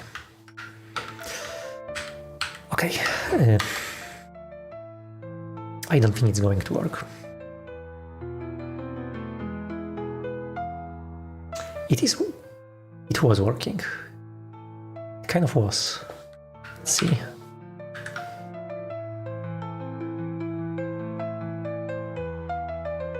Okay, this elapsed time,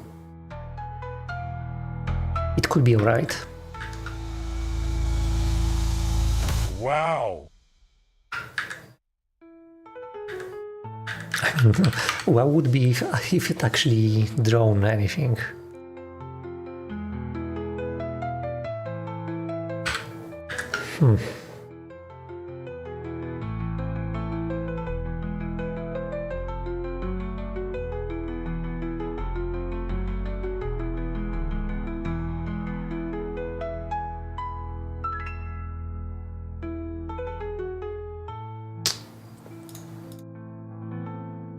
Also, the stuff that was visible on screen, that was just like loading animation. And I guess this loading animation is not drawn using separate texture, it's drawn directly to the window surface. So it draws properly until the last frame. On the last frame, it switches to the default kind of rendering. Why tried this lagging the last time? Last frame, yeah.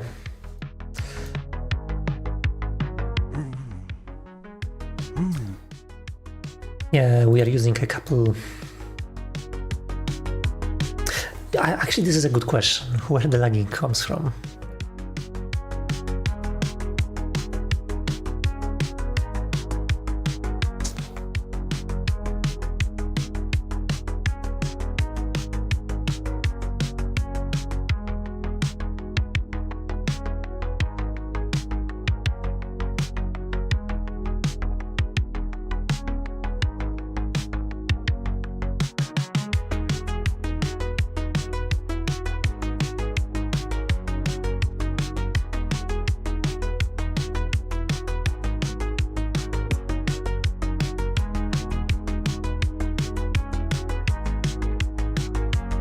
You can add some loop, maybe.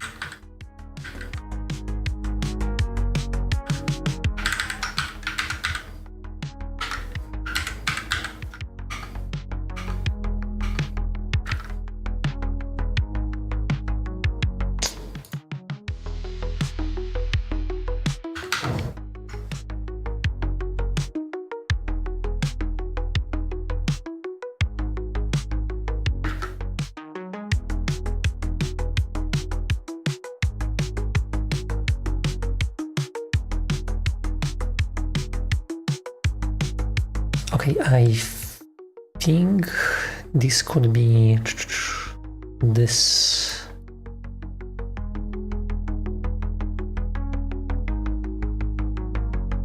This here, possibly.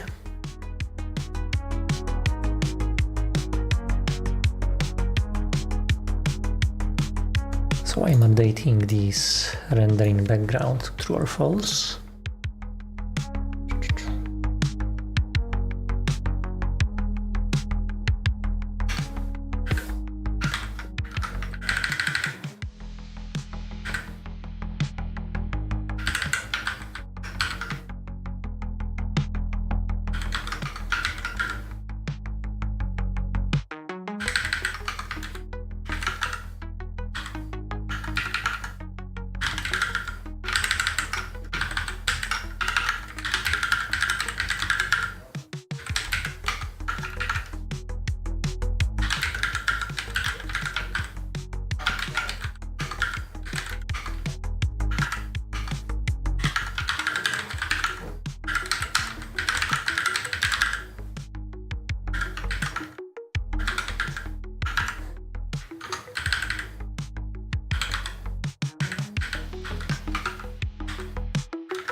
Which one, Mike, do you use?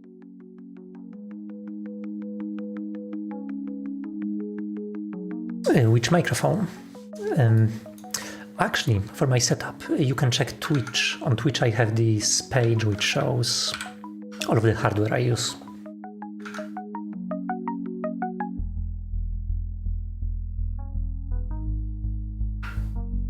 Okay, this is nice. We want to reuse textures.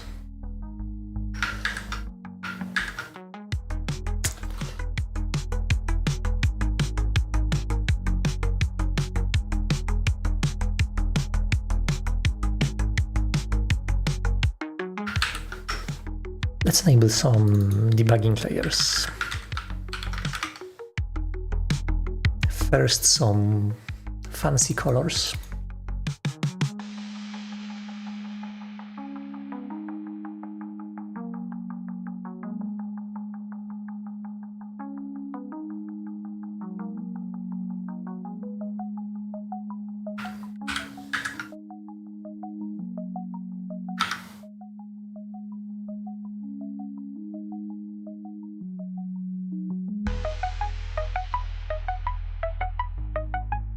it is on draw, it doesn't seem to work properly.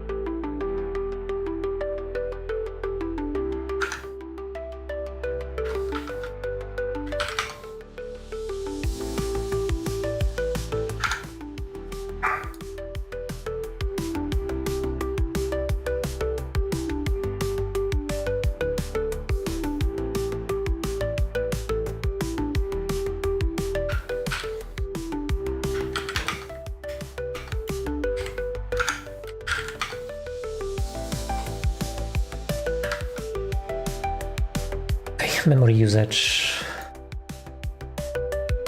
Okay, memory usage looks very good right now.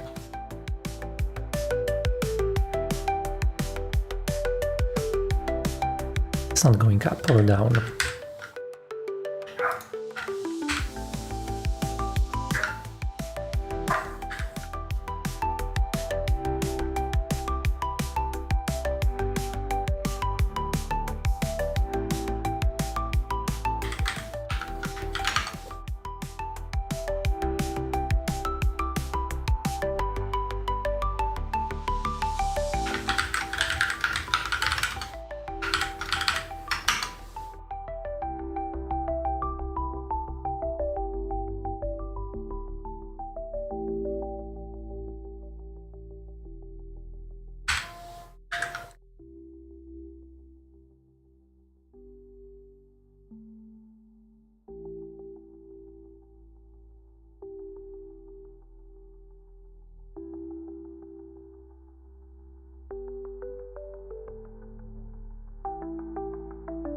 Okay, I think I know what could be the issue here.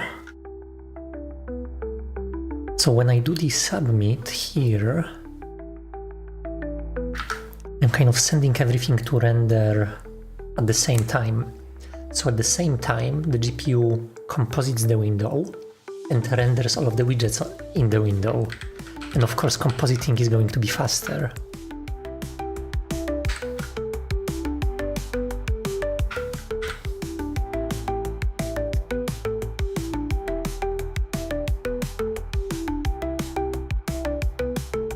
So, if I do the submit here,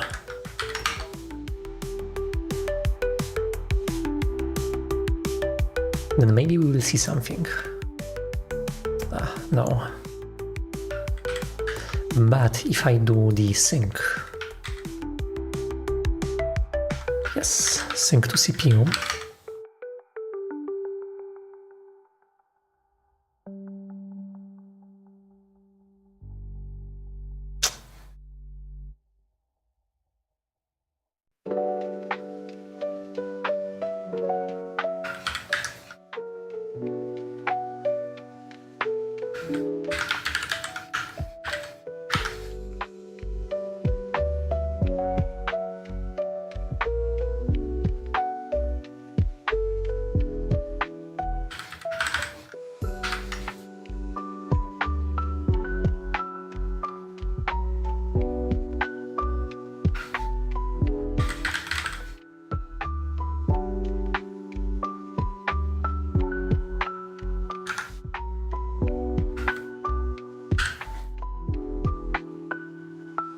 Demam, your voice is really too much. Good.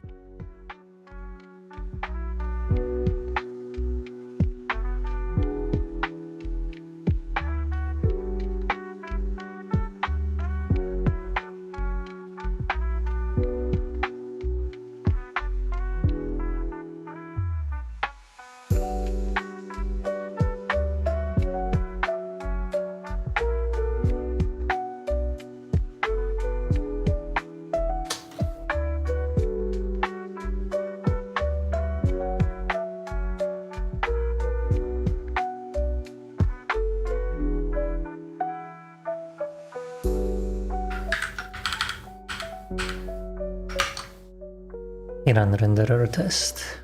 Is this one going to show anything? Nope. Actually, this one has the same issue now.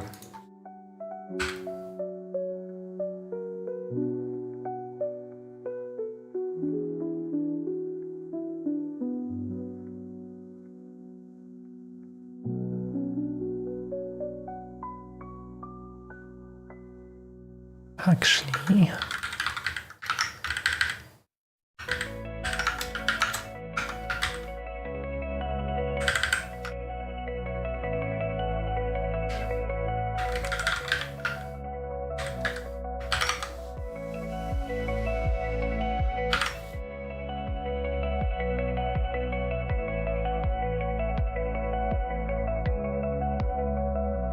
look at that, we are getting false. So it means that we could not insert a recording. Failed.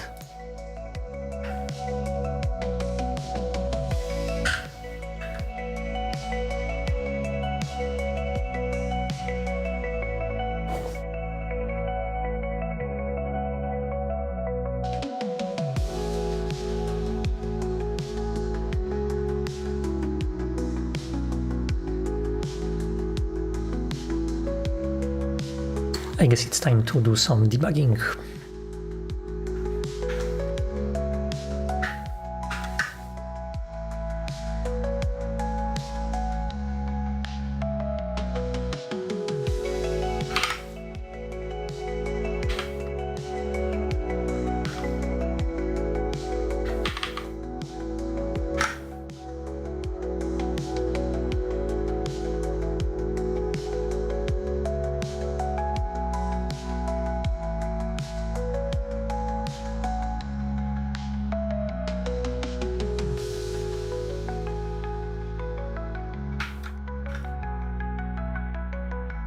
I will put a breakpoint here. Continue.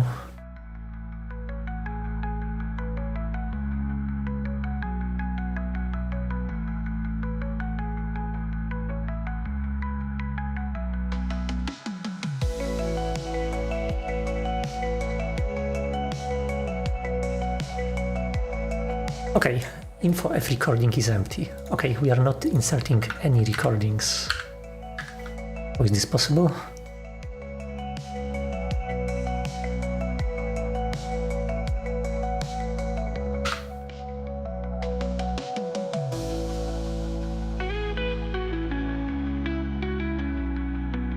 Oh yeah, I created all of this but forgot that we don't have this VK recorder thread.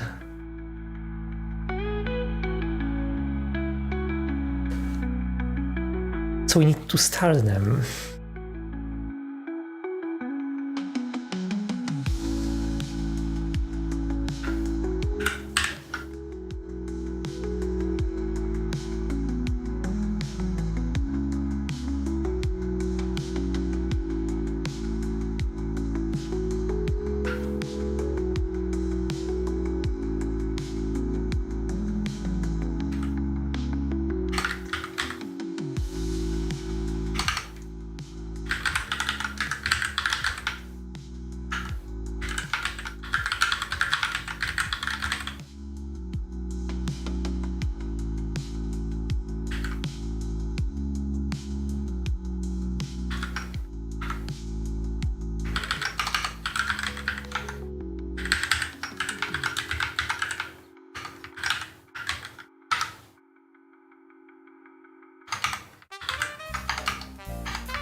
Okay, and the thing is those VK recorders they constantly pull data from the queue, and there is no way to block simultaneously on a queue and on a stop token.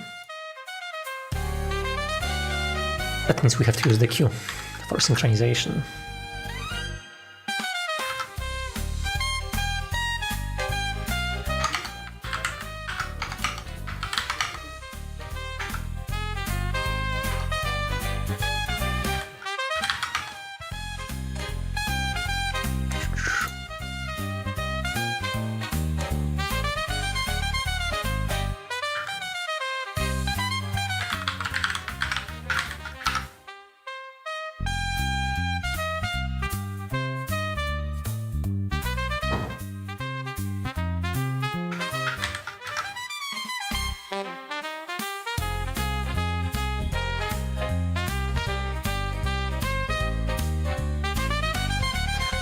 Okay, actually I don't think I need to join them because they are J threads. They will join automatically when the system stops, like when the program shuts down. I just need to tell them to stop.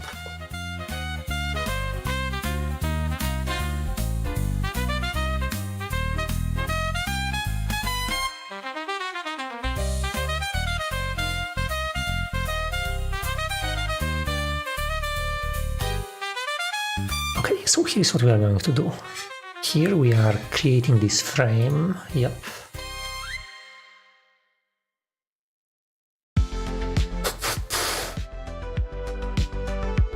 Here we are doing something with semaphores.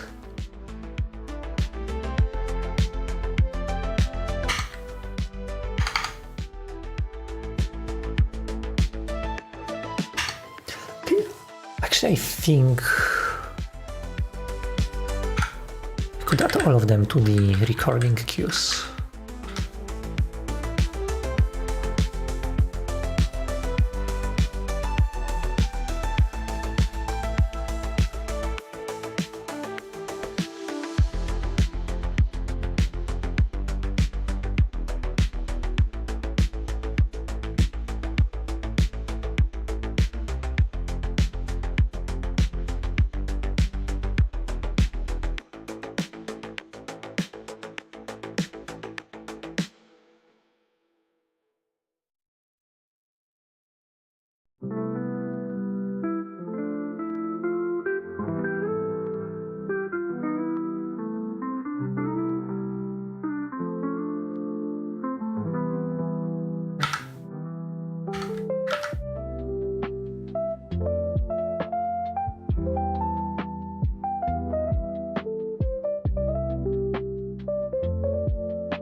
Okay, we will optimize this in the future. Right now, let's just send all of the drawables for recording and then receive all of them back.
Okay, so here we are sending them to the threads. The threads will do the fancy recording, and then we get them back. In the meantime, I see we are actually messing up with widget drawable, but we are touching different pieces of memory. So hopefully this shouldn't cause issues.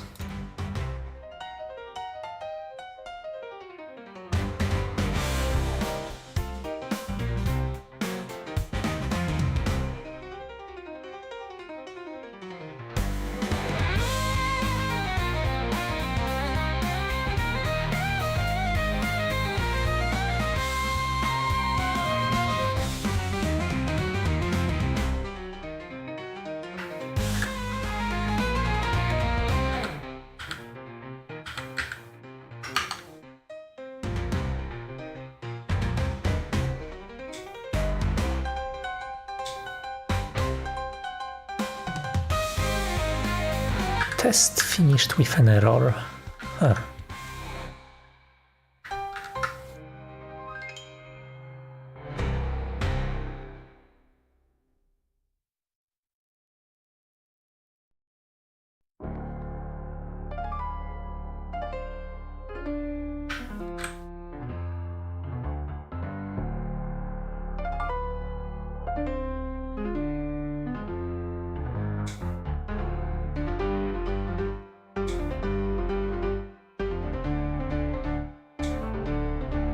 Okay, this is good to know. So we are accidentally creating multiple recorders at the same time. Do we have a mutex?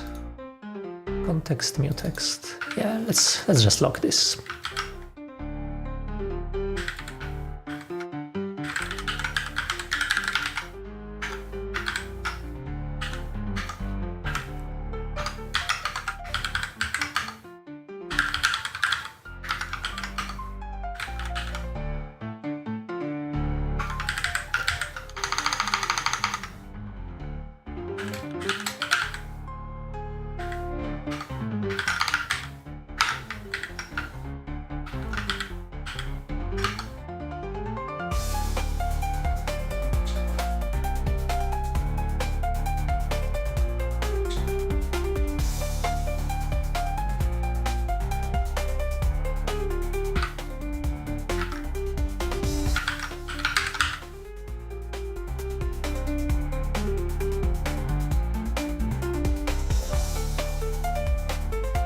Interesting. So apparently I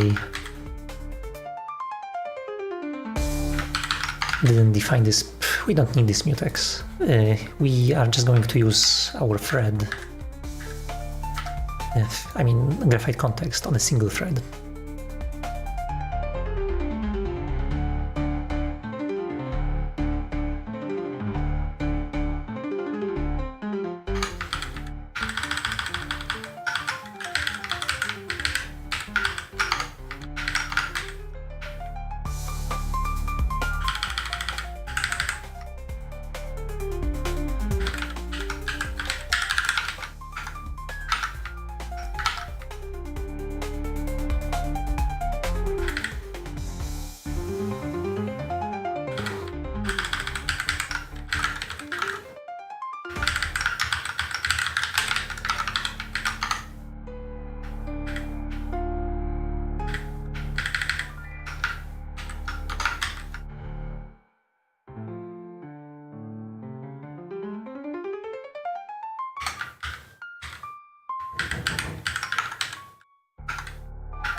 Easy. And now our main thread during initialization creates all of those recorders and sends them to the other thread. No locking necessary.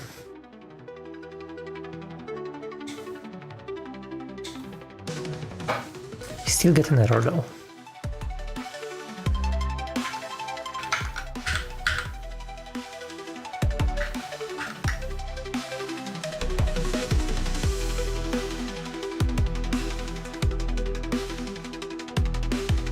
It would be pretty nice to see a stack trace or something like that on Crash.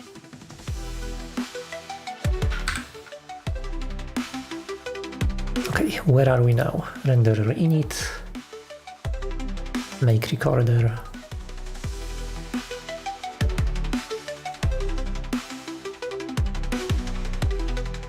Okay, when we call this, graphite context is not initialized yet.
Okay.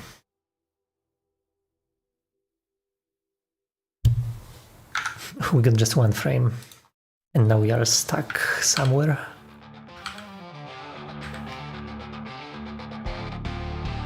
Maybe debugger will tell us where we are stuck.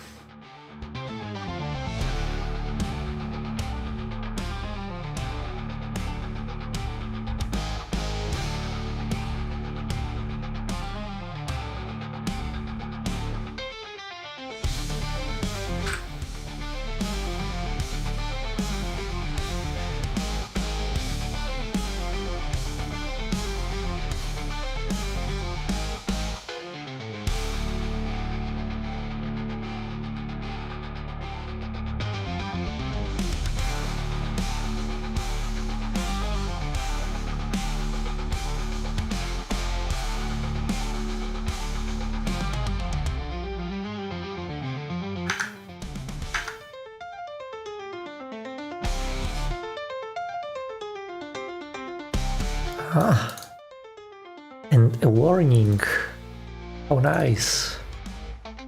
Requesting elapsed time reporting but not supported by context. Yes, we should enable this. There's probably some Vulkan extension.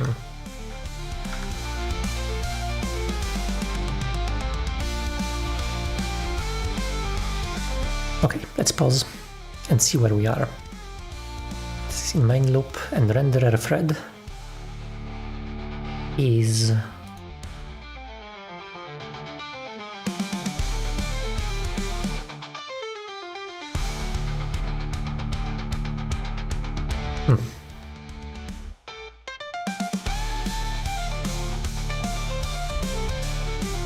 it's here.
Oh, this renderer thread should probably be moved into the renderer state.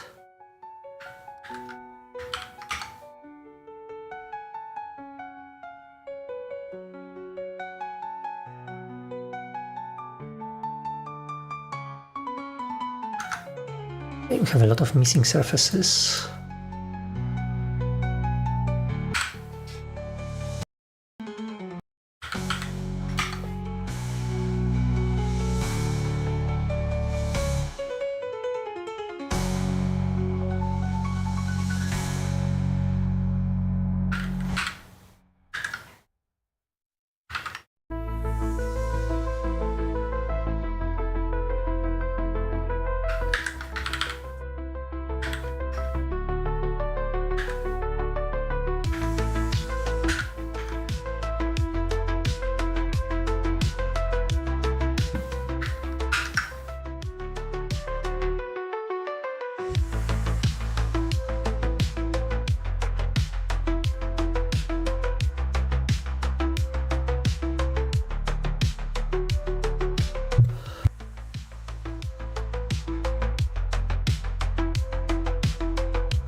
Okay, so current thread is waiting for more events to the window.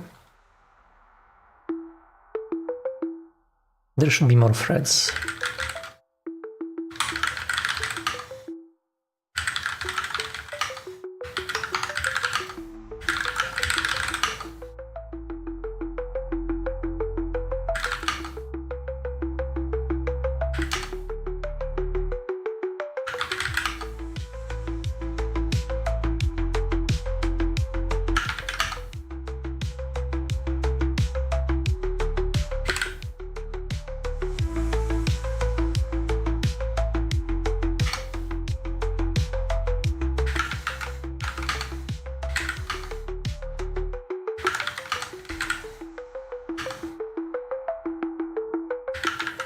So those are some NVIDIA threads.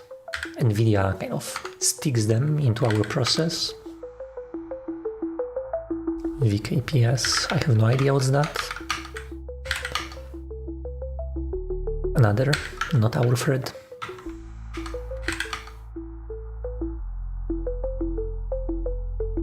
Okay, this one is ours. We are waiting on the queue. Makes sense.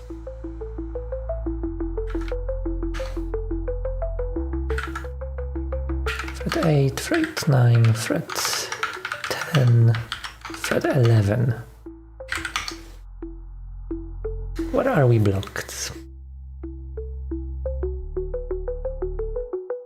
Okay, so we are getting stuck in this wait until finished.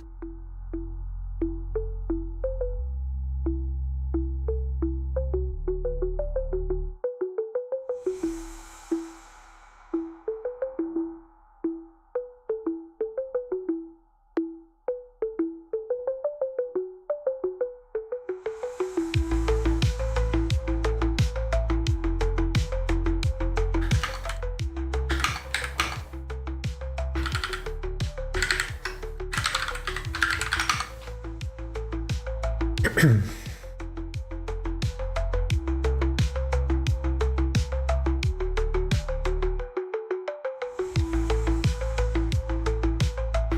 wonder what are we waiting for actually. This looks like another rabbit hole. Okay, maybe it is caused by this extension missing. Let's see if there is something we can add.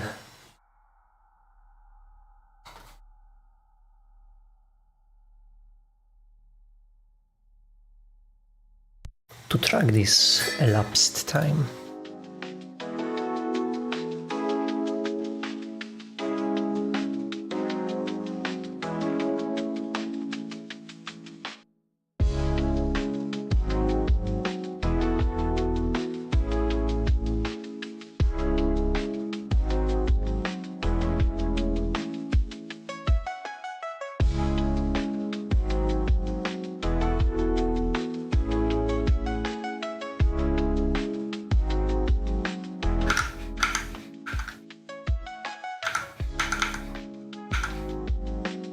Interesting. An extra window appeared from somewhere.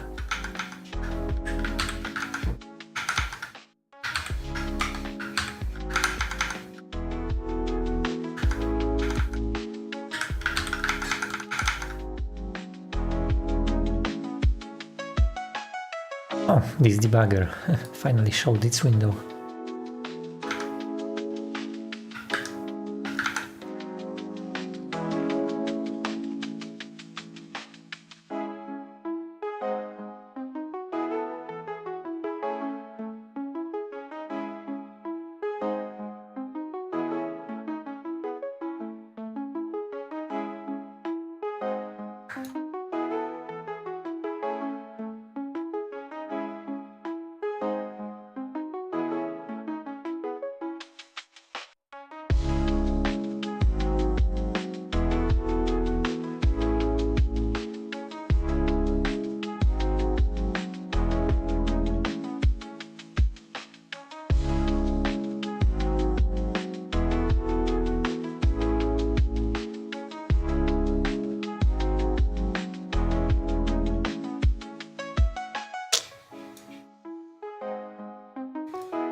Okay, apparently this is implemented only on Dawn.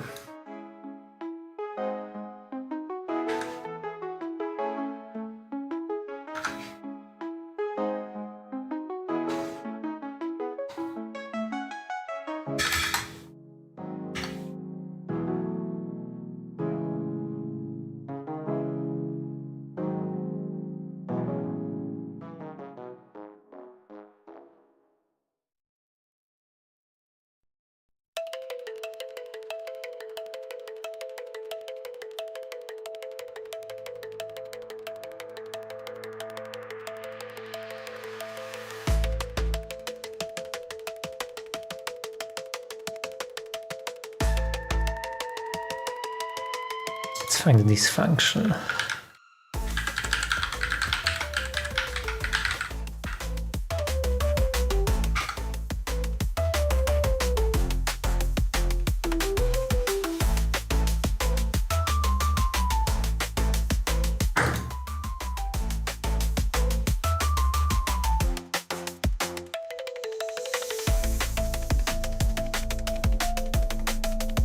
Yep, this is only supported on Dawn.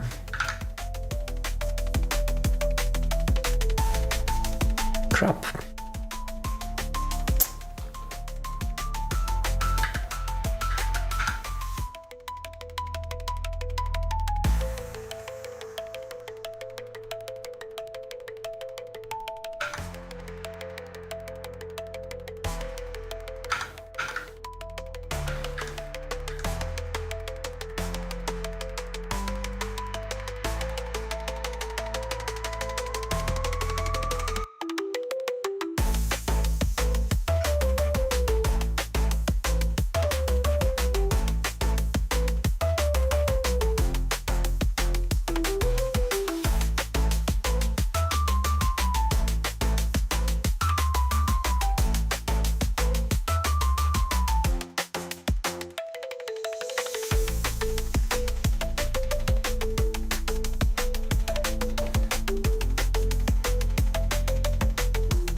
Maybe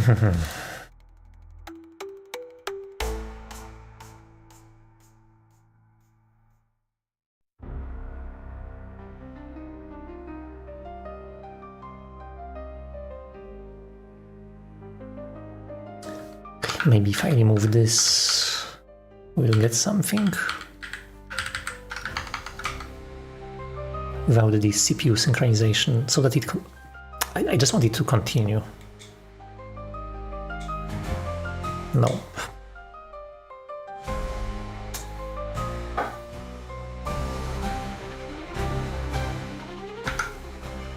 Oh.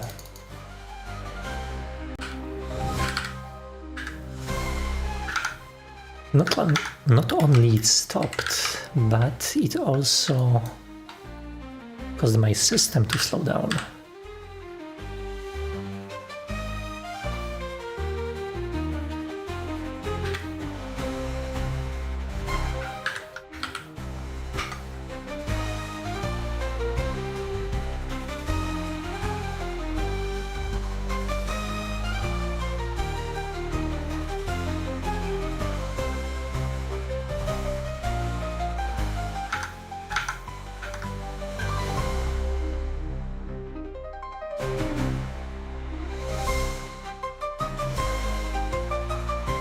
It's not eating any extra memory, it's just stuck.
I need to pass some time into this function, so let's make it that.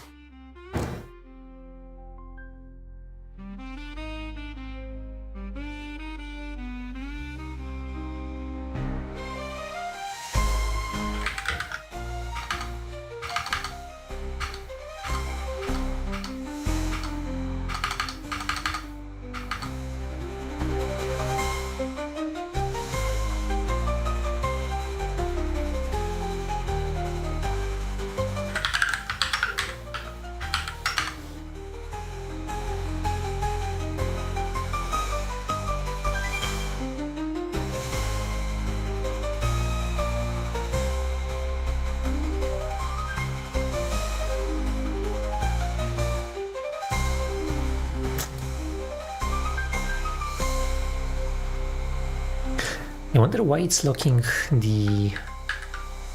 my desktop for a second that I created. I must be doing something very wrong. I wonder what's that.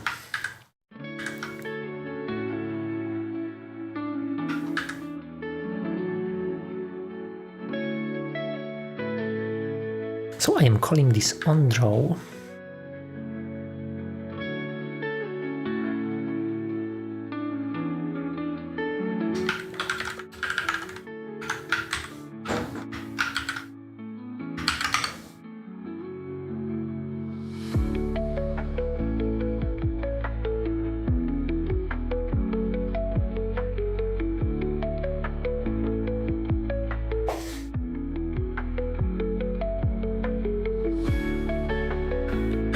Okay, it has to be something with semaphores. They must be misconfigured or something.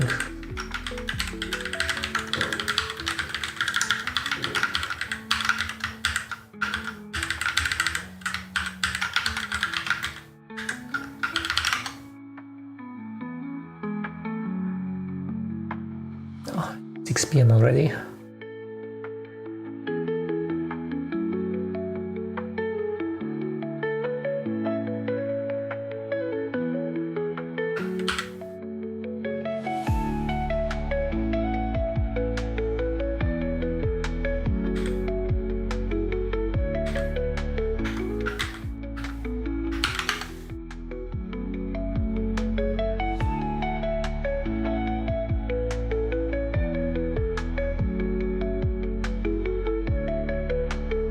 Yeah, the only reason could have issues is this.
It would be nice if I would print kind of pointers to other widgets here, but it doesn't matter. Okay, so our slow widget has a signal semaphore. Yeah, because it's a leaf widget. It just renders a texture, and this texture is pushed up in the graph of widgets. Then the window, top-level window, is going to wait for a single semaphore. Is this one. Maybe you can print some identifiers.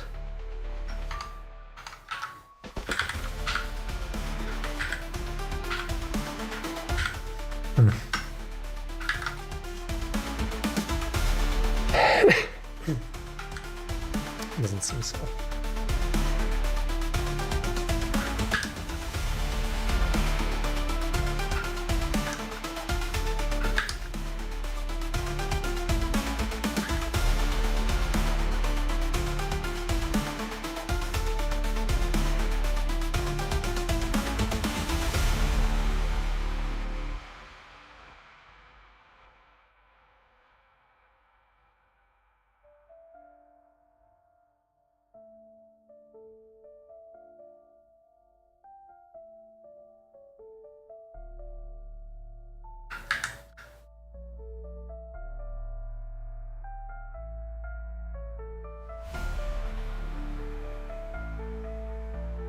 Maybe something is wrong with this recording. I have no idea.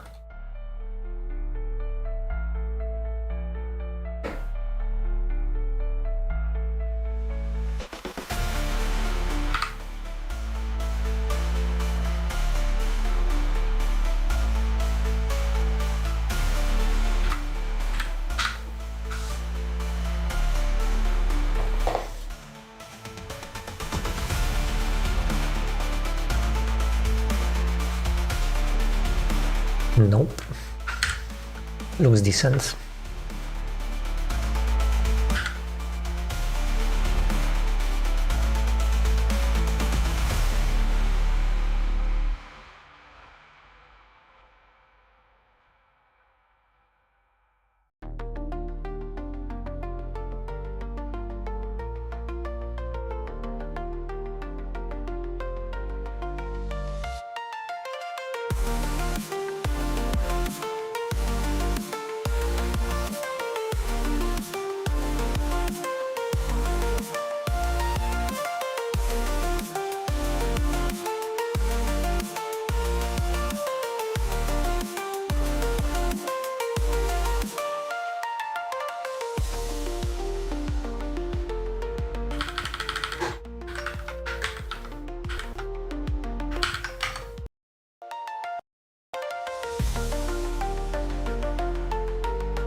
Okay, we are going to need the debugger.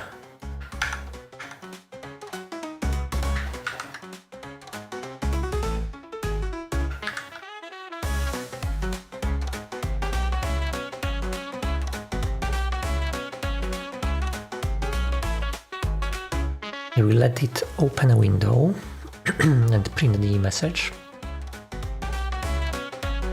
So we are stuck in this submitting recordings.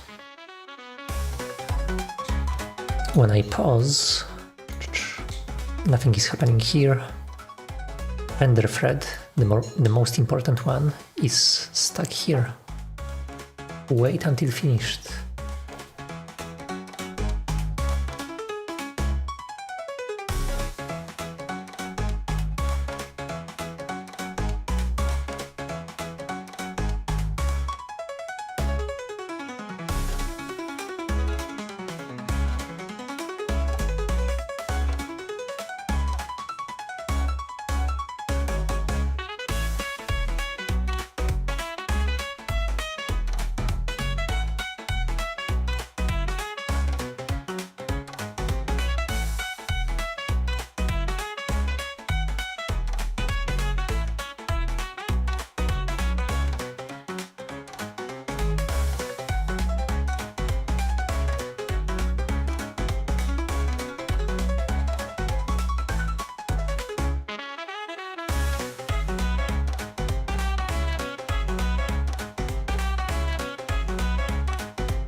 Okay, so we are stuck on the GPU side, waiting for something, but I have no idea for what.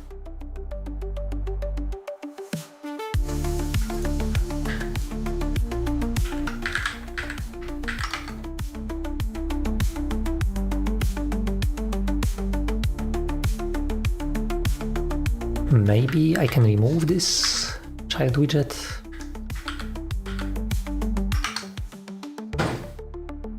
I don't know. Okay, removing the widget actually helps.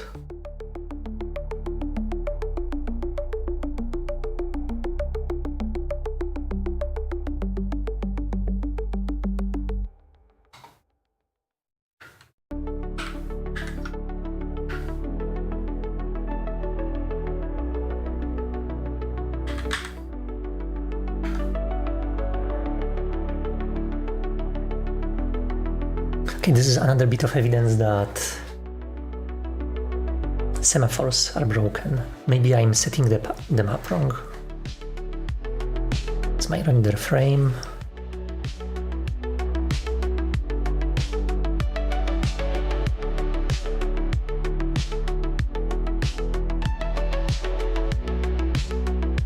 Frame packing is fine.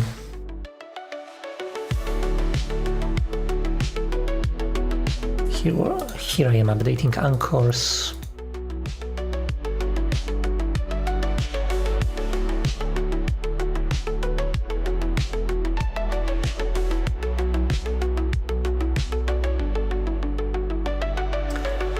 I think I know I may be pushing back this multiple times.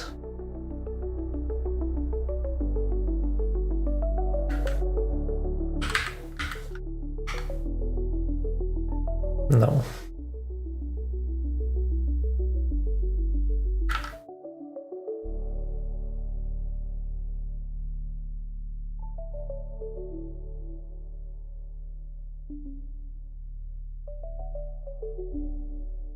Oh, yeah, I see.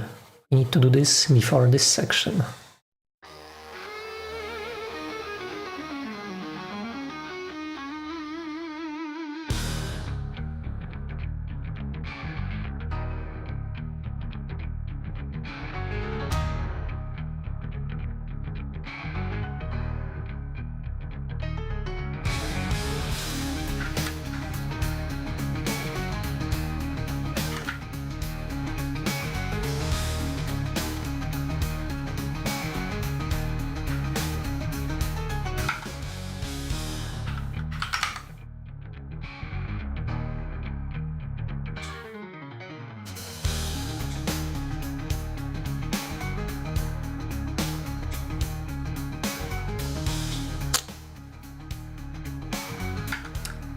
But it has to be that.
Okay, semaphores are not sent to the GPU until the next submit call is made.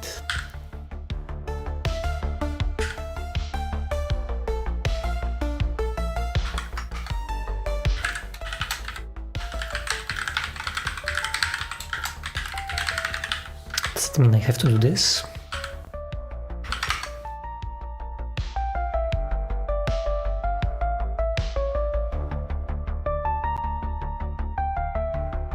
Yes, that was the issue. Cool.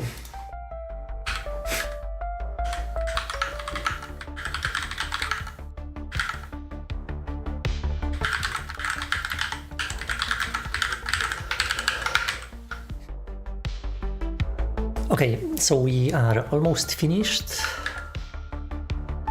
I think we could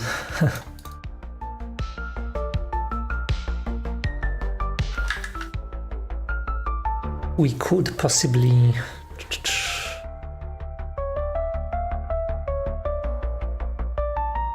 increase the speed of ticks, maybe, but this is it's an idea for another day.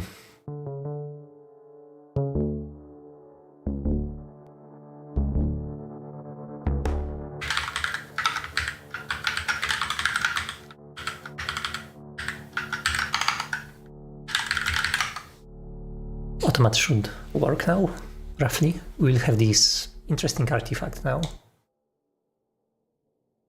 Yeah, with dots. Oh, and look at that. We are not clearing the surfaces.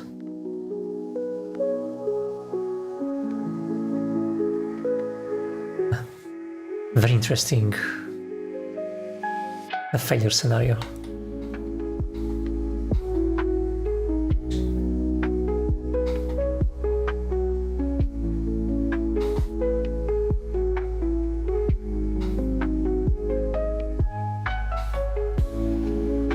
I guess it shows where we are doing overdraw, unnecessary overdraw here. The animation would be faster if we didn't re-render those cards.